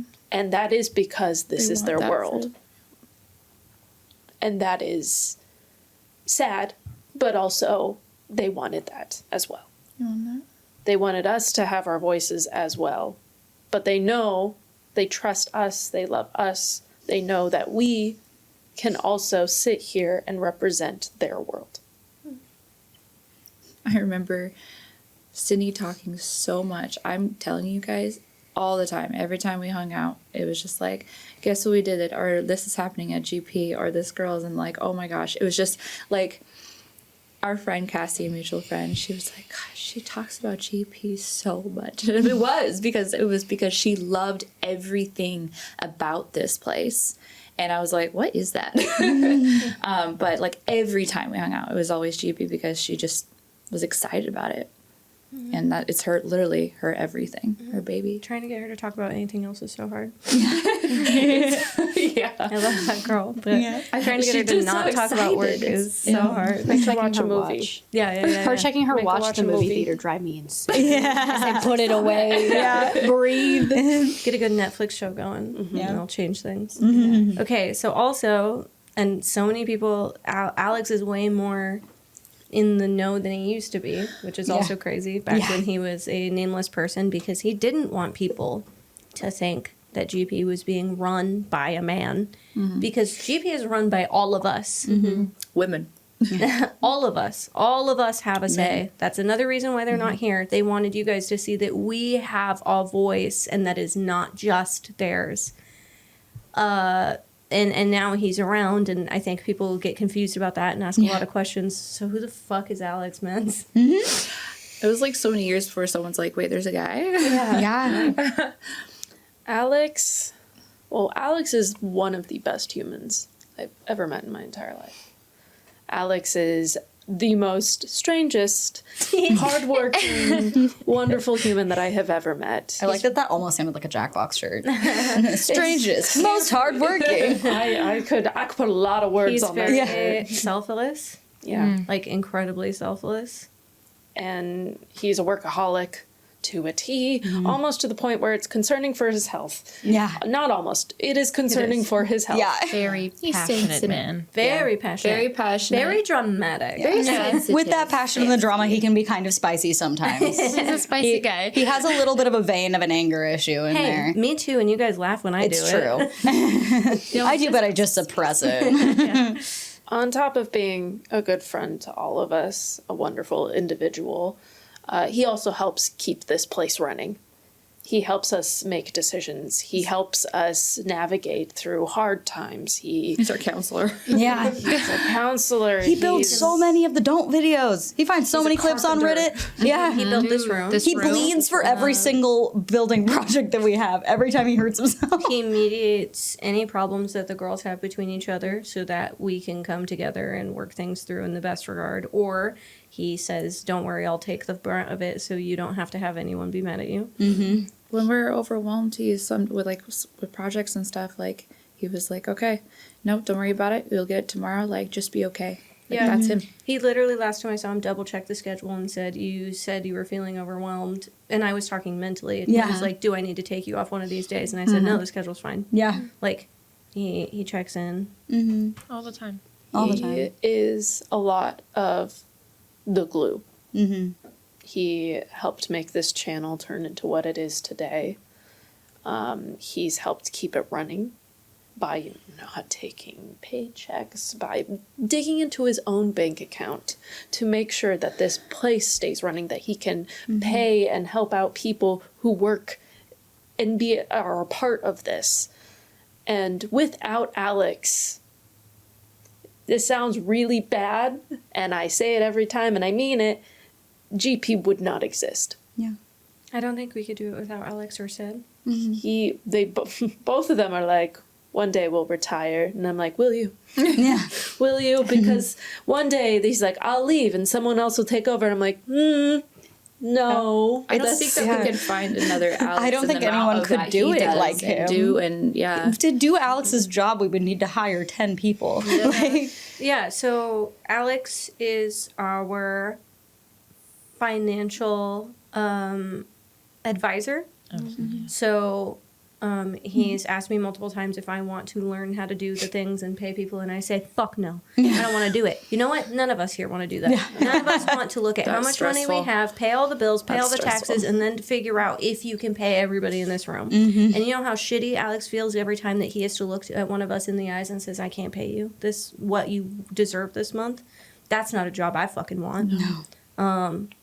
He also, like, he and Derek got the LLC. Like, I don't know how to fucking do that. yeah. I don't know anything about that. Yeah. His wife sends our fucking tax forms out. I don't know how to do that. Yeah, he, I'm trying to think other specifically, like, business advisor that he does. He, back before we had management, he outsourced potential money opportunities, sponsorships, things like that. Yeah. I think it's important to note also that Alex has other jobs outside of GP because I think people are going to hear that Alex doesn't take money and not believe us. Got like 3 of them. Alex has like 3 jobs He's a outside of businessman. GP. He Yeah. has taken out tremendous debt for this room for the company to keep us going. He's not a bad guy. I've seen a lot of hate in the last 8 months. I have it in my fucking DMs from people that I respect and give a shit about. It sucks to have people leave here and scapegoat Alex as hard as they do when Alex has done so much for every single person that's been here. And I know we already talked about it, so I'm not going to like soapbox, but it's just like, it sucks to watch someone really fucking care about you and take care of you in a way that no one else fucking would or could. Like, I don't know anybody that has been there for me like Alex has, whether it's mentally, financially, etc. Like, Alex drops everything he's doing. When he got so stressed in the last month that he didn't know what to do, he fucking, like, volunteered to clean a park and a soup kitchen. And, like, I don't know. He's, like, a good human, and it sucks that people are out there trying to say that he's a garbage human for voicing his fucking feelings. And they are feelings. It's hard because we run this business. All of us runs this business. But we also have feelings. And that's hard. The day after my dad died, Alex called me and asked if we could go run errands together so I wasn't in my house by myself. Every move I've ever done, Alex rented a U-Haul for the studio and I was moving the same time, and he paid extra for the U-Haul so I could have the U-Haul to move into my house. Like, I don't know. Alex has sent me flowers. Alex has my dad's death day in his phone, and that's the only reason why I know what day it is. Alex, I don't know, tries to treat us on our anniversaries with our partners. He's so much more than just someone who runs this business, and is just such a fucking good friend. Just like anybody, though. We go through ups and downs. Yeah. And things get misconceived and turned all around, and people want someone to blame. People always want someone to blame. And they see us and they go, oh, we love the GP girls. We could never put it on one of them. They would do no harm. Who's the person that sticks out in all of this? Who's the one we don't see every day? Who is the one we don't see every day? Who is the man that is running GP? Who is that man? And it's him. It's him. We're all his little puppets. We're brainwashed by him. We've all been forced to be here. And that is so incredibly not true. Well, and I think it's extra hard because not only that, but when people are being fed information, like I said earlier, where Alex is our financial advisor. If you're not doing your job, we're going to talk about it. We're going to give you a warning that, hey, if you don't adjust your behavior, if you don't start meeting expectations, then this might happen to your pay. And if it was me, if I'm the one who paid somebody less, they'd be mad at me. They wouldn't be mad at Alex. Right. It's also hard because Alex is the coach. Also, he has given us opportunities to, like, hey, I'm going to do this for you if you meet this because I want to reward you or something. Or, like, what can I do to make you do better? Like, 100%. constantly. He's done that for me. A few years ago, I told him I was scared that I was going to have to start paying some student loans and I wouldn't be able to afford it. And he said, you're going to learn editing and you're going to do that so that you can pay for your student loans. It didn't end up happening, and I'm terrible at editing, but, like, he gave me a solution to a problem. He's also the coach. As much as Maddie and I and Mar are content team, where we oversee content and try and figure stuff like that out. Alex is the one who really coaches, and that is because he got a group of people together back in the day who didn't know what they were doing. And that's changed a little bit. But yeah, it's hard because when someone says, like, why have you and Alex butt heads? Because you guys have talked about content. You know, like, a lot of those fights are outside of that too because of the rough 8 months we've had. But, like, beyond that, if you think beyond that, it's like, oh, well, Alex today told me I wasn't good enough, or Alex told me he needed more. But, like, it has to come from someone. I just think that's it. It's just, like I said earlier, people don't like to be held accountable. People don't like being told that they're doing something that's not up to par, or even if it's, you could work on this. People don't like hearing that information, and in turn, they turn to other people and tell them that this person is a bad boss because he told me to be better at content. And it's like, that's not really how it works. Yeah. But if you want to believe that, okay. But then we are hearing it through the grapevine in turn at conventions, in our DMs, etc., all the time, that we need to get out because we're going to become terrible people. But, like, Maddie is one of the best fucking people I've ever met.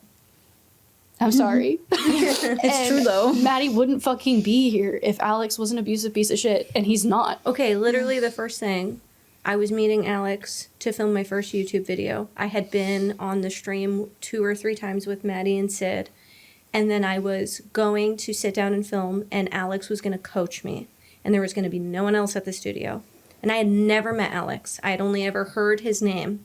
and only in private because he wasn't a public figure. And I looked at Maddie and I said, hey, is this guy weird? Do I have anything to be nervous about? I don't like being around men alone or whatever. What have you? And Maddie said, no, Alex is cool. You can trust him. And he met me. He asked if I wanted to shake his hand, or I think I tried to hug him, and he told me then he didn't do hugs. Because I do think back then he didn't do hugs because he didn't He's want... such a hugger now. That's Yeah, I wild know. to Well, me. So he shook my hand and told me he didn't hug me because he didn't want to ever have inappropriate behavior with the girls. Oh, that's appropriate. Very very nice of appropriate. He then was like, here's all the stuff and I'm going to fully leave. You have the whole space to yourself. I'm not going to be here to like be in your space while you create. Like, if you need anything, call me. But otherwise, like, I don't want to be here. I want you to feel like you can be fully you and not have to worry about me. I really appreciate that there was a friend when we first met him that was like, tell me about this guy. Is he weird? Has he ever done anything weird? Has he ever been inappropriate? And the answer is no, never. He respects my partner.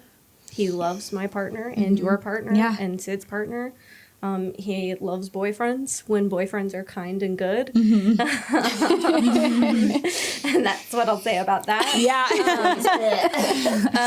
He comes on photo shoots only if we ask. He will not put himself on a photo shoot if you do not want him there. He will fully leave a room to do anything. I have seen him stare directly Blair Witched in the corner.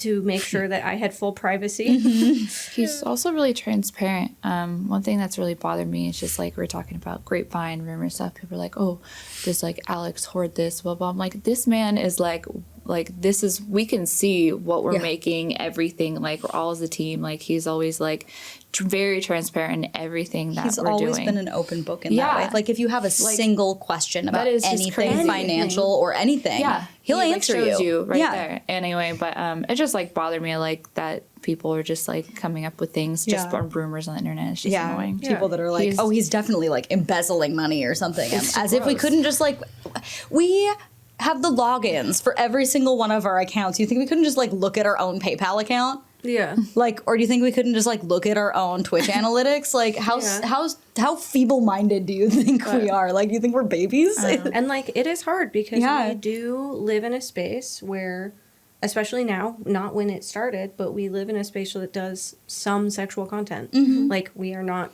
doing OnlyFans. We're not, making porn, but like boudoir is a thing. We've experimented with lewd. We, have done all sorts of stuff. And there's definitely a line that we go with that where, like, I literally told Alex the other day that I bought 2 new lewd outfits. And he said, please know that you don't have to do this. That was what he told me. He said, please know that you do not have to do this. And I said, I know. It's not, I wanted to do this. And he was like, I just never want you to leave here and feel like I made you do something. And I said, that's dumb. Yeah. Because it is. He's never made me feel that way. When we introduced the idea of boudoir, we had a full team conversation about it and decided that we were going to do it together. I know that also, like, being the photographer and helping out the shoots, like, he has gotten, like, we've talked about, like, outfits or ideas and stuff, and every time, like, if someone's like, I don't know, I just don't like how this looks or I'm uncomfortable with this, he's like, okay, no worries, not a big deal.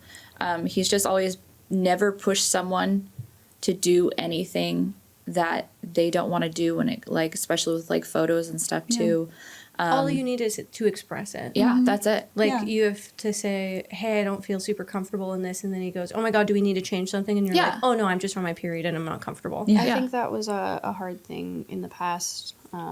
It's not the current team, but in the past there have been, I'm super comfortable with this, really love this. And then they turn around and they tell somebody else on the team, oh, I didn't want to do that. But they should have said that. But they didn't. They never expressed that to anybody else. And then a lot of the time that when it's expressed to a team member, the damage is already done. I've had people express things to me that was like, hey, this thing happened and I didn't feel very cool about it. And I was like, whoa, and thank you for saying something. And then we talk about it. It's a confidence thing between us too, of like, if one person says something and it needs to come to the team, then it comes to the team. I feel like, and I'm also guilty of this too, is that there's fear in people that they don't bring that up. But is it really that other person's like fault if they didn't know when you really was like, yeah, I'm fine, then you're not fine. Like you have to communicate, especially when it comes to comfort level. Like I've definitely been in situations and photo shoots where I did something and then I went, I don't know if I really liked that. Yeah. But I've felt like I was in a position where maybe at first I was awkward about it, but I've had open conversations with the people at this table, and I've had open conversations with Alex where I'm like, I don't think I really like boudoirs as much. I would like to maybe pick outfits that have more coverage. I don't think I'm ever going to want to do a $300 tier. Like, and that he's challenged me, but he's never made me feel like I was wrong.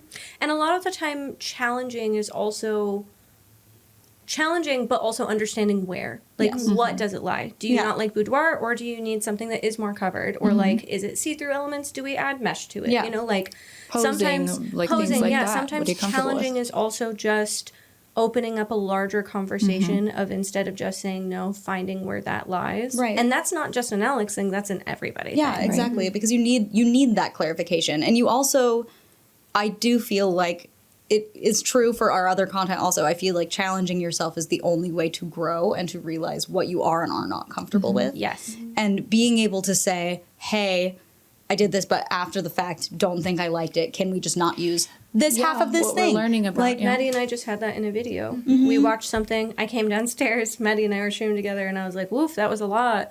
I don't think I liked it. And I don't think I will like it again. And Maddie said, I kind of felt the same way. And so I spoke up. I think Sid maybe also watched it and was like, I was middle ground. And all I had to say was, hey, that was too much. I didn't like it. I didn't think it was funny. I didn't feel like I could make content to it, and it made me uncomfortable. And I said, I got the response of, I hear you, and it won't happen again. Yeah. It's like the very first time we tried to make like an extra clip that we could take from a YouTube video and put on Patreon. It was sexually explicit. That wasn't telegraphed to the team beforehand because we wanted a genuine surprise reaction, right? I wasn't part of that video. Yeah, I wasn't part of that video, but I did basically, like, it was kind of weirdly by proxy, where like almost everybody that filmed it talked to me about it at some point or another.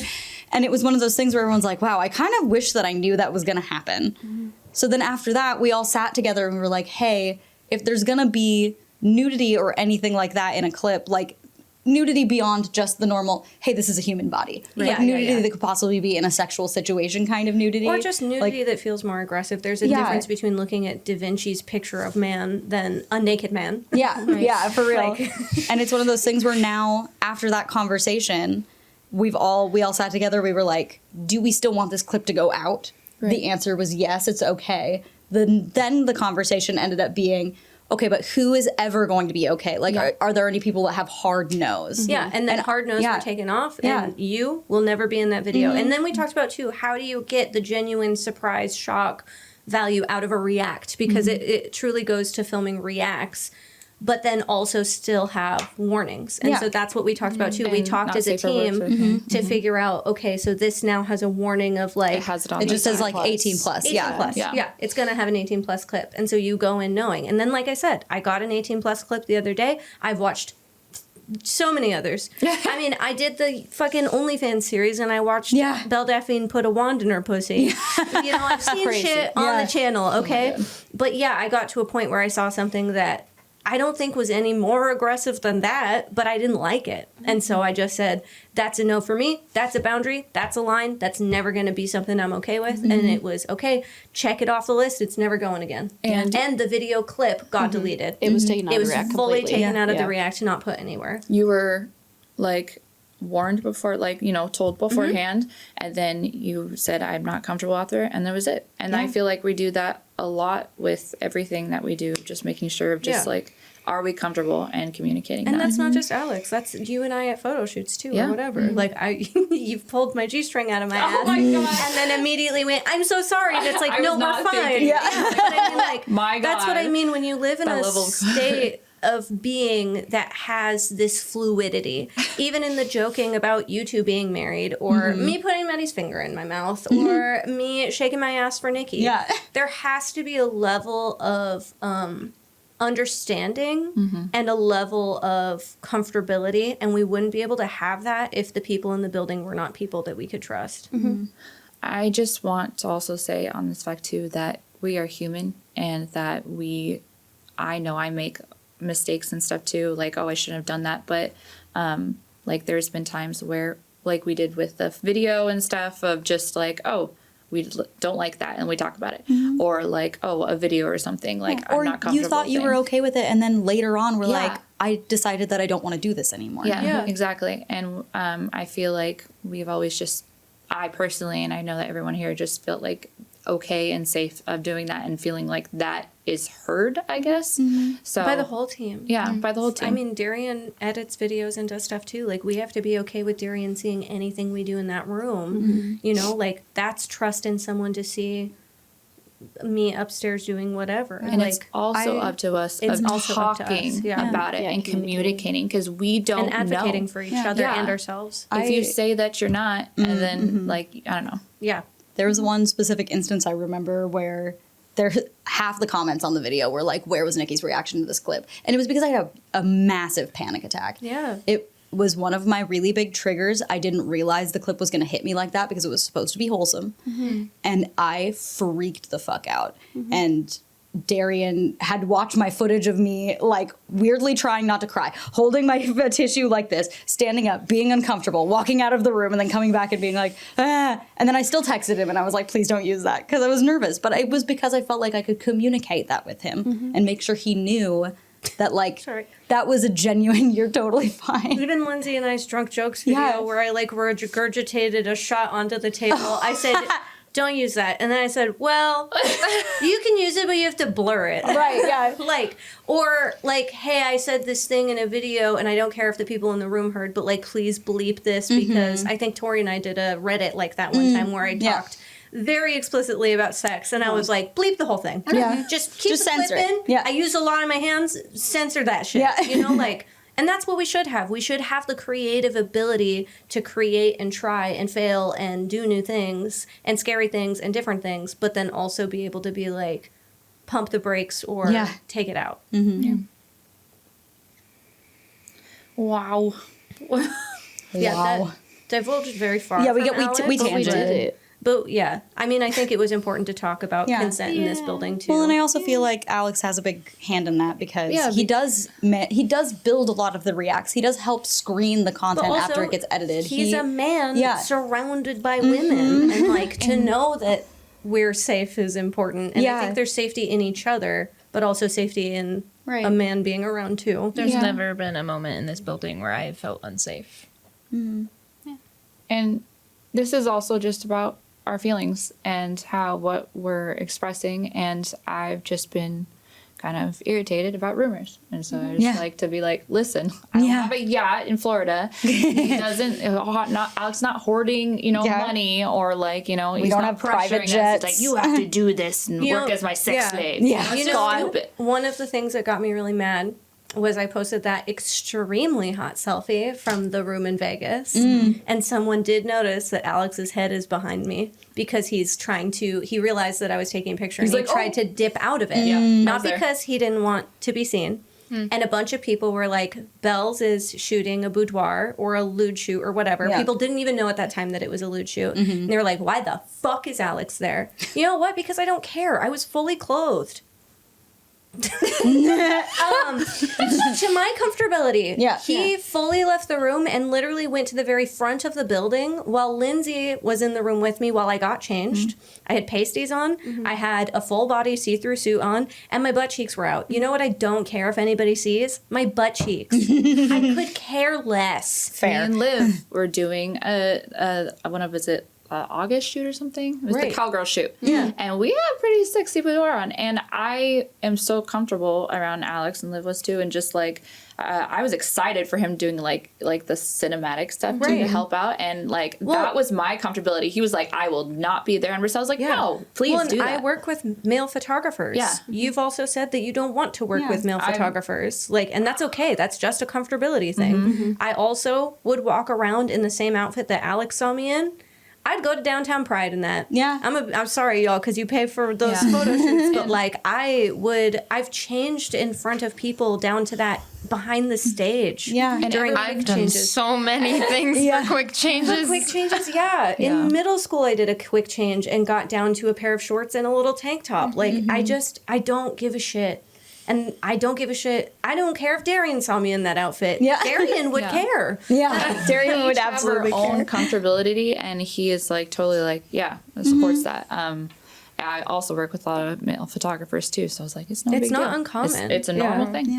And he has So stop only creeping. recently started joining shoots and stuff because we have asked yeah. for the help and support. It's great for extra Well, video. he and always stuff. asks, "Are you Yeah. comfortable Yeah. with me being on a shoot? If it's a boudoir, top tier, etc." He always asks, "Are you okay if it's me, or does it need to be Belle's?" And that wasn't, Yeah. that's like, what, within the last year that he's joined those shoots?